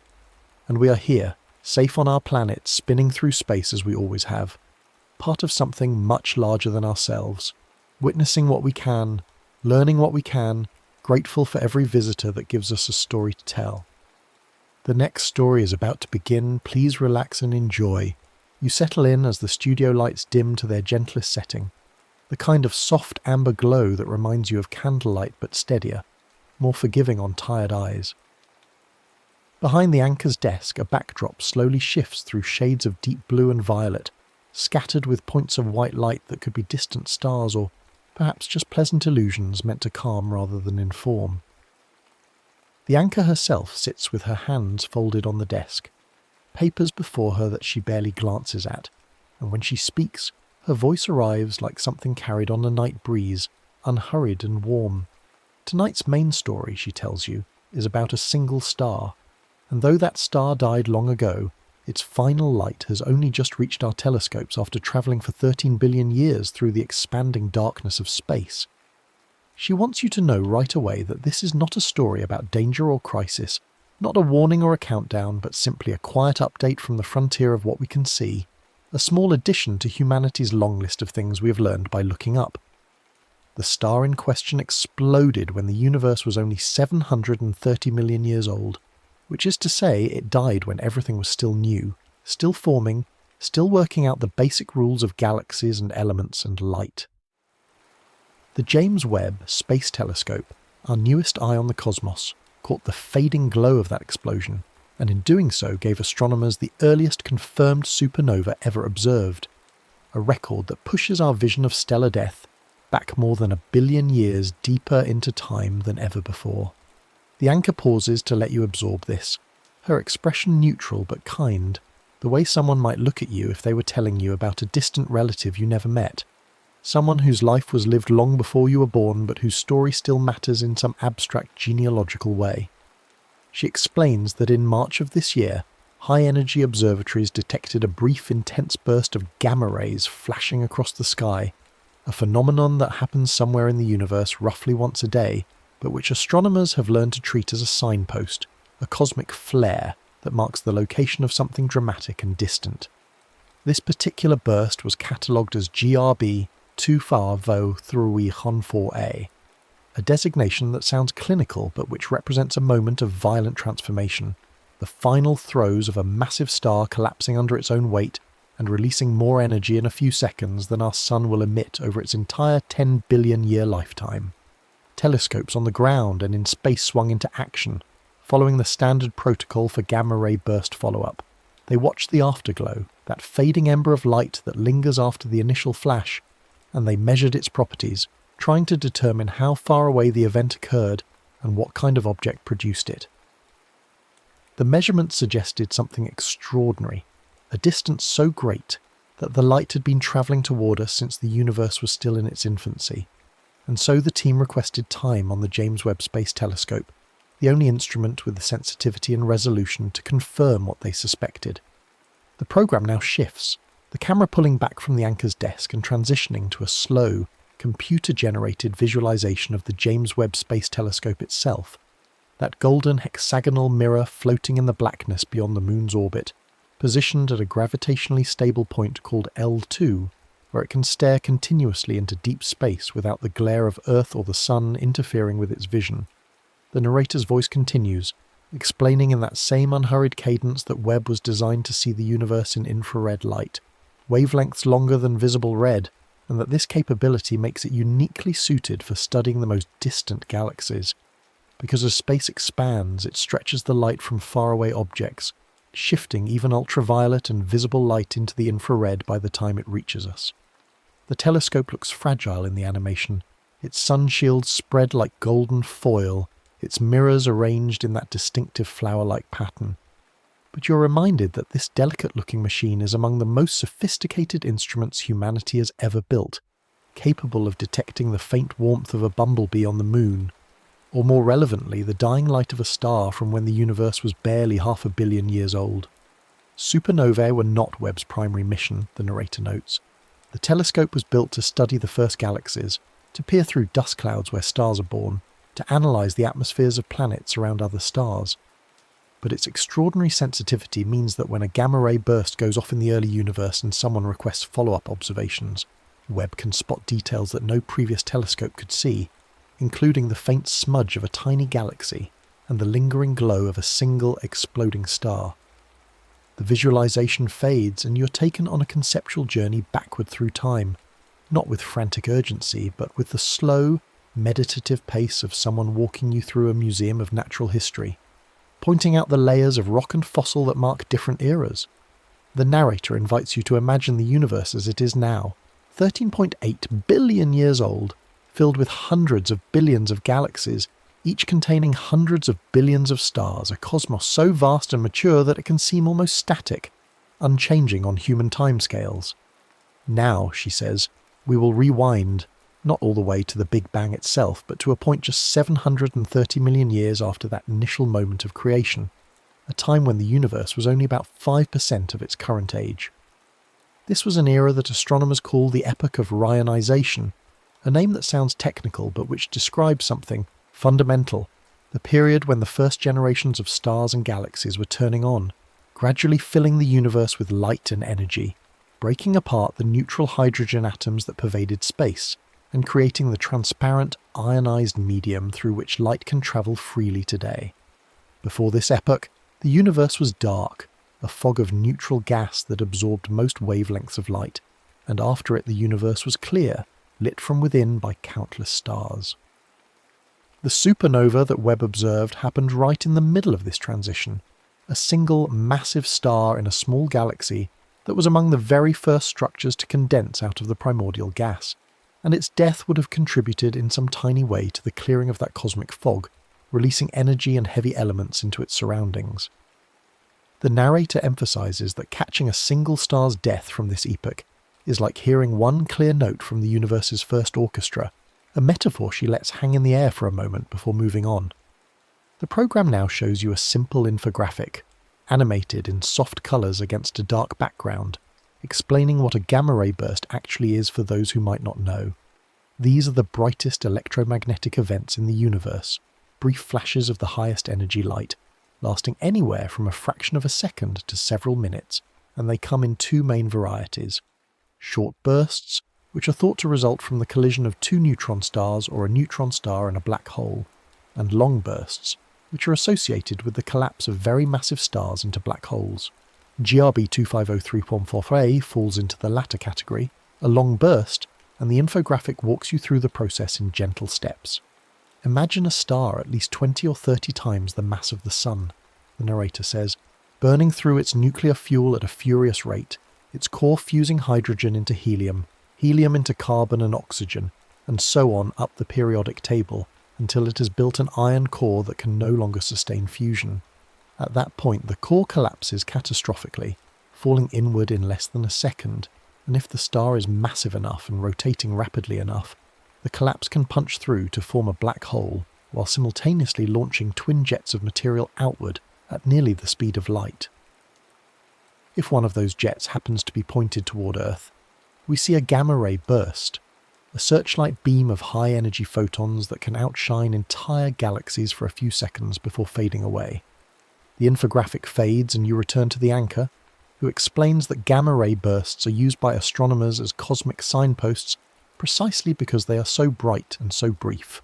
When a burst is detected, telescopes around the world and in space immediately begin observing the same patch of sky, watching for the afterglow, which is a broader wavelength emission that lingers for hours, days, or weeks, as the jet ploughs into the surrounding gas and heats it. By studying the spectrum of this afterglow, astronomers can measure how much the light has been redshifted by the expansion of the universe, and from that redshift they can calculate the distance to the source. In the case of GRB 250314a, early observations suggested a very high redshift, meaning a very great distance, and this triggered the request for Webb's involvement. The anchor describes this process not as a race or a competition, but as a careful, collaborative effort, with different teams contributing different pieces of the puzzle. The gamma-ray observatories that first spotted the burst, the ground-based optical and infrared telescopes that track the afterglow, and finally Webb, which provided the sharpest, deepest view of the host galaxy and the fading supernova. The next segment feels like a field report from deep space, though of course there is no reporter actually out there, only the data streaming back from Webb's instruments. The narration walks you through what happened after the gamma-ray burst in March. Ground-based telescopes and space-based observatories watched the afterglow over the following days, and their measurements of the spectrum revealed absorption lines from hydrogen and other elements that had been shifted far into the infrared, a clear sign that the source was extremely distant. The Webb team scheduled observations quickly, within weeks of the burst, using the telescope's near-infrared camera and its spectroscopic instruments, to zoom in on the faint patch of sky where the burst had occurred. What Webb saw was a tiny host galaxy, not a grand spiral or a massive elliptical, but a small irregular cluster of stars, likely containing only a few million solar masses of material, a mere suggestion of a galaxy by modern standards. Within that galaxy, at the exact position where the gamma-ray burst had been detected, there was a point of light, faint and reddish, that matched the expected signature of a supernova's afterglow. By measuring the precise redshift of this galaxy, Webb's instruments confirmed what the earlier estimates had suggested. The light had left this star when the universe was only about 730 million years old, making this the oldest supernova ever directly observed, beating Webb's own previous record from a supernova seen at a time when the universe was about 1.8 billion years old. The narrator takes a moment to explain how astronomers confirmed that this was indeed a supernova and not some other kind of transient event, because in astronomy, it is not enough to see something bright and fading. You must also understand what you are seeing. Webb's images taken months after the initial gamma-ray burst still showed a lingering glow at the same spot, and the way this glow faded over time matched the theoretical models of a supernova, not the simpler, faster decline of a gamma-ray burst afterglow alone. Spectroscopic observations revealed the chemical signatures of heavy elements, the kind of elements that are forged in the nuclear furnace of a supernova explosion. Oxygen, magnesium, silicon, iron. These elements were not present in the universe immediately after the Big Bang. Hydrogen and helium and a trace of lithium were the only elements created in the first minutes of cosmic time. Everything heavier, everything that makes up planets and people and the chemistry of life, was made later, inside stars, and released into space when those stars died. The supernova that Webb observed was one of the very first such events, one of the earliest contributions to the cosmic inventory of heavy elements, and the fact that Webb could see it, could measure its properties, could confirm its nature, is a testament to how far our observational capabilities have come. A researcher is paraphrased as saying that only Webb currently has the sensitivity and resolution to directly show that a gamma-ray burst from such a distant galaxy came from a supernova, and you are meant to understand this not as boastfulness, but as a simple statement of fact, a recognition that this discovery was only possible because we built a telescope specifically designed to see faint, distant things in infrared light. The program now shifts to what you might call the science desk, though there is no desk, only a calm voice and simple visuals that help you understand why astronomers are excited about this discovery. The excitement, the narrator explains, comes from what this supernova can tell us about the first generations of stars, those early suns that formed from the pristine hydrogen and helium gas left over from the Big Bang. These stars, often called population 3 stars, are thought to have been different from the stars we see in the universe today, likely more massive on average, burning hotter and faster, living for only a few million years before exploding, compared to the billions of years that a star like our Sun can sustain itself. Because they contained no heavy elements to start with, their nuclear physics and their structure would have been different, and their supernovae would have been the first events to enrich the universe with carbon, oxygen, and all the other elements that later stars would incorporate. The narrator is careful to note that the star associated with GRB 250314a was not necessarily a true population 3 star. Its galaxy may have already had a few cycles of star formation, enough to contaminate the gas with trace amounts of heavy elements. But even so, it was a very early star, a representative of the first few generations, and its death gives us a data point, a quiet clue about how quickly heavy elements appeared in small newborn galaxies and how fast they began to enrich the surrounding intergalactic medium. The visuals show a simple animation of a small galaxy, just a cluster of bright points representing stars, and one of those points suddenly brightens and then fades, leaving behind an expanding shell of colour that represents the elements ejected by the supernova.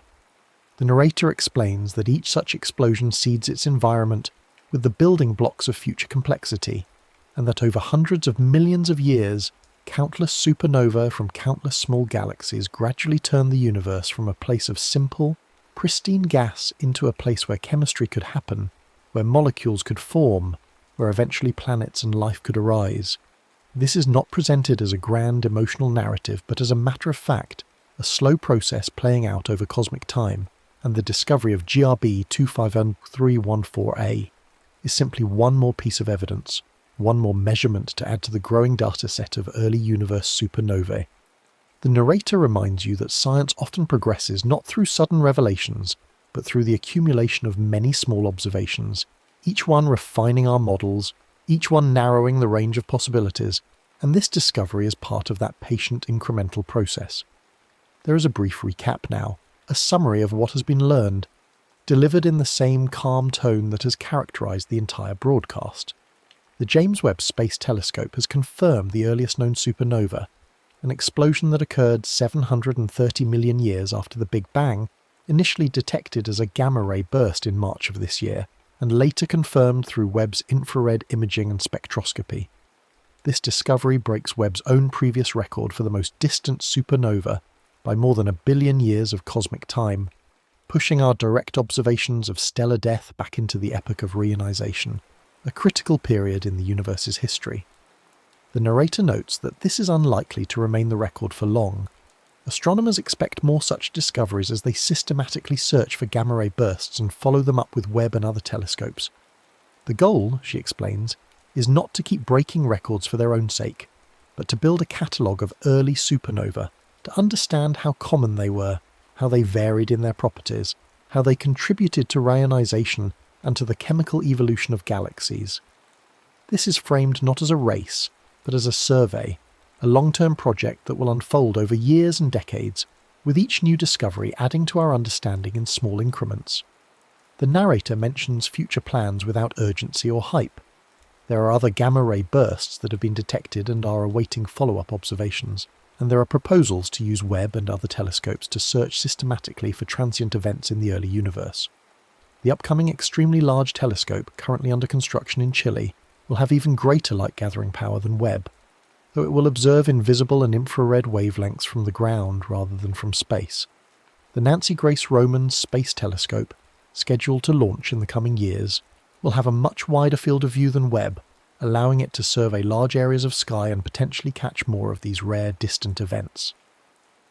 But all of this is described in a matter-of-fact way, as a continuation of the work that is already underway, not as a dramatic new chapter. The message is that science proceeds, telescopes improve, our catalogue of knowledge expands, and each generation of instruments opens new windows even as it answers old questions.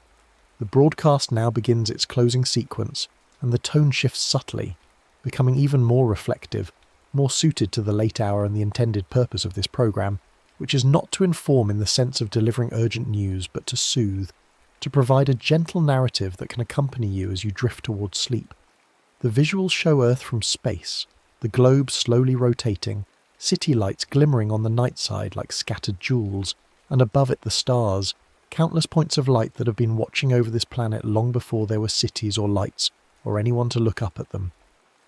The narrator's voice invites you to imagine the James Webb Space Telescope out there beyond the moon, beyond the orbit of communication satellites and weather satellites, and all the busy infrastructure of near-Earth space, sitting in its quiet gravitational pocket, its sunshield always oriented to block the light and heat of the sun and earth and moon, its mirrors always facing the other direction, out into the deep.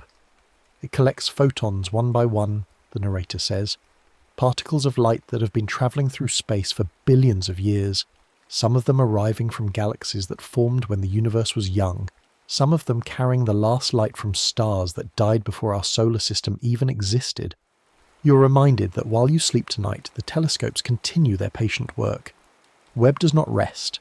It observes target after target, its schedule filled months in advance, with requests from astronomers around the world, each one hoping to glimpse some distant or faint or fleeting phenomenon. Ground-based observatories scan the skies for transient events, their automated systems flacking anything that appears or changes or moves, feeding data to researchers who will analyse it in the morning. The universe is not waiting for us to catch up. It continues to make and lose stars, to form and destroy galaxies, to expand and cool and evolve according to physical laws that were set in motion billions of years ago. But the pace of these changes is so slow on human timescales that the sky above your window tonight looks exactly the same as it did last night, and will look the same tomorrow night. A comforting constancy that has guided travellers and inspired poets, and provided a sense of scale and wonder for as long as humans have been able to look up. The narrator brings you back to the story of GRB 250314A one last time, but now it is framed not as a scientific achievement or a record-breaking discovery, but as a single note in a vast, ongoing symphony. Somewhere in a small galaxy that no longer exists in the form it had 13 billion years ago, a massive star exhausted its fuel and collapsed, sending out a beam of gamma rays that travelled across the expanding universe, across billions of light-years of space, until finally, in March of this year, those gamma rays arrived at Earth and triggered detectors in orbit. The light from the subsequent supernova followed, stretched into the infrared by the expansion of space, faint but detectable, and Webb caught it, measured it, confirmed it. That star has been gone for 13 billion years, and the galaxy it lived in has likely merged with others, grown larger, changed shape, evolved into something we might not recognise. The supernova's ejecta, the elements it released, have long since mixed into the interstellar medium, been incorporated into new stars, perhaps even into planets, perhaps even into living things if any have arisen in that distant corner of the universe. We will never know the full story of that star or that galaxy, but we have this one snapshot, this one moment of death captured in exquisite detail, and it is enough to tell us something about how the universe worked when it was young. The final words arrive slowly, each sentence separated by a pause, each one settling into the quiet space of the studio like a soft blanket being laid over you. The universe has been making and losing stars for billions of years, the narrator says. It will continue to do so for billions more, long after our own star is burned out, long after Earth and everything on it has returned to dust. But tonight, the sky above your window is steady and familiar, the same constellations that humans have been watching and naming and telling stories about for thousands of years. One more ancient star funeral, one more supernova from the dawn of time, is simply another piece in a vast and beautiful story, a story that you are part of whether you're awake or asleep, whether you're watching telescopes or dreaming under the stars. The universe is not somewhere else, out there beyond the atmosphere and the planets and the light years of empty space. It is here. It is the ground beneath your feet and the air in your lungs and the atoms in your body, all of them forged in stars, all of them participants in this slow, unfolding process of matter, organising itself into galaxies and planets and people and thoughts.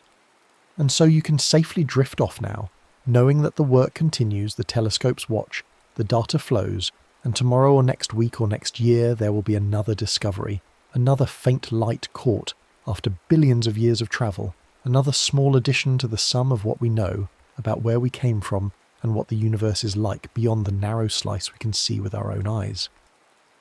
The lights in the studio dim further, the backdrop of stars becomes the only illumination, and the narrator's voice fades to silence, leaving you with the image of a golden telescope in the darkness and the quiet knowledge that somewhere, always, ancient light is arriving. The silence holds for a moment, not an uncomfortable emptiness, but a spaciousness, the kind of pause that invites reflection rather than demanding it. Then the narrator's voice returns, softer now, almost a whisper, as if she is leaning in to share something more personal, more contemplative. She speaks about the nature of distance itself, how when we look at objects in deep space we're also looking backward through time, a consequence of the finite speed of light. The photons from GRB 2503A that reached Webb's mirrors this year left their source 730 million years after the Big Bang, which means they have been travelling for more than 13 billion years, crossing a universe that was expanding all the while, stretching the space between their origin and their destination. During that immense journey, the narrator says, entire epochs of cosmic history unfolded, galaxies merged and evolved, stars formed and died in countless numbers. Our own Milky Way took shape from the slow accumulation of smaller galaxies. Our solar system condensed from a cloud of gas and dust. Earth cooled and developed oceans and an atmosphere. Life emerged and diversified and eventually produced beings capable of building telescopes and pondering their place in the cosmos.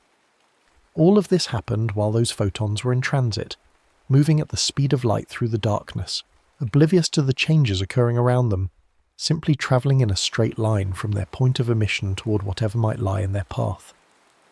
The visualization on the screen now shows a stylized representation of this journey. Not a literal depiction, but an artistic interpretation. A single point of light moving through a field of slowly changing shapes, galaxies appearing and growing, spirals forming, colours shifting from simpler reds and blues to more complex spectra as heavy elements become more common in the universe. The narrator explains that the universe the photons are passing through is not the same universe they left behind.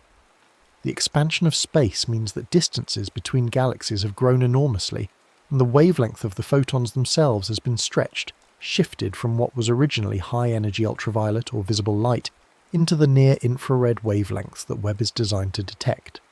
This stretching, this redshift, is one of the most fundamental observations in cosmology, evidence for the expansion of the universe, and a tool for measuring distances to the most remote objects we can see.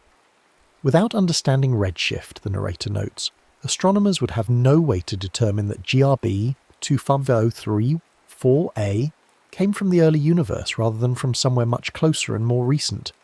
The measurement of redshift is what transforms a faint smudge of infrared light into a window on the first billion years of cosmic history. The program lingers on the concept of measurement itself, the careful process by which astronomers extract meaning from the faint signals collected by their instruments. Webb's spectrographs split the light from the supernova's host galaxy into its component wavelengths, creating a spectrum, a graph that shows how much light is present at each particular colour. Within that spectrum there are features, narrow dips or peaks that correspond to specific elements absorbing or emitting light at characteristic wavelengths. Hydrogen has its signature pattern, as do helium and oxygen and carbon and every other element. By identifying these patterns and measuring exactly where they appear in the spectrum, astronomers can determine both the composition of the object they are observing and its redshift, how much the expansion of the universe has stretched those wavelengths from their rest values. For GRB 250314a's host galaxy, the redshift was large, indicating a distance corresponding to a time when the universe was very young, and the presence of various elements in the spectrum indicated that this was not a galaxy of truly primordial composition, but one that had already experienced some stellar evolution, some recycling of material through stars and supernovae. The narrator allows herself a brief aside about the human element in all of this, the astronomers who spend their careers developing the skills and knowledge to interpret these spectra, to distinguish signal from noise, to recognise patterns that might escape the notice of someone less trained. These are not people who make their discoveries in dramatic eureka moments, she says, but rather through painstaking analysis, checking and double-checking their measurements, running computer models to see if their interpretations make sense, collaborating with colleagues who might have different perspectives or expertise. The discovery of GRB 250314 involved researchers from multiple institutions and countries, people who specialise in gamma-ray bursts, in supernovae, in high-redshift galaxies, in spectroscopy, in theoretical modelling, all of them contributing their particular knowledge to the collective effort of understanding what this event means. Science, the narrator reminds you, is fundamentally a communal enterprise, built on the work of many individuals over many generations, each one adding a small piece to the edifice of knowledge that we call our understanding of the universe. The visualization shifts again, showing now a montage of other discoveries Webb has made since it began science operations, a reminder that the study of GRB 250314a is just one of many investigations the telescope is conducting. There are images of nearby star-forming regions, vast clouds of gas and dust lit from within by newborn stars, their colours enhanced to show different temperatures and compositions. There are portraits of distant galaxies, some of them familiar spiral or elliptical forms, others irregular and distorted by interactions with neighbours, or by the effects of looking back to times when galaxies had not yet settled into their mature structures. There are spectra from the atmospheres of exoplanets, planets orbiting other stars, revealing the presence of water vapour and methane and other molecules that might someday tell us whether life exists beyond Earth. The narrator notes that each of these investigations is addressing a different question about the universe, and yet they are all connected by the common thread of trying to understand how things came to be the way they are, how simple beginnings led to the complex present. The early supernova observed by Webb is part of this larger story, a piece of the puzzle that helps explain how the raw materials for planets and life were created and distributed through space. There is a momentary return to the concept of scale, the almost incomprehensible sizes and timescales involved in cosmic phenomena. The narrator invites you to consider that the supernova visible in Webb's images released as much energy in a few seconds as the Sun will radiate over its entire lifetime, and that this energy was released in a volume not much larger than Earth's orbit around the Sun. The temperatures and densities involved are so extreme that matter behaves in ways we can only approximate in our most powerful particle accelerators, and yet these conditions were once commonplace in the early universe, occurring every time a massive star reached the end of its life. The fact that we can observe these events from billions of light years away, that we can measure their properties and compare them to our theoretical models, is a testament to both the power of the physical laws that govern the universe and the ingenuity of the beings who have learned to decode the messages carried by light. The narrator's tone conveys not awe in the sense of fear, but rather a quiet appreciation, the feeling you might have when recognizing something both beautiful and profound without needing to shout about it. The programme now touches on the philosophical implications of such discoveries, though it does so lightly without heavy-handedness. The narrator suggests that there is something deeply satisfying about knowing that we can trace our own origins back through this chain of cosmic events, that the carbon in our cells and the oxygen we breathe and the calcium in our bones were all created in the hearts of stars and released into space by supernovae much like the one Webb observed, though of course much more recent and much closer to home. We are, in a very literal sense, made of stardust, a phrase that has become almost cliché but which remains true and profound. The discovery of an early supernova does not change this fundamental fact, but it does help us understand the timeline, the rate at which these stellar factories operated and the young universe, the mechanisms by which simple hydrogen and helium were transformed into the full periodic table of elements. Every time we learn more about the early universe, we learn more about the conditions that eventually made our existence possible, and while that knowledge does not answer questions of meaning or purpose, it does provide a kind of context, a sense of place in the vast sweep of cosmic history. The visualization now returns to Earth, showing familiar landscapes under starry skies, a desert at night with the Milky Way arching overhead, a forest clearing where fireflies drift among the trees beneath the constellations, a shoreline where waves reflect the light of a crescent moon. The narrator speaks about how the experience of looking up at the night sky has been part of human culture for as long as there have been humans, how ancient peoples navigated by the stars, marked time by their movements, wove them into myths and stories that explain the world and humanity's place in it.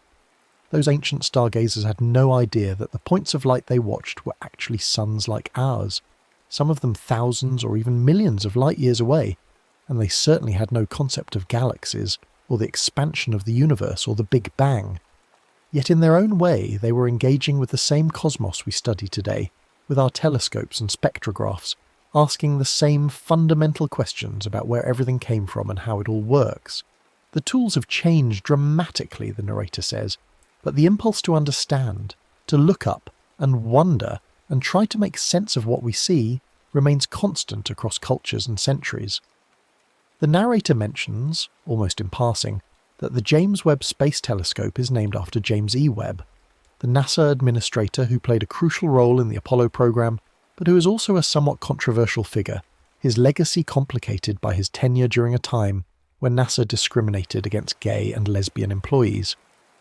This is acknowledged without dwelling on it, a recognition that scientific instruments often carry the names of flawed human beings, that progress in our understanding of the universe does not erase the injustices of the past, but rather exists alongside them, part of the complex history of how knowledge is created and by whom. The telescope itself, the narrator suggests, is now its own thing, a tool used by researchers from around the world, regardless of the politics and prejudices of an earlier era, and its discoveries belong not to any one person or nation, but to humanity as a whole. The light from GRB 254A does not care about the name painted on the telescope that captured it. It simply exists, a message from the early universe waiting to be read by whoever has the means and the curiosity to do so. The closing sequence continues, each element flowing into the next without abrupt transitions, the whole broadcast designed to guide you gently from wakefulness toward rest. The narrator speaks now about the rhythm of scientific discovery, how it is not a smooth progression, but rather a series of steps, some large and some small, with periods of rapid advancement alternating with longer stretches of incremental improvement. Webb's confirmation of the earliest known supernova is one of those steps, a significant one to be sure, but not the end of the story. There will be more observations, more distant explosions detected, more data to analyse and interpret. Some future discovery will eventually surpass GRB 250314A, finding an even earlier supernova, pushing our observations deeper into the epoch of reionization, and perhaps even to the very first stars. But that future record breaker will only be possible because of the work being done now, the techniques being refined, the instruments being built, the questions being asked. Each generation of astronomers builds on the achievements of those who came before, and in doing so makes possible the achievements of those who will come after. The stars on the backdrop behind the anchor's desk seem to brighten slightly. Or perhaps it is just that the rest of the studio has grown darker, but the effect is to draw your attention to those points of light, to remind you that they are not merely decorations but representations of real objects, each one a sun, each one potentially surrounded by planets, each one with its own story of formation and evolution and eventual fate. The narrator's voice is now barely above a whisper, each word carefully chosen and deliberately paced. She tells you that it is all right to find comfort in the steadiness of the cosmos, in the fact that despite all the violence and drama of supernovae and gamma-ray bursts and colliding galaxies, the universe as a whole operates according to consistent, understandable principles. The laws of physics that governed the behaviour of the star that exploded 13 billion years ago are the same laws that govern the behaviour of matter today, and while our understanding of those laws continues to evolve and improve, the underlying reality remains constant. There is something reassuring about this, the narrator suggests, a foundation of regularity beneath all the surface turbulence, a sense that the universe is not arbitrary or capricious, but rather follows its own internal logic, accessible to patient investigation and careful thought. The next story is about to begin. Please relax and enjoy.